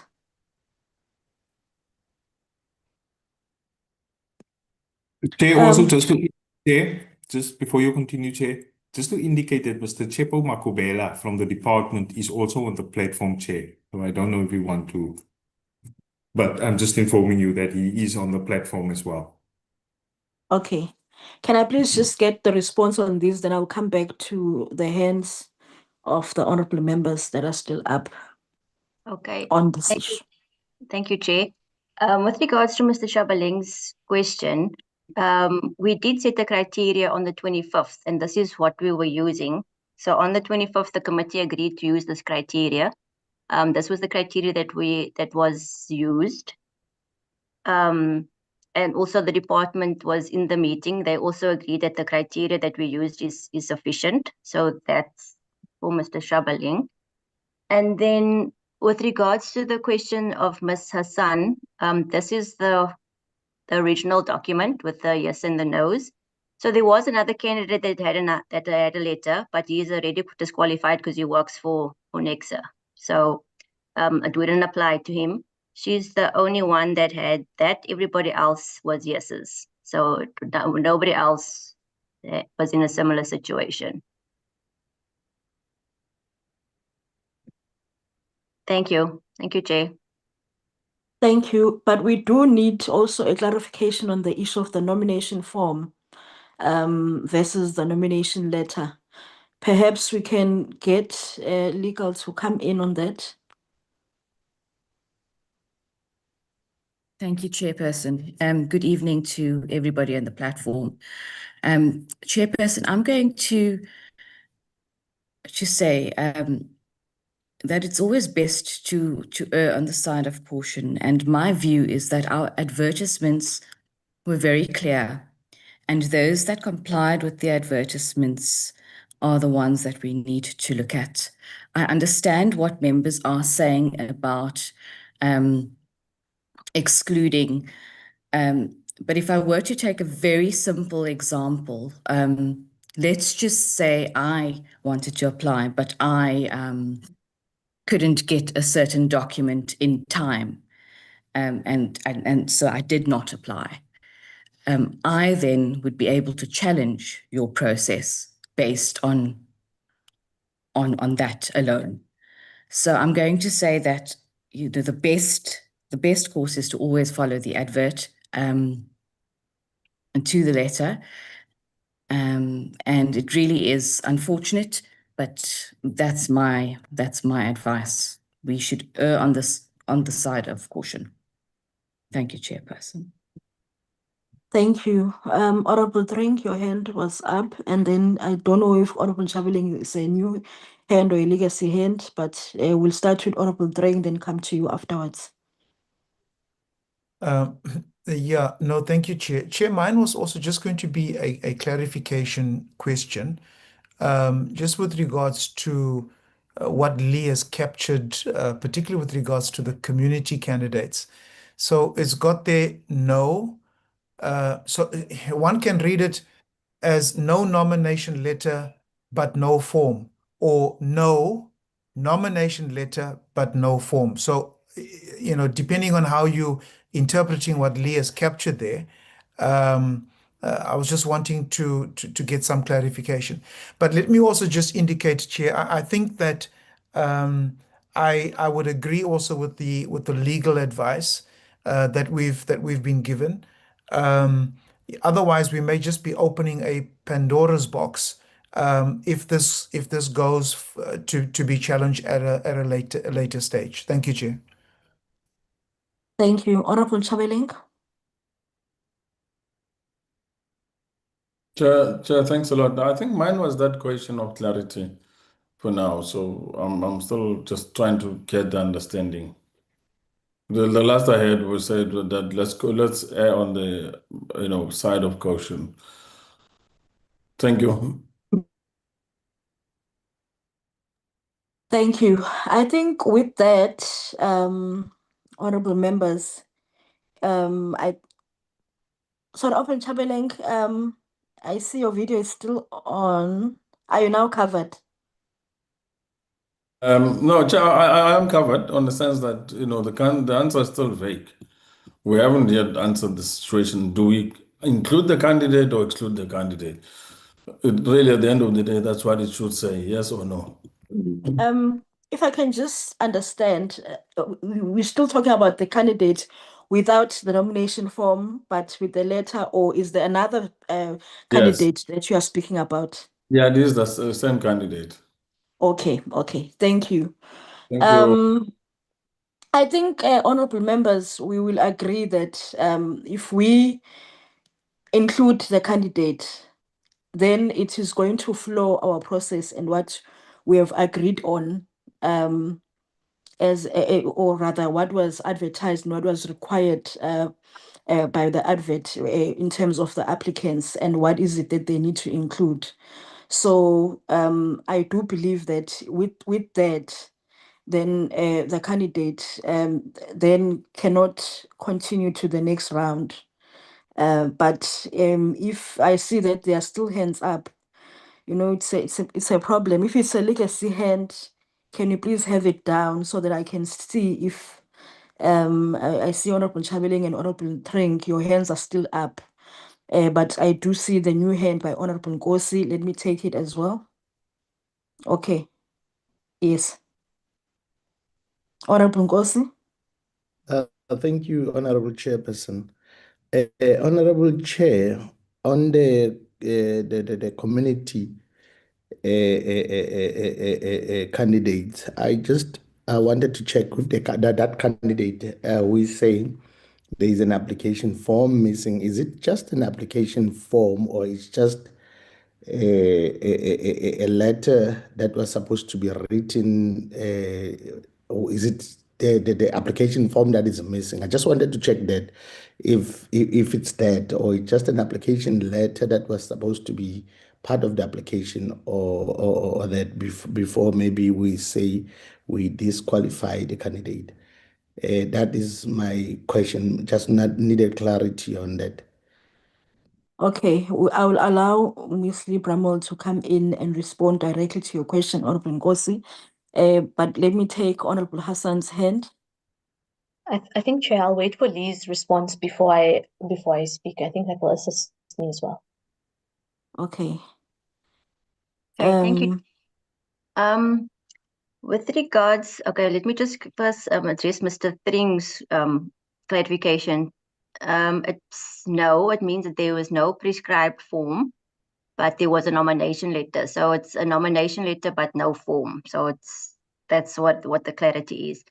Then with regards to the actual prescribed form, so the advert asks for a prescribed nomination form. So it's basically a form that the NNR gives for application for a board member. So it will say on top the letterhead of NNR, and then it will say I, the nominated or the nominee that's been nominated, or the nominated person, and my ID nominates this person, their name and the ID, and there's a thing where they need to accept, the nominated person needs to accept, and they need to sign it. So that's an actual form. The letter is a separate thing. It's a letter where somebody nominates you, and they will say, like, I, Lee Bramall, nominate this person, and they'll talk about the person as, what are their qualities, why they think they should be a board member for this person, and then they'll sign it at the bottom. So it's a letter. The other one is a prescribed form where you need to put in your name, your ID number. It's given by NNR. So it's two separate things. it's saying the same thing basically, but it's two separate things. If that's clear, Thanks. Okay. Sorry, Chair, and were both required, or is it just the form that was required, the prescribed form? So in the ad, it says for the prescribed form. Okay, thank you, Ms. Libramo. Honorable Paulson's hand is up, so I will take it, and then afterwards go to Honorable Hassan. Good evening, Chairperson. Good evening, colleagues. Chair, I find it really ridiculous that where there's an application from a designated group and it's a black female, and we want to use technicalities to eliminate this person. Not that this person doesn't qualify in terms of qualification, in terms of experience, but simply because she omitted to fill out a form. It's insensitive and it's actually quite ridiculous. And I heard the comment earlier this morning by one of the members that this isn't a state-owned entity where we have to comply with BEE. I don't care. I think the sentiment should always be to ensure that when we speak inclusivity, that it is across the board, whether it's a state-owned entity or not. I would be very disappointed if we eliminate someone on a mere technicality. Thank you very much, Chairperson. Thank you. Thank you, Honorable Paulson. Honorable Milam, and then afterwards, Honorable Ngozi. Thank you, Chair. Chair, I have to disagree vehemently with Honorable Paulson. And the reason I disagree is on the basis that if I think it was Honorable Paulson this morning, who actually asked for the race and gender of the applicants to be put on the form. If he had not done so, we would not know that this was a black female. In other words, the criteria apply to everybody. And the criteria are a legal requirement. It's a prescribed form. It's not an optional form. It's something that the NNR has said, you must do this. Now, if they do that, it means that the process requires it. And if the process requires it, if you don't comply with the process, you must fall out. So whether if it was this lady or anyone else, it would apply to everybody. And so we can't say, because she didn't comply, oh, shame, she's a black woman, she must be given another chance. That's not right. And I'm not saying that we should not be inclusive. Please don't mistake what I'm saying here. I'm saying that the criteria apply to everybody equally. It should not be cast aside because one particular candidate is from a designated group. That if we have a look at all those candidates, they're actually all from a designated group. They're all black South Africans. They are African in terms of the word that is used on that form. So at the end of the day, we are being inclusive. The other thing that I want to say is this, that if we are going to look at inclusivity, we can't look at an individual person and say we must be inclusive by including that person in the shortlisting, because otherwise there's no black females being shortlisted. We have to look at the board as an entirety and see, are there females on the board? And right now, I don't know. I have no idea what the board of, in fact, I do know. I know that there are black females on the board of NNR. But my point is this, that if we apply the criteria and we apply them without looking at race and gender, this person would fall out. And that's not discriminatory, that's non-discriminatory application of the criteria. So I have to vehemently disagree with Mr. Paulson.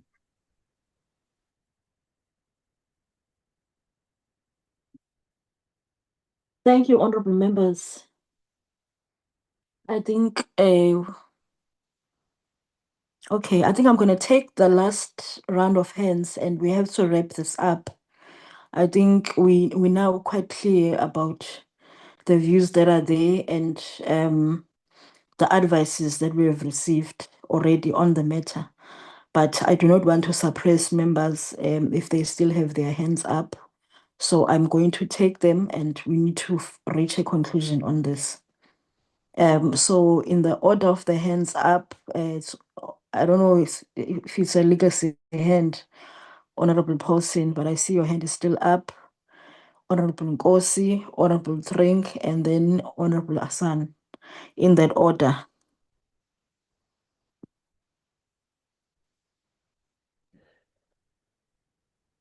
Should I come in, Chair? Looks like Honorable Paulson is a legacy hand. Okay, come in. Thank you very much, Honorable Chair. Honorable Chair, I just needed to get clarity again.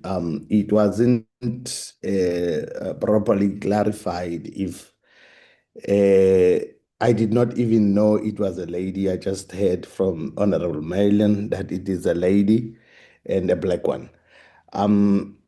If it was a letter that she did not maybe submit, or was it a form that was not filled? I just wanted to get clarity on that. And if is it prescribed, whatever she could not maybe fill in. I just wanted to get proper clarity on that, Chair. Thank you. Thank you, Honorable Drink. No, thank you, Chair. Chair, I think this morning I spoke about, I was feeling a little bit unsettled because we had some applicants who were disqualified because they had submitted their IDs, but their IDs were not certified. And I kind of raised that and spoke about it this morning.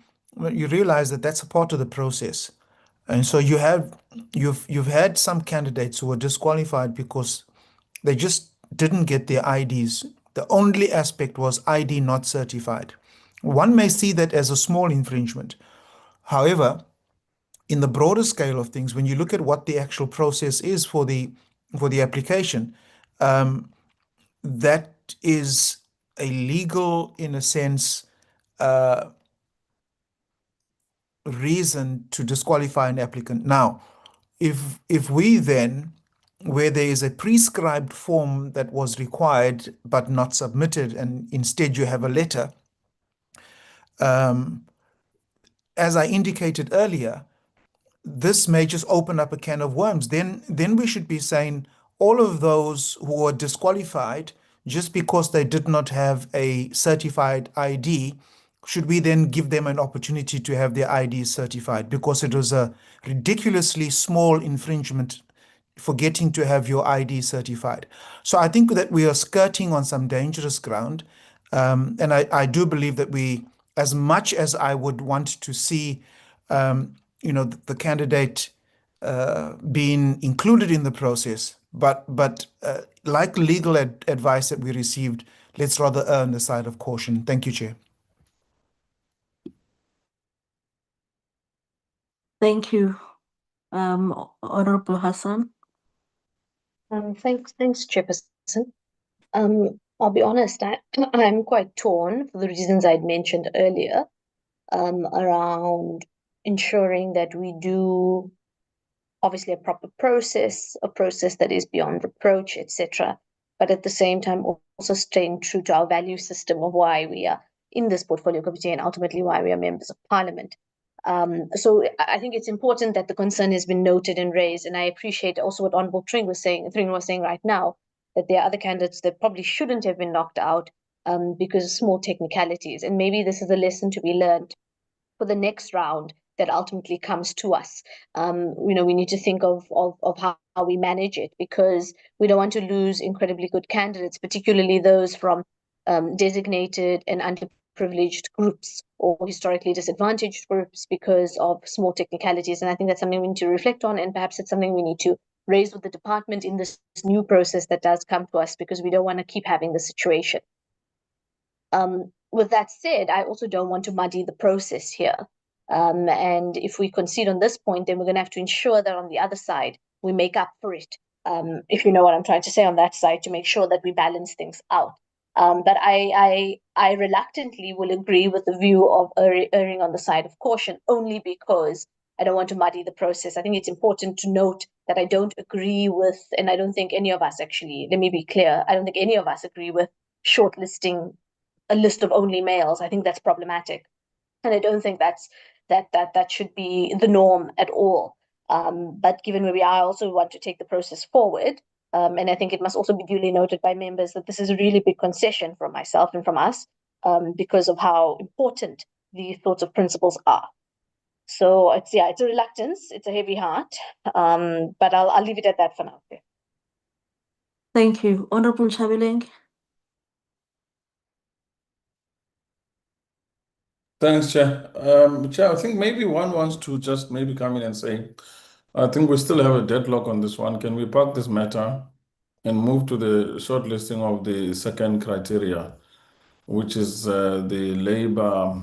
Let me just get to it quickly, which is the labor rep, because I think on the community rep, we've already, sort of came to some kind of a conclusion, because the green are indicating that there is a criteria of qualifying. On the labor rep side of it, we've got greens. I don't know how many, maybe Lee can help us on how many people are on the green side, so that we know if we're to shortlist now, who are we looking at in terms of the people. I don't want to go into the names. Thank you. Chair. Thank you, Honorable Chabeling. I'll take one last hand. Sorry, Chair. Honorable Mayhem, I'm taking your last hand, and then Yeah, we Chair, need to. Honorable Nchabeleng's changing the process. We agreed that we would deal with the community reps because it would be quick, and it sets a principle that we can follow. If we agree that the criteria need to be upheld and we apply a criteria across the board, then we must apply the criteria, okay? Now, we need to understand, and this is something that was made very clear at the meeting this morning, is that there were two different adverts. In the community rep advert, it said on the prescribed form. As I understand it, on the labor advert, it did not say on the prescribed form. So on the community rep side, we have to apply that principle, that there's a prescribed form that was not complied with. And so, unfortunately, and this is really, really sad, that candidate does not meet the requirements and must fall away. Let's accept that and move on. Okay. And if we need to go to a vote on it, let's go to a vote. But we can't keep going around and around in circles on this. We need to make a decision. Then we can look at what are the criteria that we need to consider on the labor side. But for now, we've got one candidate that we're debating over. And the idea is to reduce the number of people so that we only put out 30 or 40 names in total for both lists to the public. And then we only interview maybe 20 when it comes to interviews. But we've got to reduce the number somehow. Thank you, Thank Chair. you, Honorable Mayhem. I think we've been hearing the views of the members, and I think we've been open for the discussion so that we're able to convince each other, and we're able to agree. Also, getting the advice from Ms. Lee Bramwell, who is doing the shortlisting for us, but also from legal as well. And I think that as the discussion was going, it became clear that we are now sharing the feeling that as painful as it is, we have to stick to what the advert said. And therefore, the candidate or the applicant is affected by this. And therefore, the process had already taken down the applicants to 5, and then there was this questionable one about the issue of the form versus the application letter that they put, and of which the adverts did not speak about an application letter, but was clear about an application form. So the candidate falls away, not because we want the candidate to fall away, but because the advert that the candidate was applying for required that, and they were unable to actually produce that as part of their application. So I think with that, it is quite clear that we are now left with the 4 for community, and it is now concluded. We can now move on to the Labour candidates. So with that, I will ask Ms. Lee Bramwell to be able to flight the Labour candidates list, the green, because earlier we did agree that now when we get here, we're going to be dealing with those who are now in green, I believe. Can you please, can you just remind us, Ms. Lee Bramwell, how many they are? Thank you, Chair. Okay, there are 57 that qualified, that met the criteria. Yeah. So at the bottom is I had all the numbers. I added the demographics. One of the members asked about it this morning, so I added the demographics. But everything else is the same. It's just I took out all the greens and they're all in one place now. So these are the 57 that has been shortlisted. Okay, so I'm going to open a set of hands, honorable members, because we did agree in the morning that when we get into this, we need to get some form of a way that we are going to reduce this number to be the number that we will eventually publish and take to interviews. So I'm going to open a set of hands for that. I do see that the hand of Honorable Mehem is up. Honorable Fasia Hassan is up. So let us take your hands in that order. Thank you, Chairperson. Chairperson, I want to suggest that we look at, because all the other criteria, they've met the requirements on. In other words, the nomination form, the documentation, the reasons for disqualification, they've all met the criteria on those.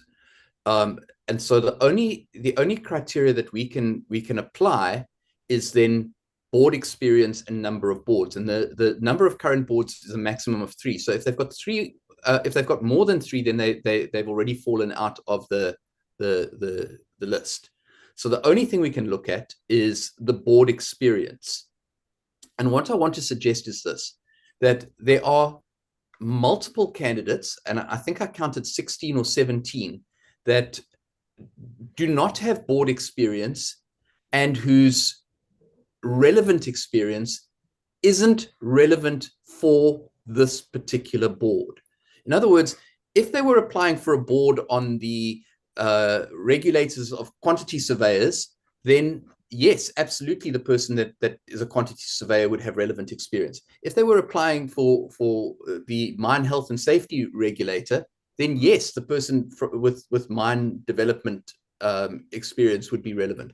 But you can't tell me that a person with those qualifications is relevant in an area where we're dealing with nuclear safety. Nuclear safety is a very specialized field, and I think that we need to be careful that in trying to shoehorn people in to a nuclear safety environment. So I just want to raise that as a potential way of shortlisting and removing some, because there are 57 names here. We need to reduce it quite substantially if we're going to make any progress. So I want to suggest that that's the only way that we can really look at how we shortlist a little bit further. Thank you, Chair. Thank you. Honorable Hassan, then afterwards Honorable Ngosi. Thanks very much, Chair. I want to make a couple of points. The first is that now we're on the Labour representative, and colleagues will recall that in the selection criteria, we'd had quite a long conversation about NQF level, about board experience, etc. And I think Lee can even bring up the selection criteria should we need it. It's quite clear. It says nuclear or relevant experience. And we go on to lists. I'll actually read it here. I've got it in front of me. we actually go on to list various areas in which we have allowed the experience to perform, because it's not only around nuclear. We've spoken about radiation, mechanical engineering, electrical engineering. Number E says mining and metallurgical engineering. F, HR and labor relations. G, environmental management. H, emergency preparedness and response. I, information technology. And J, governance and risk management. So we have broadened it in that way. And the reason why we've broadened it is precisely because we are trying to look for a labor representative who may not, and let's be honest, this nuclear space has been closed off to the masses of our people. There are very few people who have access to this sort of skill set. We are looking to put in members in the board. That's why we want governance skills. It's why we want IT skills. It's why we want labor and organizing skills. We're not looking yet at this stage to replace the highly technical parts of the board. That's in the next process. We even reduced the NQF level because we said we want a shop steward who's representing a particular community or representing a particular organized labor force in a particular area around Kuburg, for example. This is all just arbitrary. But the idea is that we wanted to make this process more accessible. And my concern is that if we make it more strenuous now, we're going to actually undo the intention that we had in the first place. So that then brings us to the question of how then do we narrow down the list? How do we whittle it down? I'm going to start back to this particular point. And I said, I actually think it was cited in some media houses over the last day or so. The reality of the matter is that this particular industry is severely exclusionary. It has not only historically, but even now, particularly left out African masses, particularly black masses in general and Africans in particular. It has been a closed off space to women. It's been a closed off space to youth. And this is one of the reasons why we asked Lee this morning, not because she doesn't have anything else to do, but because we want to know of the people who now meet the basic minimum requirements. That's important. Everyone on this list meets the requirements and could serve on the board. So that's the most important point, right? These are all people who can be board members. Now we must ask ourselves, how do we transform the industry? How do we transform the sector? Particularly because we are trying to fulfill a position that deals directly with this element of transformation. The whole point of why the Nuclear Regulator Act, the NNR Act, spoke to community representation, spoke to labor representation, is precisely because we are trying to change not only the face, but the substance of the nuclear industry. With that said, Chairperson, what we should now do is apply these demographic elements. Let us prioritize women. Let us prioritize Africans, and let us prioritize those who are under 40. Perhaps Lee can also help us tell us how many people meet all three requirements. And let's then say those three or those candidates who meet all three requirements, i.e. a young Black African women, let's put them through. Then we go to the next level. How many of those people may be Kalaru Indian, for example? Or maybe then we say males who are young, African males who are young. We sort of do it like that. And that will lead us to a process where we ultimately, and I also want to propose this, Chair, that we ultimately go through this process and we come up with maybe 25 labor, and now we've got 4 communities, so maybe 26 labor, and we ultimately have 30. I'm suggesting that we have 30, and then that's the 30 that we publicize on the website and then ultimately take it forward.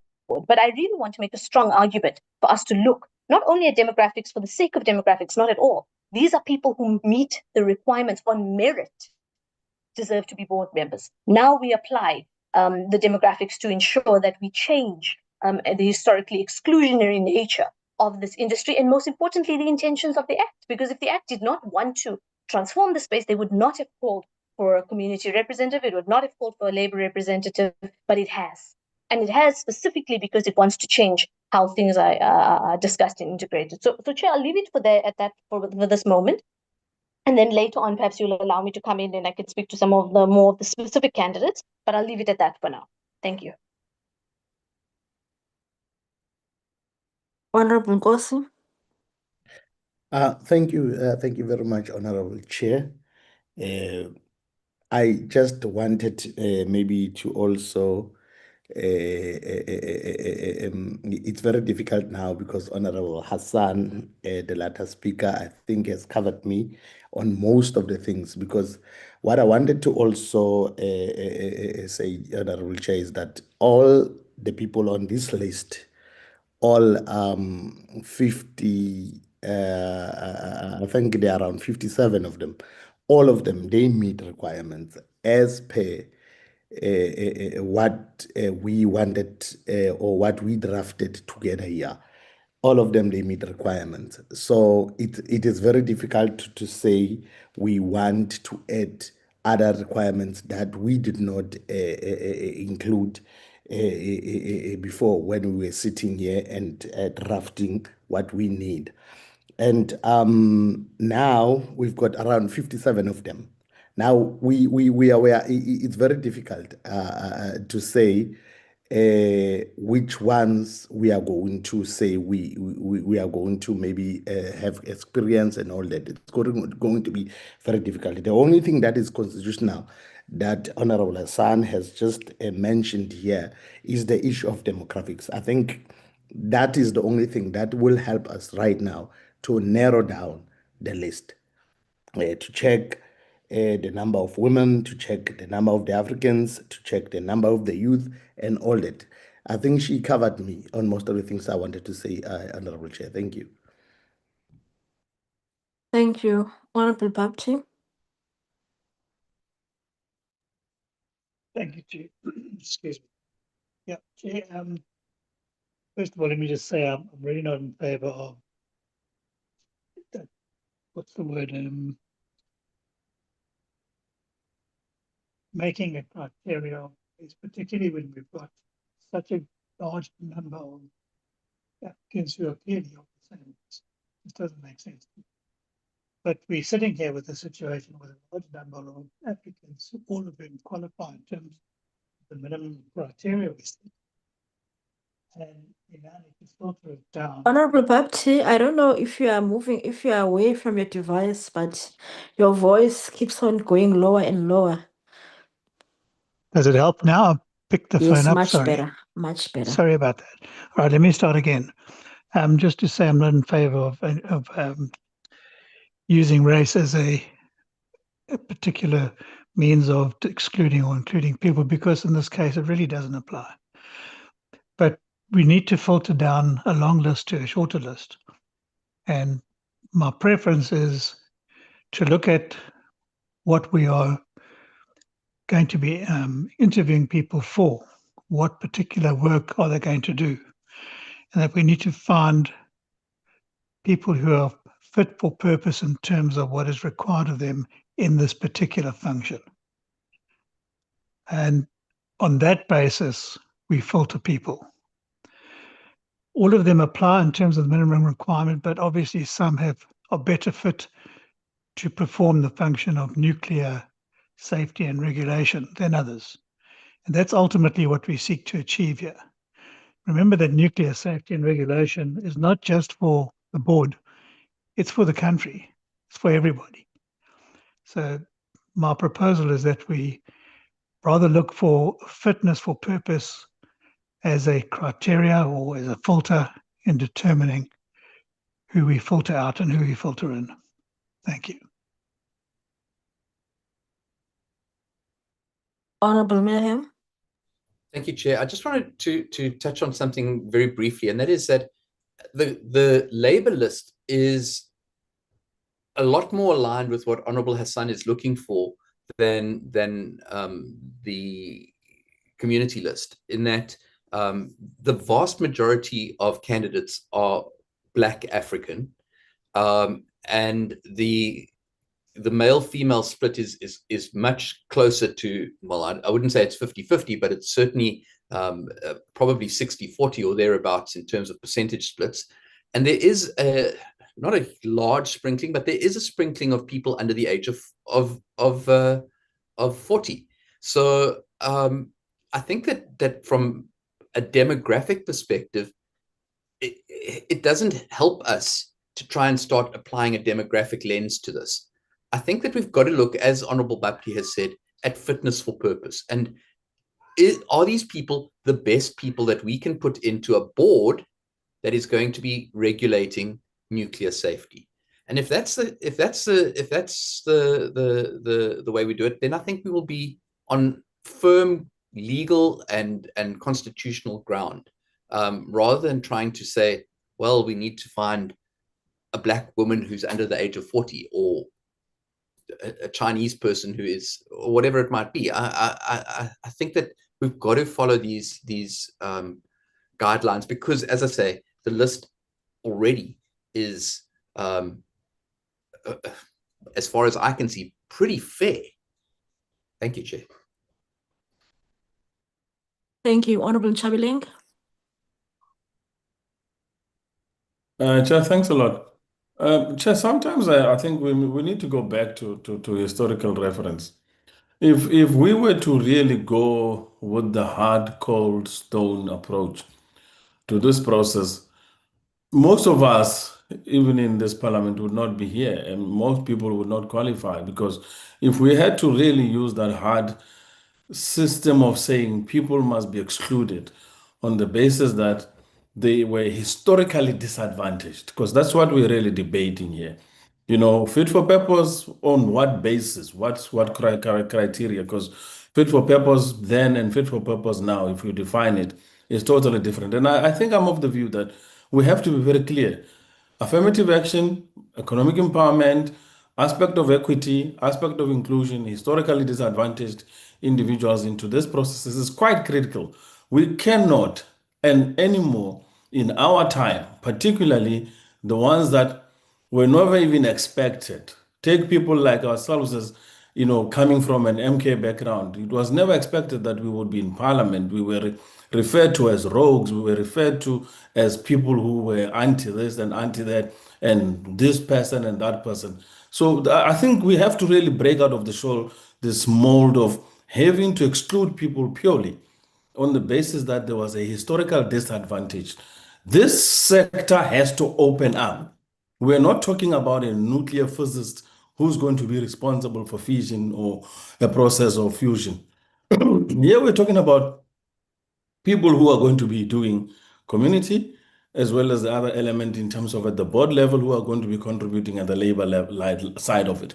And if you know the nuclear industry, you would know laborers, even in the nuclear sector, go as low as the level of people with not even matric involved, who are working in the sites, who are working in the sector, who are working in the industry. And the majority of the employed people have none of the scientific as well as technological requirement to be in the nuclear industry, except they are cleaners, except that they are gardeners, except that they are working in the kitchens, that they are working in terms of being assistants, they are drivers, but they're all in the nuclear sector. So I think we have to demystify this element that only a certain criteria or a certain creme de la creme of people, would are only technically capable to participate in this sector. And historically that only white people participated in nuclear because the government kept it as a secret operation only allowed to a certain particular race that excluded all other races. So we can't run away from the historical truths of this challenge. We are here to say we demand radical transformation. We demand change. We demand introduction of our people. The guidelines are there for our people to be incorporated into these processes, be transformed, be empowered, be educated in the requirements of this process. As I said to you, the whole of parliament would not qualify because there is not even a qualification that is called parliament participation of MPs. But yet we are in a situation whereby everybody is serving on the basis that they were created from a constituency community basis, based on a vote.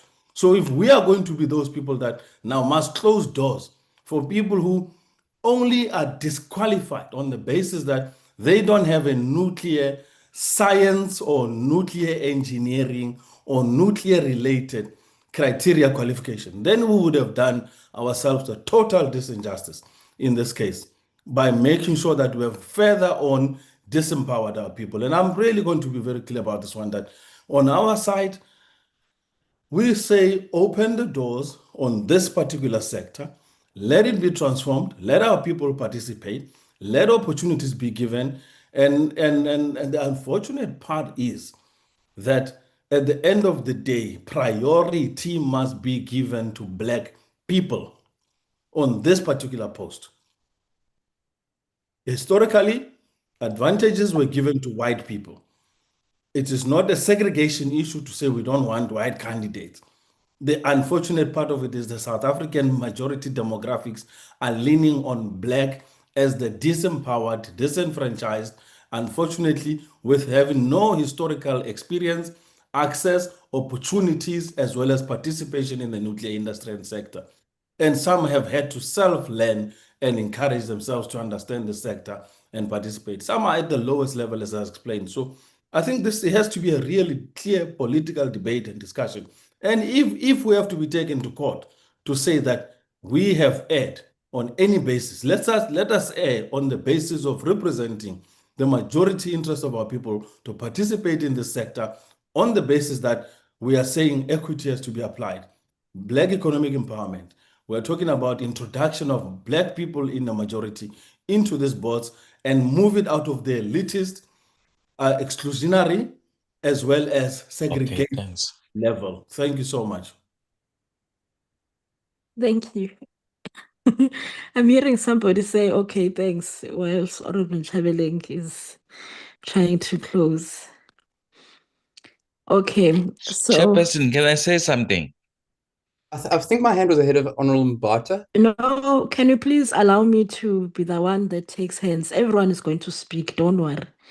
Nobody will be locked out. So in terms of the order that we're going to follow, Honorable Chabeling, if you can just lower your hand so that it doesn't confuse us. We're going to take Honorable Millerham, Honorable Mbata, Honorable Paulson, Honorable Dring, in that order. Thank you, Chair. Chair, I want to point out that, first of all, I don't know who our people that Mr. Nchabaleng is talking about, because I'm a South African and I consider myself part of the people of South Africa. But my point that I really want to make is this. This shortlisting criteria for this particular category is not about affirmative action, because if you look at all those candidates, of the 57, 55 are Black. 55 of the 57 are Black. One is Indian and one is white. So I'm not looking at race here, and I didn't look at race when I did the first pass at it, because it wasn't on the criteria to look at. So to throw affirmative action into this mix is actually disingenuous. This is not about affirmative action. Secondly, the criteria specifically asked for NQF 8. It said you had to have certain qualifications. It said you had to fit certain relevant experience. And if you didn't have that experience, then you can't be part of it. Now, I get what he's saying, that people come from disadvantaged backgrounds, but we're still asked in the advert for people to be qualified, to have relevant experience. And you can't tell me that someone who has been a television producer has relevant experience that is relevant on the list that Honorable Hassan read out. It's not there. It doesn't say anything about TV production. It doesn't say anything about public relations. It doesn't say anything about anything like that. So you've got to then go through the qualifications and say who actually meets the relevant experience that we identified as part of our criteria. And if we do that, and I'm sorry, it then doesn't come down to affirmative action, because all of those people would fall into that affirmative action category. And you can't say, oh, we need representativity, because it's there. It's already in there. It's baked in. 55 out of 57 are Black African. So what do you want? What do you want? Do you want the best board we could have? Or do you want someone who's going to, let's take a laborer, a general worker, and you put him in a board environment and he can't read financial statements, or he can't read the report that is talking about the steam generators at Kuberg because he doesn't understand, because he doesn't have the relevant experience to actually contextualize it. I'm not dismissing that person's validity and that person's sort of reason for existence or their importance in the world. But what I'm saying is that you've got to look at them in a board environment where they are going to be a regulator, where they are going to be part of a regulatory authority, and say, do they have the skills to apply that in a context that is highly technical, highly specialized, and really a very, very serious environment. And I think we then have to look for the best people, not say, well, how do we bring people along and how do we, but you've got to say, who is the best person I can put there? Because that's what we've got to, we're not talking about regulating whether someone gets a fishing license. We're talking about whether we issue a license to a nuclear power plant. That's what we're talking about here. So let's go for the best that we can find, really.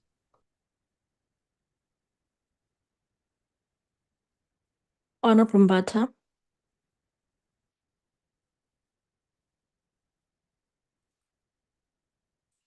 Honorable Mbata.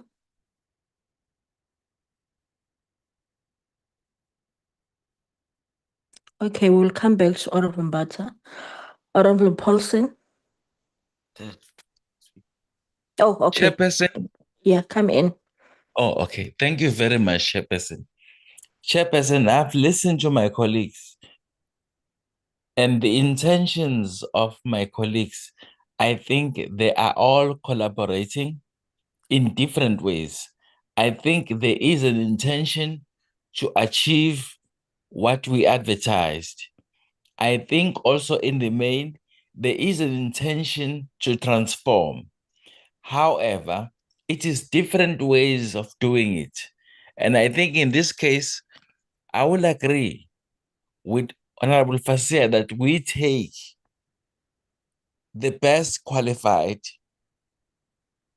the Black women youth, the Black men. I know there are colleagues who will feel itchy about that, but the principle is this industry warrants us to transform, and maybe our hand in it, in transforming, is that let's make our own contribution through the persons we see in front of us, be the best persons that they are to actually practice their craft. We must always remember, we no longer ask people to be thrown into the deep end. These individuals, the entire 57, or what you call the entire 57 of them, have met the criteria, which is the minimum requirement. From there now, it is the strength and the capacity that warrants them to either be the best or do the best. Thank you, Chairperson. Thank you, Honorable Mbata. Honorable Paulson. Thank you, Chairperson. Chairperson, under apartheid, Chairperson, Black South Africans were systematically excluded from high-skilled scientific sectors, especially the nuclear space. And I think, here's an opportunity for us to bring about transformation. The idea of, without this deliberate intervention, when we argue merit, and we often preserve that inherited privilege, because access to quality education and networks was never equal to begin with, Chairperson. And as much as it pains us I think ethically, we have a responsibility to show that now we are creating opportunities, we are advancing, and this does not require the the expertise required for a community representative, for example. There are other skills. And although there are other skills, Chairperson, it would then, the National Nuclear Regulatory Board is very important when it comes to policy um, and strategy. And I think here's an opportunity to put together a board, get candidates who will advance this sector in communities that felt excluded in the past. And I think that should be our role as this committee. There are South African nuclear scientists working across the world. And if you look at the demographics of those people, they are all white because they had the privilege. I think we must put aside our personal feelings and think what is in the best interest of the future of this country. And do we open up sectors like the nuclear sector to everyone? And here's our chance. And it may be our only chance for a very long time now. And we mustn't miss this opportunity, Chair. And if we are going to appoint only Black men and women, youth, then so be it. We should prioritize youth, and we should prioritize Black women. Now is our opportunity to correct an injustice. And those who are opposed to this approach are not thinking what is ethically correct here, Chair. Thank you very much. Thank you. Honorable Drink. Thank you, Chair. Chair, I'm not sure whether we are majoring over minors or, as some would say, waffling over trifle. I think that we've got 57 candidates. The vast majority of those 57 candidates meet, in fact, almost all of them meet the criteria. In fact, not almost, but all of them meet the criteria. Otherwise, they would not have been here. And I think whichever way we are going to look at it, at the end of the day, the demographics are going to be met. So there's no avoiding that. The demographics will be met. The question is, how do we now take these 57 and whittle them down to what is it going to be? We've got 4 from the community, and now we need possibly 26 from labor, from the 57. So that essentially means that we've got to look at removing some 30 names so that we could land up with our 30 that are going to be advertised. And Chair, whichever approach we use, whether it's going to be the demographic approach, I think that we are still going to be meeting the criteria. I think that almost all of those particular candidates would be able to handle themselves within a boardroom situation. If one just looks at their qualifications. And so I listened also to Honorable Milam's argument, as well as the other arguments. And if I am to employ my particular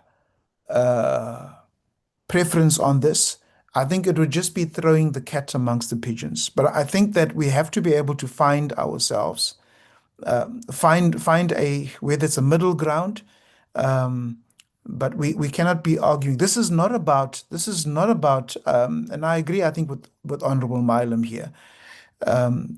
This is not about the black-white apartheid, kind of argument, because as I would see it, 99%, if not 100%, of the candidates would fit the demographics in terms of as we shortlist. That is required, statutory. But yeah, I think that we need to actually move on now in terms of finding a way forward. And I'm not necessarily certain, I'm not even providing a solution, but I think that we actually need to find a way forward to reduce this particular number. Thank you, Chair. Thank you, Honorable Paulson. I'm going to take these two hands that are up, Honorable Hassan, Honorable Nkosi. But as honorable members have been speaking. Excuse me, Chair, that wasn't Honorable Paulson, that was Honorable Tring. Oh, sorry about that. I think I like The it too Honorable much. Paulson has a strong And it revolutionary doesn't even approach have to his dealing with surname on. matters. It doesn't even have his surname on. Sorry about that. Yes, Honorable Drink. I'm going to allow the two honorables' hands that are up, and then, but I do want to state that as members have been speaking, I've been sort of capturing them so that maybe it may assist us, because we do eventually have to reach a conclusion on this. Honorable Hassan. Thanks very much, Chair. I think there've been some compelling arguments made. I think there could be a way forward here for us to whittle down the number. I think the first, maybe we can do it in multiple rounds in some ways. Perhaps the first element we could apply is saying all those that are African, female, and youth. That's the first round that goes through. I think if I've calculated that, because based on what Lee said there, I'll tell you now, it's 1, 2, 3, 4. Okay, there's 4, and then there's another black woman who's 41.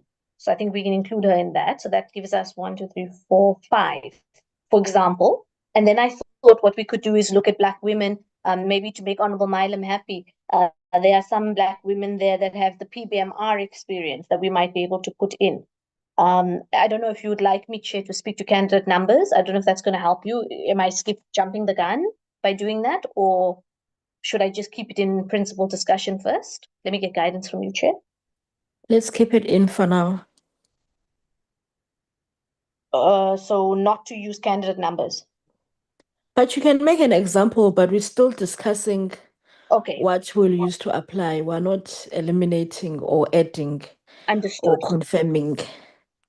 Understood. I think there's a particular candidate, I'll have to get the number now, where she's a black woman, physicist, PBMR physicist, so I'm saying we first do youth, black women, that grouping. Then we look at those black women who have the nuclear experience or engineering experience, if that's a common ground, and then we put those through. But what is a critical point is that we use the historically disadvantaged framework to start prioritizing people. And I think that will get us to where we need to go. And then when the time is right, Chair, I'm happy to go through some candidate numbers when the time is correct. Thanks.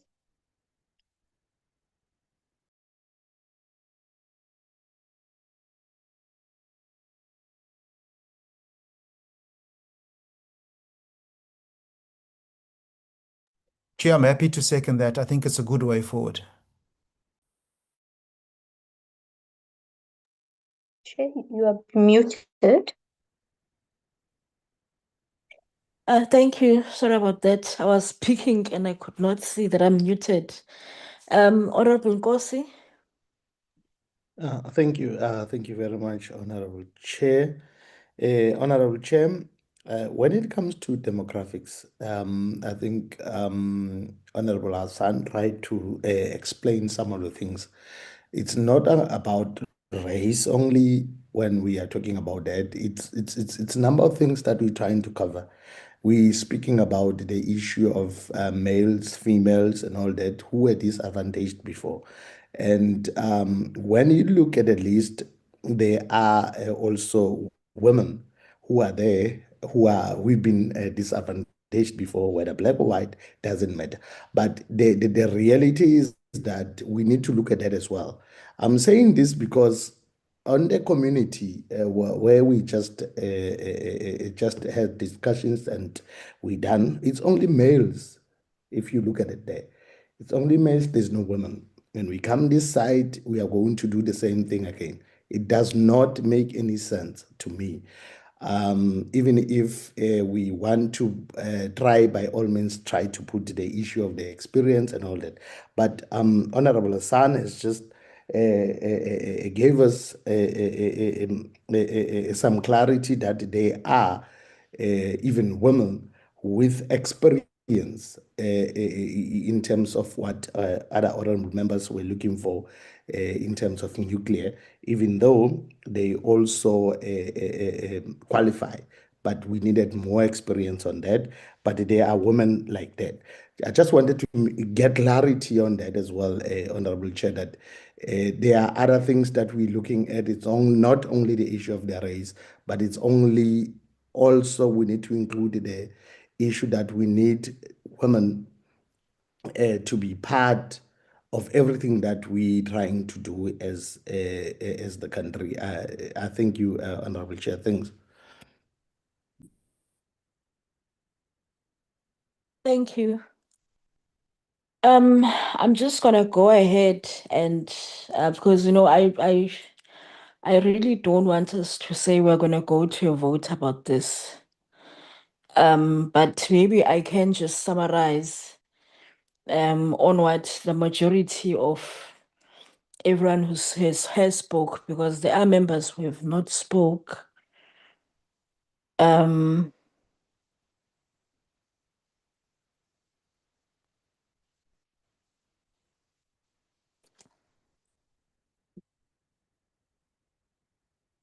But if I leave anyone out, I can be reminded.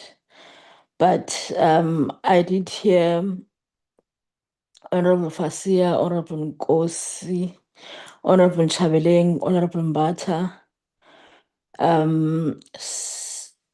speak on the same, almost on similar points about the inclusion of youth under 40 and women. And I think it was Honorable Drink that came in and said he is in between.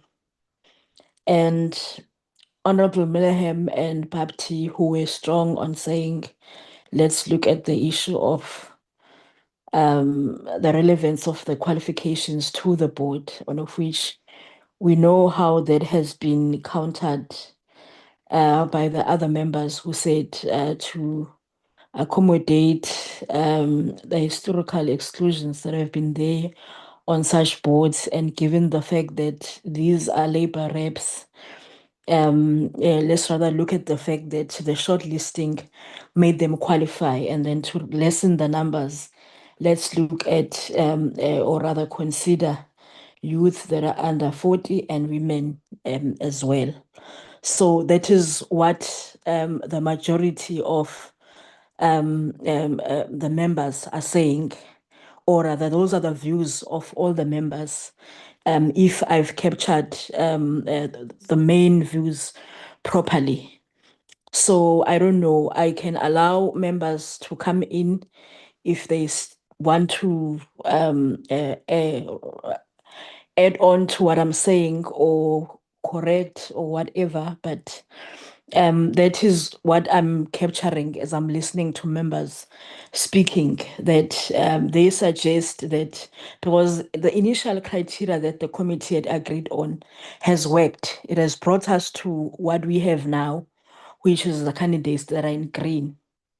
and they are a huge number, and we want to reduce it. So now the members are saying to further reduce this number, now the next phase should look at youth that are under 40 and women. So that is, as I'm listening, that is where we're at. But I see the hand of Honorable Baptist is up. I'm going to take it. Thank you, Chair. Chair, we have before us a transformed list of that, I'm sure. What I'm not in favour of doing is excluding people on the basis of their gender or age. I don't think it's relevant in this instance because we have a transformed list ahead of us. So the advertising process delivered for us what we wanted. So just make it clear that's my position. I understand it.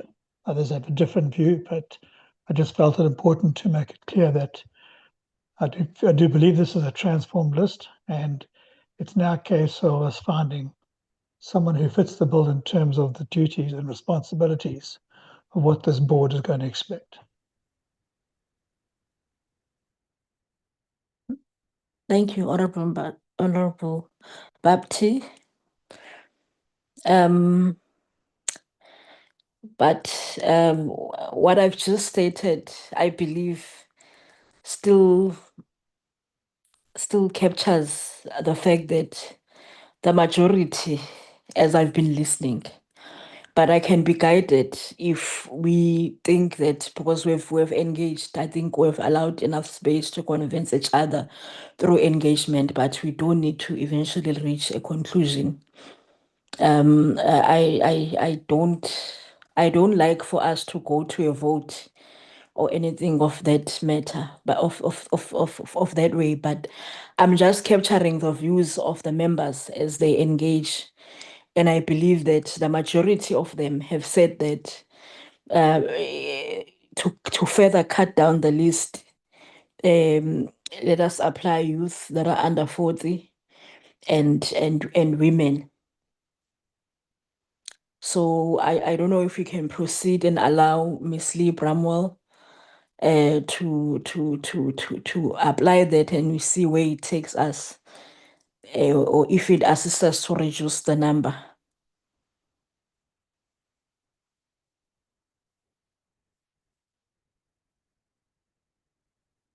Honorable Hassan. Thanks, Chair. We can do that.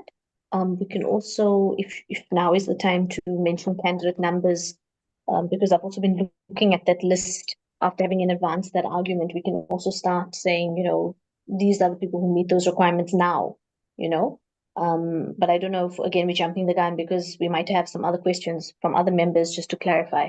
So that's why I'll wait on you before we introduce any candidate numbers that we think need to be there.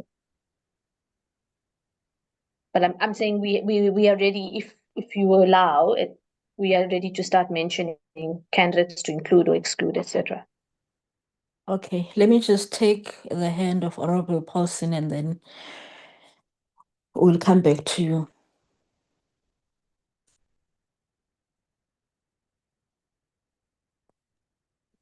Thank you, Chairperson. Chairperson, is there any way that Ms. Bramwell can maybe include a column that tells us which province the applicant comes from?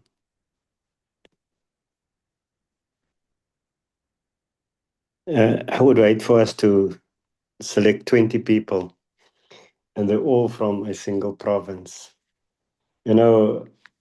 All of them qualified to be on the board. And I think a way of also balancing it out is to actually look at where they come from.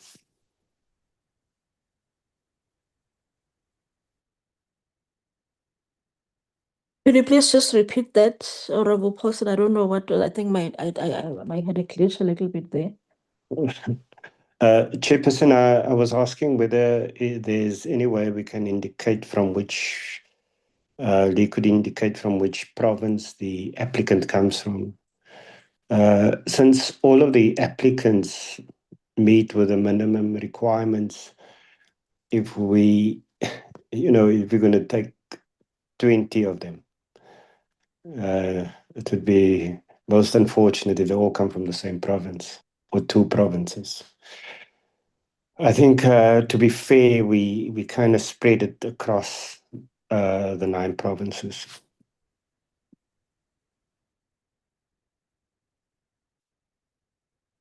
Okay. Miss Lee, Bramwell, is that possible? Yes, Chair, it is possible. It will take a while though, because I have to go through all the CVs again to get the addresses. But it is possible, Chair.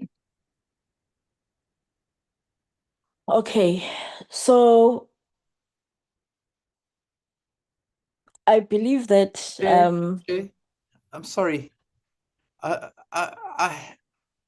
can't accept that. I think that's completely discriminatory. You're basically saying that where a person comes from determines whether or not they're on the list. That's, if you want to talk about discrimination, that's discrimination. I mean, what are we going to say next? We don't want people from the cities, we want people from the rural areas. Some provinces are rural. My province has got rural and urban. So I'm not sure what the point is here, Chair. The point is that we are now discriminating on where people come from. We're not going to have, that's we're not going to a dialogue, you're not going to speak over me. We have opened a very open discussion here where everyone is given a chance to speak. So let us come down and be open to listening to everyone's views. Anyone who has a question, we respond to that question. If you have a different view, you raise your hand, we listen to your view, and that is how we've been having this meeting. And I think it is only proper that we continue keeping our meeting in that way. However, your point has been taken, Honorable Mayhem, and I think it should. I see there are other hands that are up, and we can allow the members to also just reflect on what you are raising as well. So I'm going to take the hand of Honorable Drink, and then afterwards, sorry, Honorable Paulson, and then afterwards, Honorable Drink.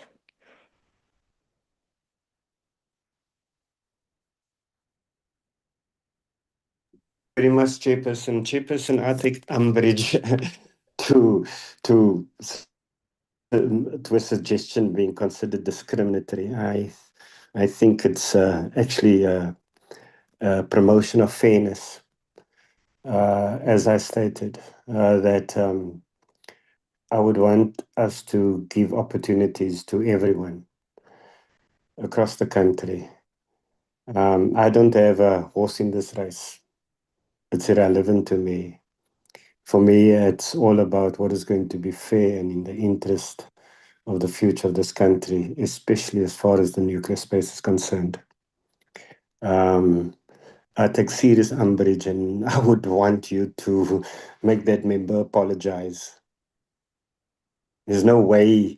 I mean, I have to put up with their racist tendencies all the time, and you don't see me make a remark about it. I must put up with the Zionists that celebrated the death of Palestinians.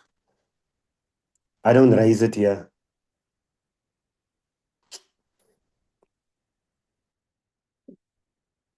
The next hand, Honorable Drink. And Chairperson, and it's your duty to protect me here from people like that and remarks like that. Unfounded remarks.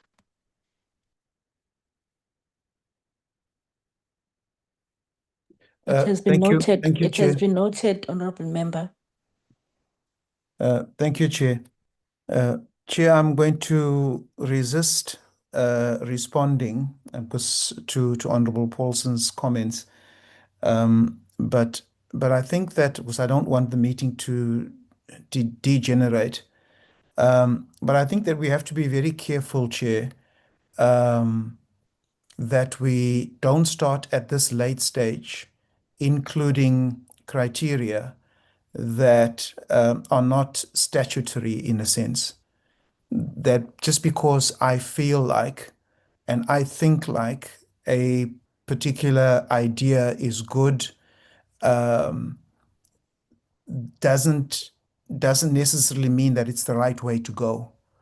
And I think that the recommendation from Honorable Paulson, if one wishes to now look at provinces and determine candidates based on the provinces and the distribution of provinces, I think we would be heading onto slippery ground, and I can't agree with the chair. Thank you.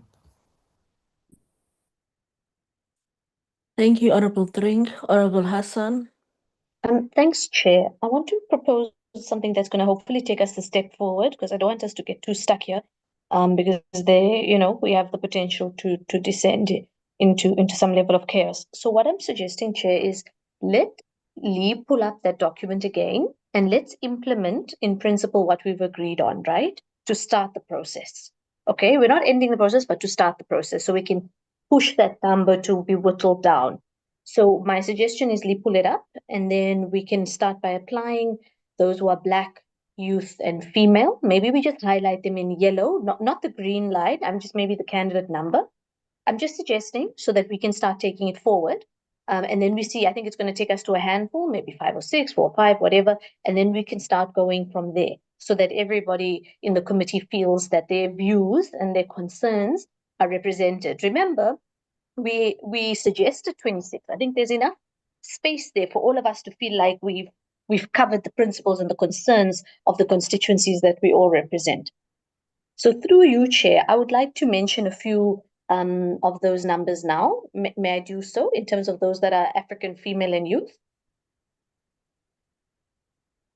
Can I take Honorable Nkosi's hand? Then I'll come back to you and take the rest of the hands.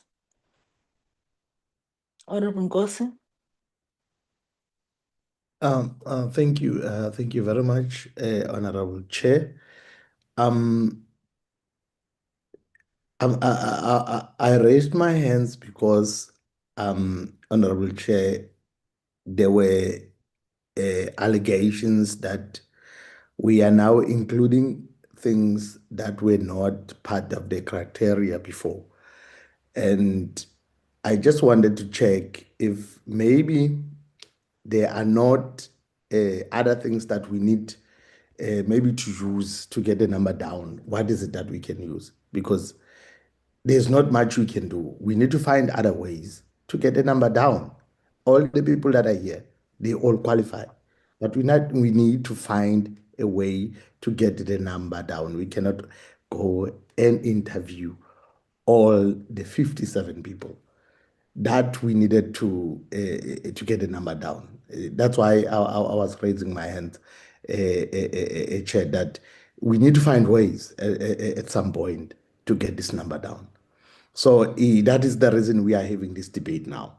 So we cannot stop the fact that that is needed. Whether it's demographics that we need to use, whether it's anything, but we need to get the number down. That's what I wanted to raise my hand on. But there is a suggestion by Honorable Hassan. Then can we look at that as well? Maybe it will be of assistance. Thank you, Chair. Thank you. Honorable Mbata.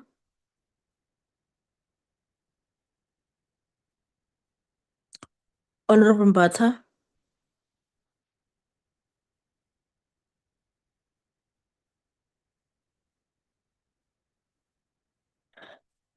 Okay. Honorable Mbata.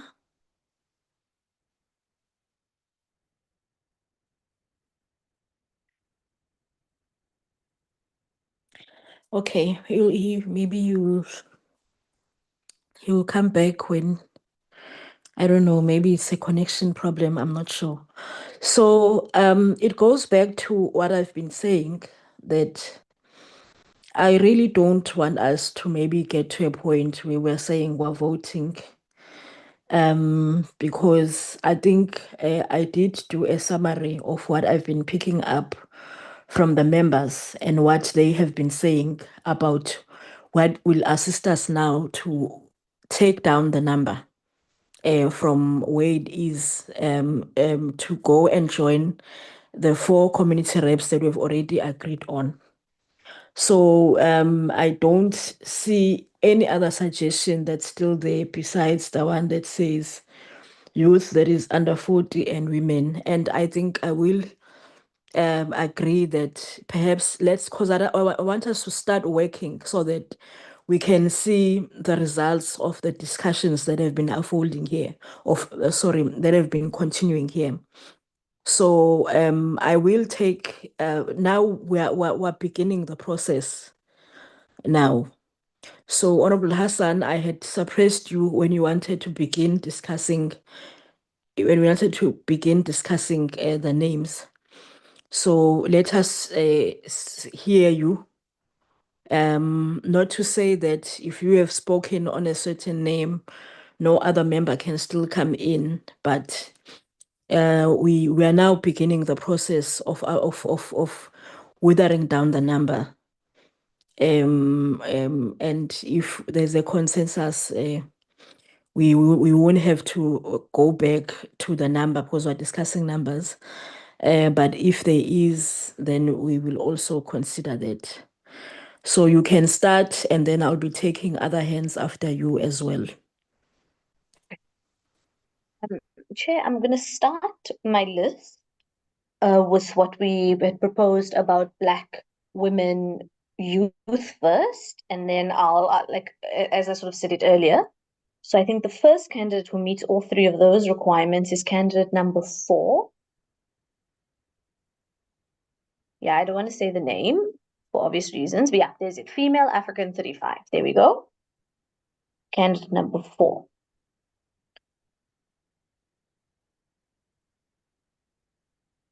Then candidate number 11 also meets those three requirements. Am I right? Yes, 35. There we go. Candidates number 12 and 13 all are same boat there.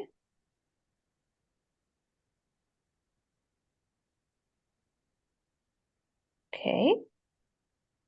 And then there was one more candidate. Give me a moment. Candidate number 33.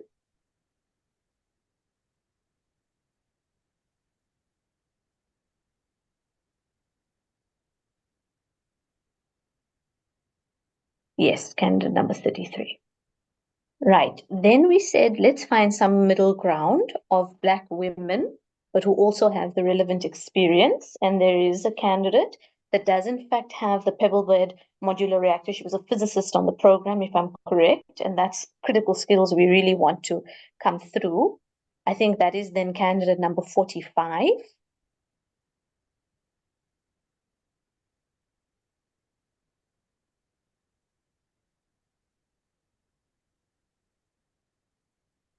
No, 45, sorry. Yes, there we go. PBMR physicist, 45. Chair, I have other Black women I would like to put forward. I'm just going to do it until you stop me. I'm not going to reach the amount, so don't worry about that. Now we're going to, like we said, we wanted people with the right kind of experience. I'm going to ask Lee to scroll up to the top again. My apologies. I just wanted to do it as per the agreement of the portfolio committee. I want us to look at candidate number 3. Candidate number 3 has a master's degree here. Also a woman, Black, etc. And a relevant qualification. I'd like to look at candidate number 8.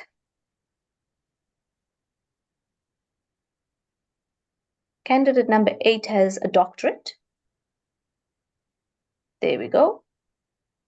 Candidate number 9 also has a doctorate in philosophy, ironically. Also African male, female, sorry.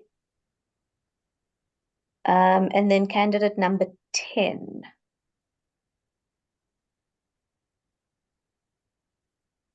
Okay, then we're going to go down to 14.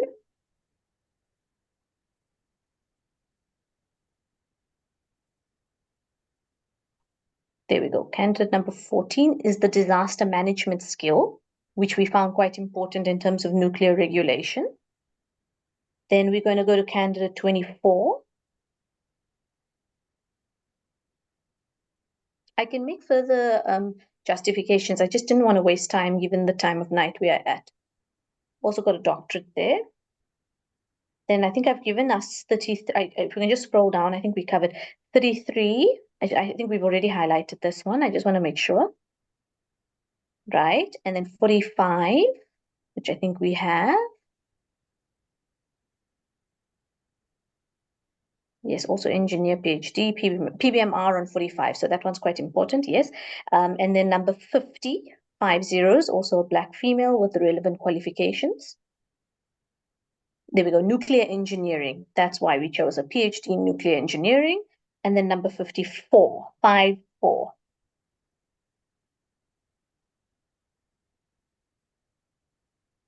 Yeah, chemical engineering on 54, but also is, I think it's a young black male, if I'm right. Okay, I could have been wrong with that, but yes, effectively it's a chemical engineering skill. So Chair, I'm not going to fill up all the spaces for obviously members to make input, but that's just a high level of where I think the intersection of demographics, that's racial group, youth, gender, but also skills and qualifications of how they can put things forward. I'll leave it at that for now, Chair. Thank you. Thank you, Honorable Mileham.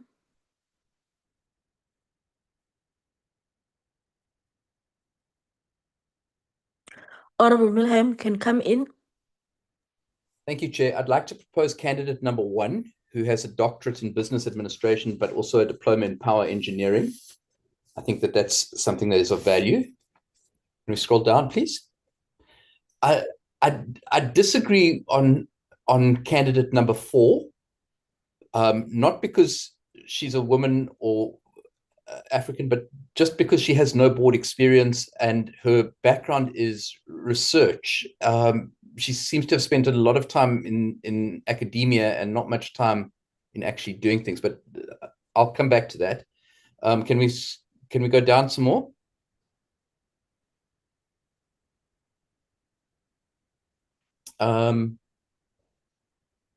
Keep going. So number Malam, just give me the number, then I can go to the number. Yeah, if you keep scrolling down, I can't see. Okay.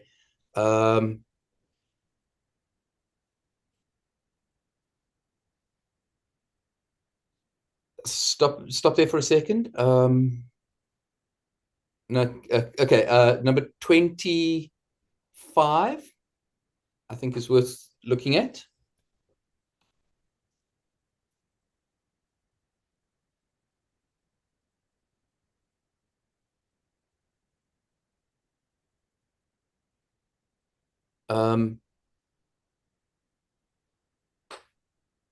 Keep going. Okay. Then no, keep going.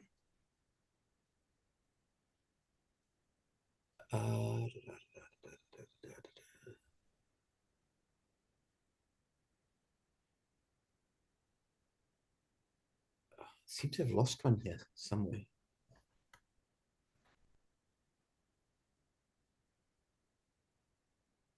Keep going.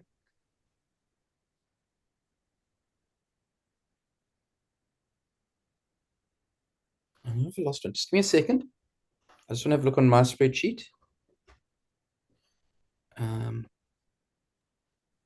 Sorry, Chair, the numbering is different. That's why Honorable Milam was also confused. It took me a few minutes to go and cross-check as well, because the numbering on Lee's original spreadsheet is now different to the candidate numbers here. Can you go to number 51?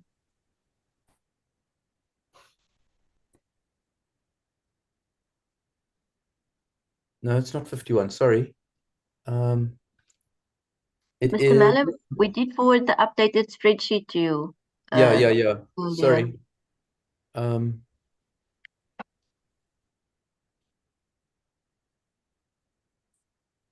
Now come down. We'll allow you to get to the number. Honorable Mileham. There was one that is a current NNR board member, and I can't find that lady now. I think it's... yeah, it was highlighted by Ms. Hassan. It's one of the yellows already. Is it? Okay. Yeah. Yeah, this one, number 33. 33. which is a Yes. current Okay. NN or board member. Yeah. Okay. Yeah. Okay.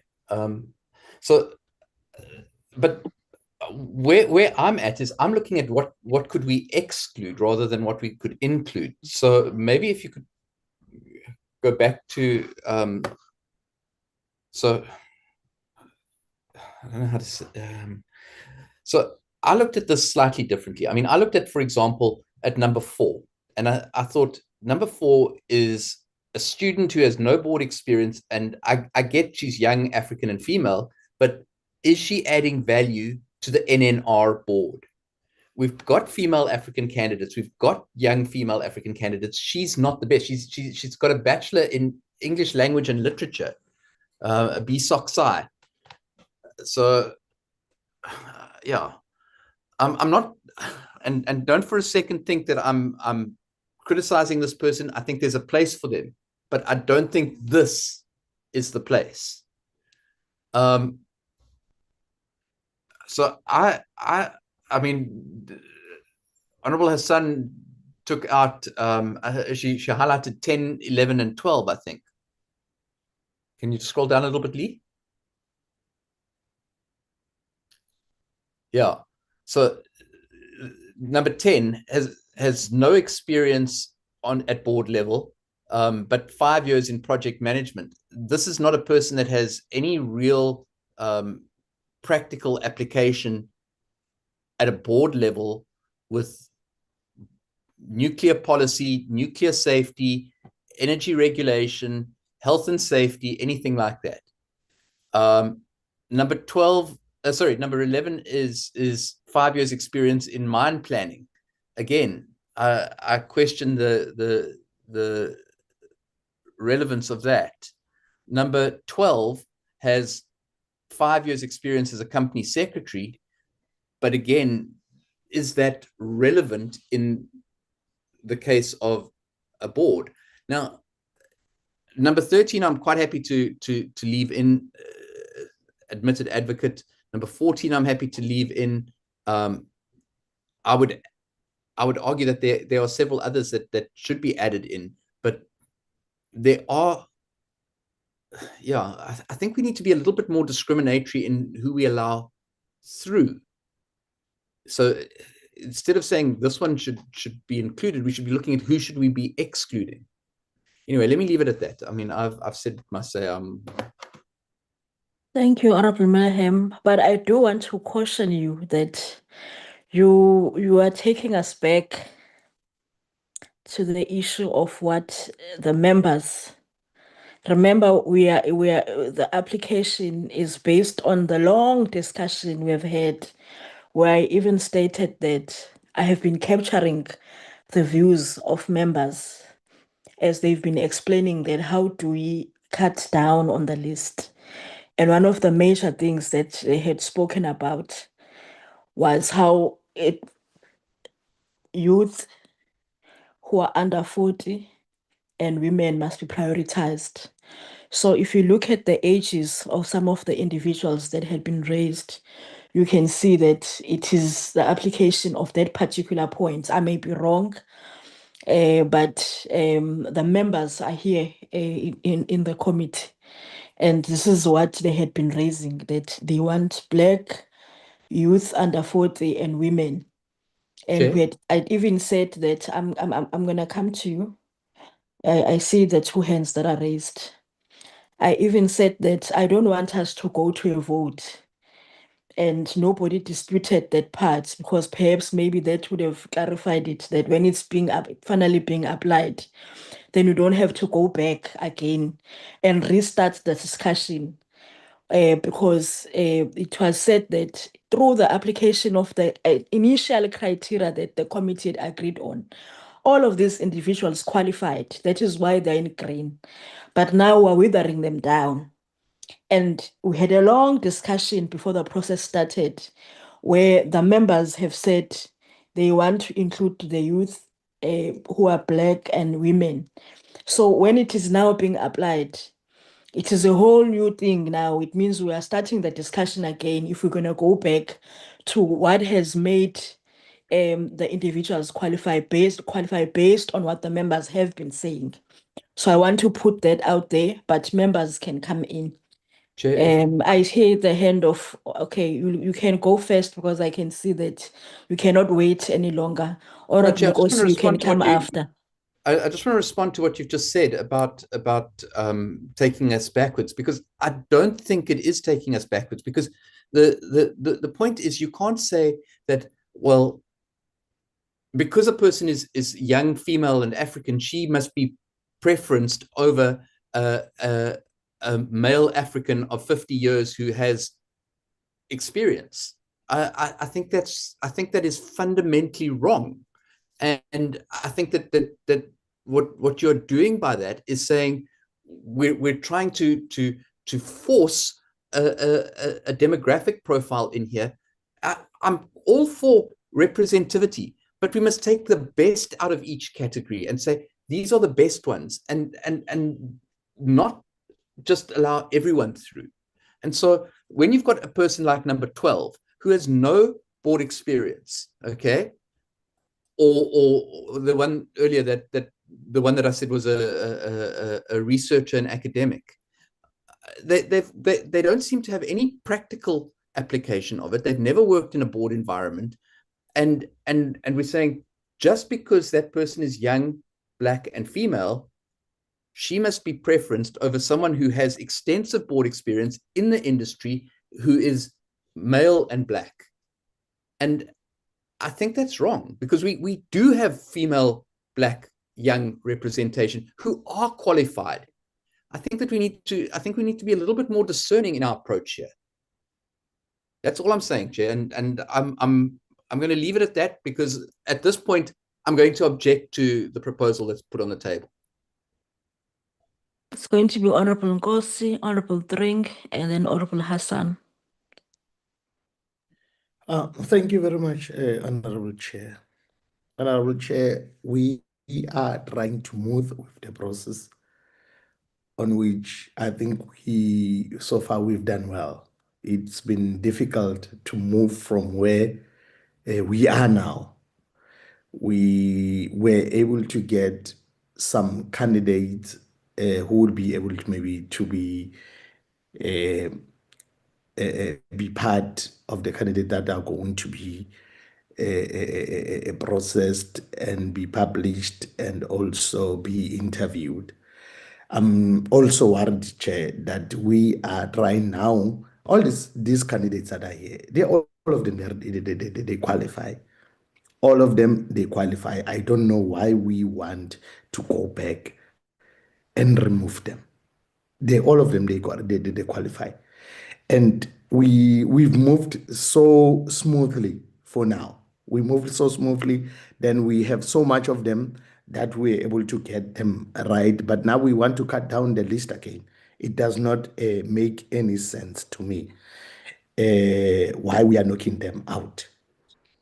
Why can't we allow them to be published and have the interview and see if they will be able to be the candidates that we are looking for?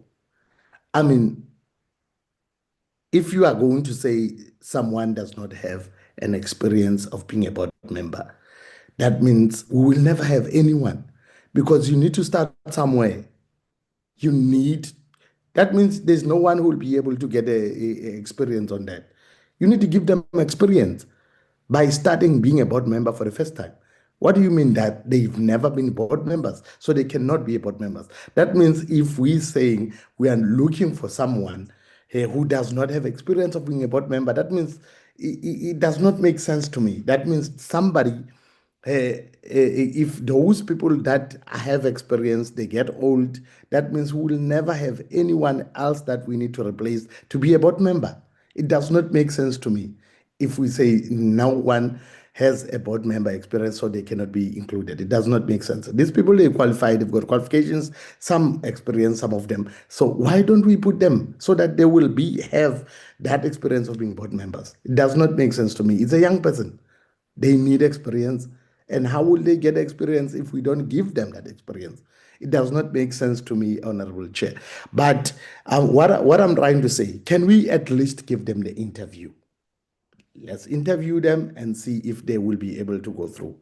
Publish and interview them. That's what I'm requesting, Honorable Chair. Thank you. Honorable Drink.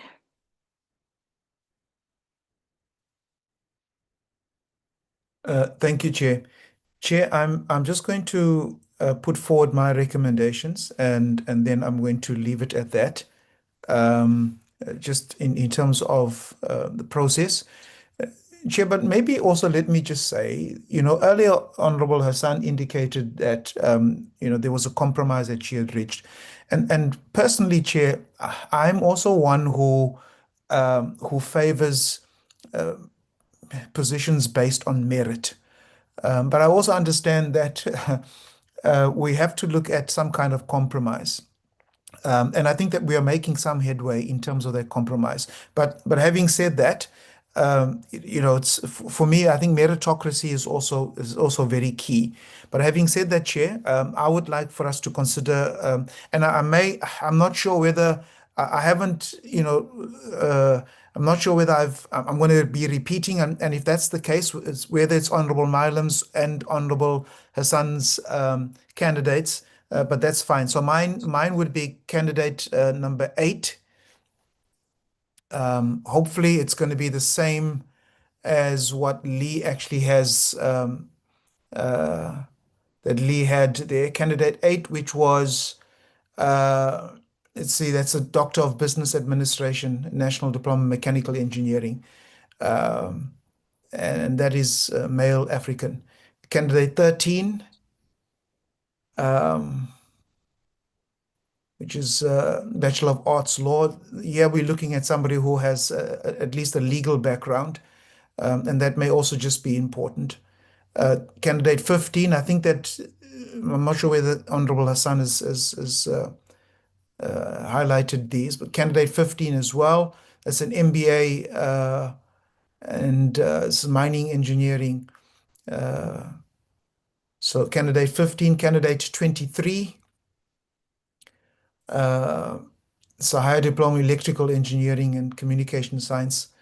And then candidate 25,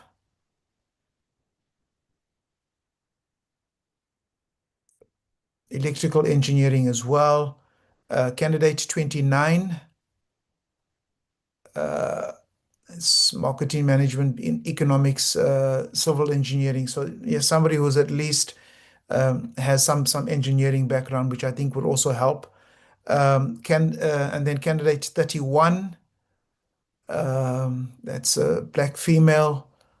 This is now looking at somebody who has experience in the IT sector.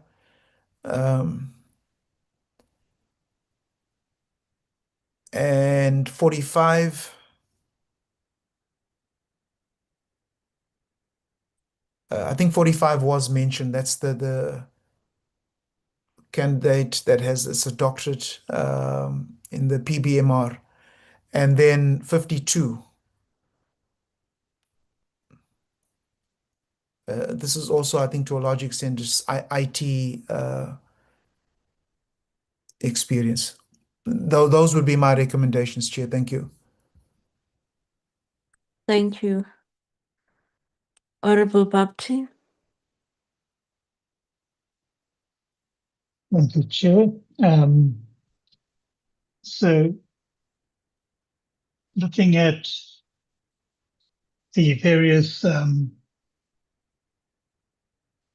requirements that have come up from the committee and compromising between both the fit for purpose and the youth, etc. Is number 50 on the list?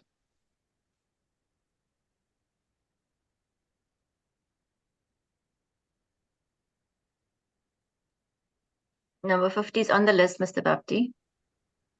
Number 50. And my question then is 54.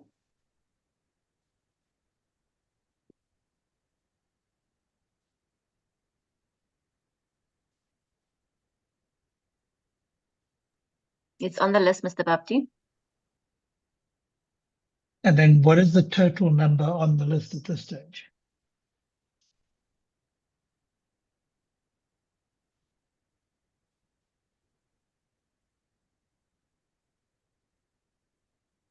I'm going to exclude, should I exclude the ones that's in orange? Because the ones in orange is under dispute.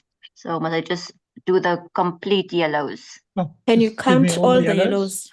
All the yellows. Okay, will do.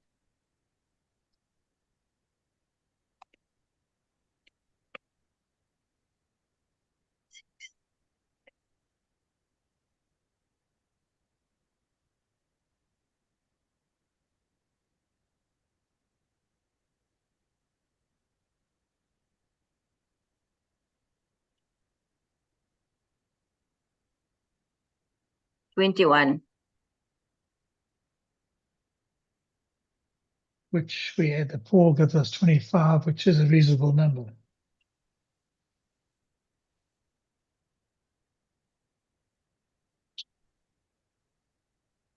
Chair, I think at this stage we've reached a compromise. I'm quite happy with what we have right now.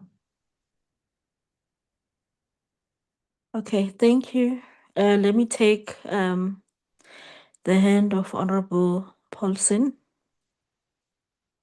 Thank you very much, Chairperson. I just want to inquire, is candidate number 20 on that list? I see there's orange there. What does it mean? Because I think occupational health and safety, and especially BTech quality, is a fairly relevant qualification. Please highlight number 20. I think it's health and safety, and also the BTech quality is a qualification in the engineering faculty at all universities of technology, actually. And it's a very good background to have. Okay, thank you. Honorable, are you done, Honorable Paulson?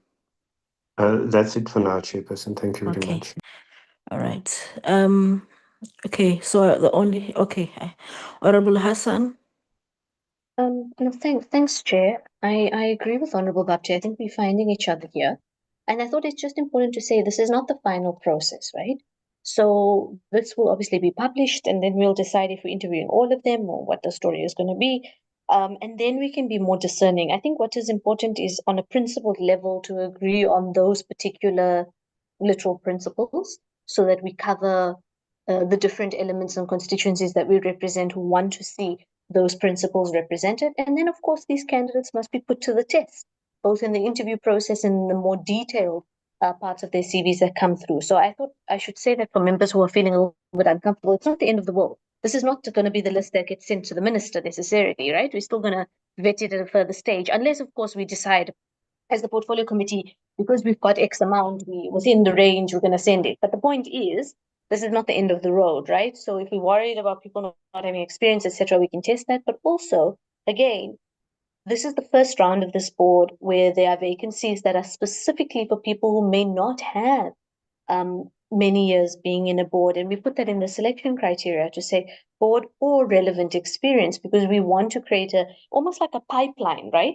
For people who can run again in the future for the more technical parts, but who are also going to learn and ultimately be able to provide their kind of skill set there. So I thought it's important to say that, Chair.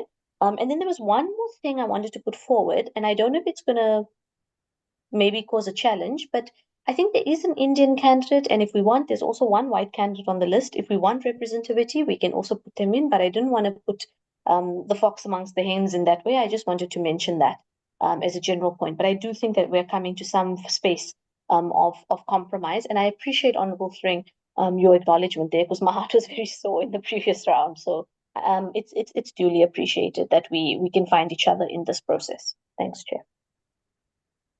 Thank you. So I want to check if there are any further names that members would want to add. Sorry, rather numbers. We've agreed on numbers. Honorable Nkosi.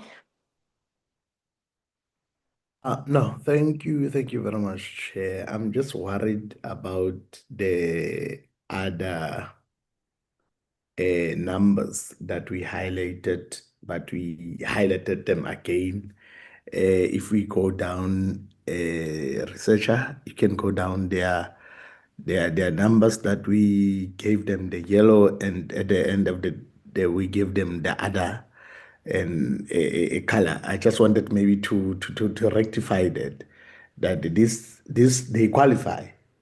You see, can we all take them to be published? That the ones that we're passing with the orange color and all that, they do qualify, all of them. Can we go take them to be published as well, and also go to the interviews? I just wanted to speak on that, Chair. Thank you. Thank you. So, honorable members, if there are no any further additions in terms of names, I will say also now guided by the discussions that have continued beyond the time that there was the orange added, that please remind us, Ms. Lee Bramwell, the number that we have here. It's now 22. There was 21, and then Mr. Paulson added another one, so it's 22 now. The Okay. orange here was the ones that was being questioned by Mr. Malam, but if must I take that orange away, or we're sticking to the 22? I think we must take the orange away because Okay. it was clarified, and we did get other comments on it. So now we have that 4 from the community rep and the 22, which brings us to a 26. So if there are no other additions, I think that is the 26 that we are going to then take to publish and prepare for the interviews. I think that we have had a good meeting guided by openness in terms of discussions and allowing ourselves to be convinced and convincing other members. It was a very good meeting, and I think I want to also appreciate the members of the committee and our support, and also those who are coming from the department who have been here with us patiently until we've been able to complete both the important items that we had in today's meeting. I'm really impressed with the level of commitment and the richness of the discussions. If there are any members that at some point during the engagements felt offended, I think that in the next meeting, especially if we are dealing with issues that are of interest, where everyone feels highly opinionated on matters, we shall all do better. With those words, I wish you all a good night, and let us meet again tomorrow when we deal with the entities. And I think it really helps members if we are able to go through the documents that we have been assisted with by the committee secretary in preparation for those for those presentations when we get them directly from the entities. Thank you, everyone. The meeting is officially adjourned.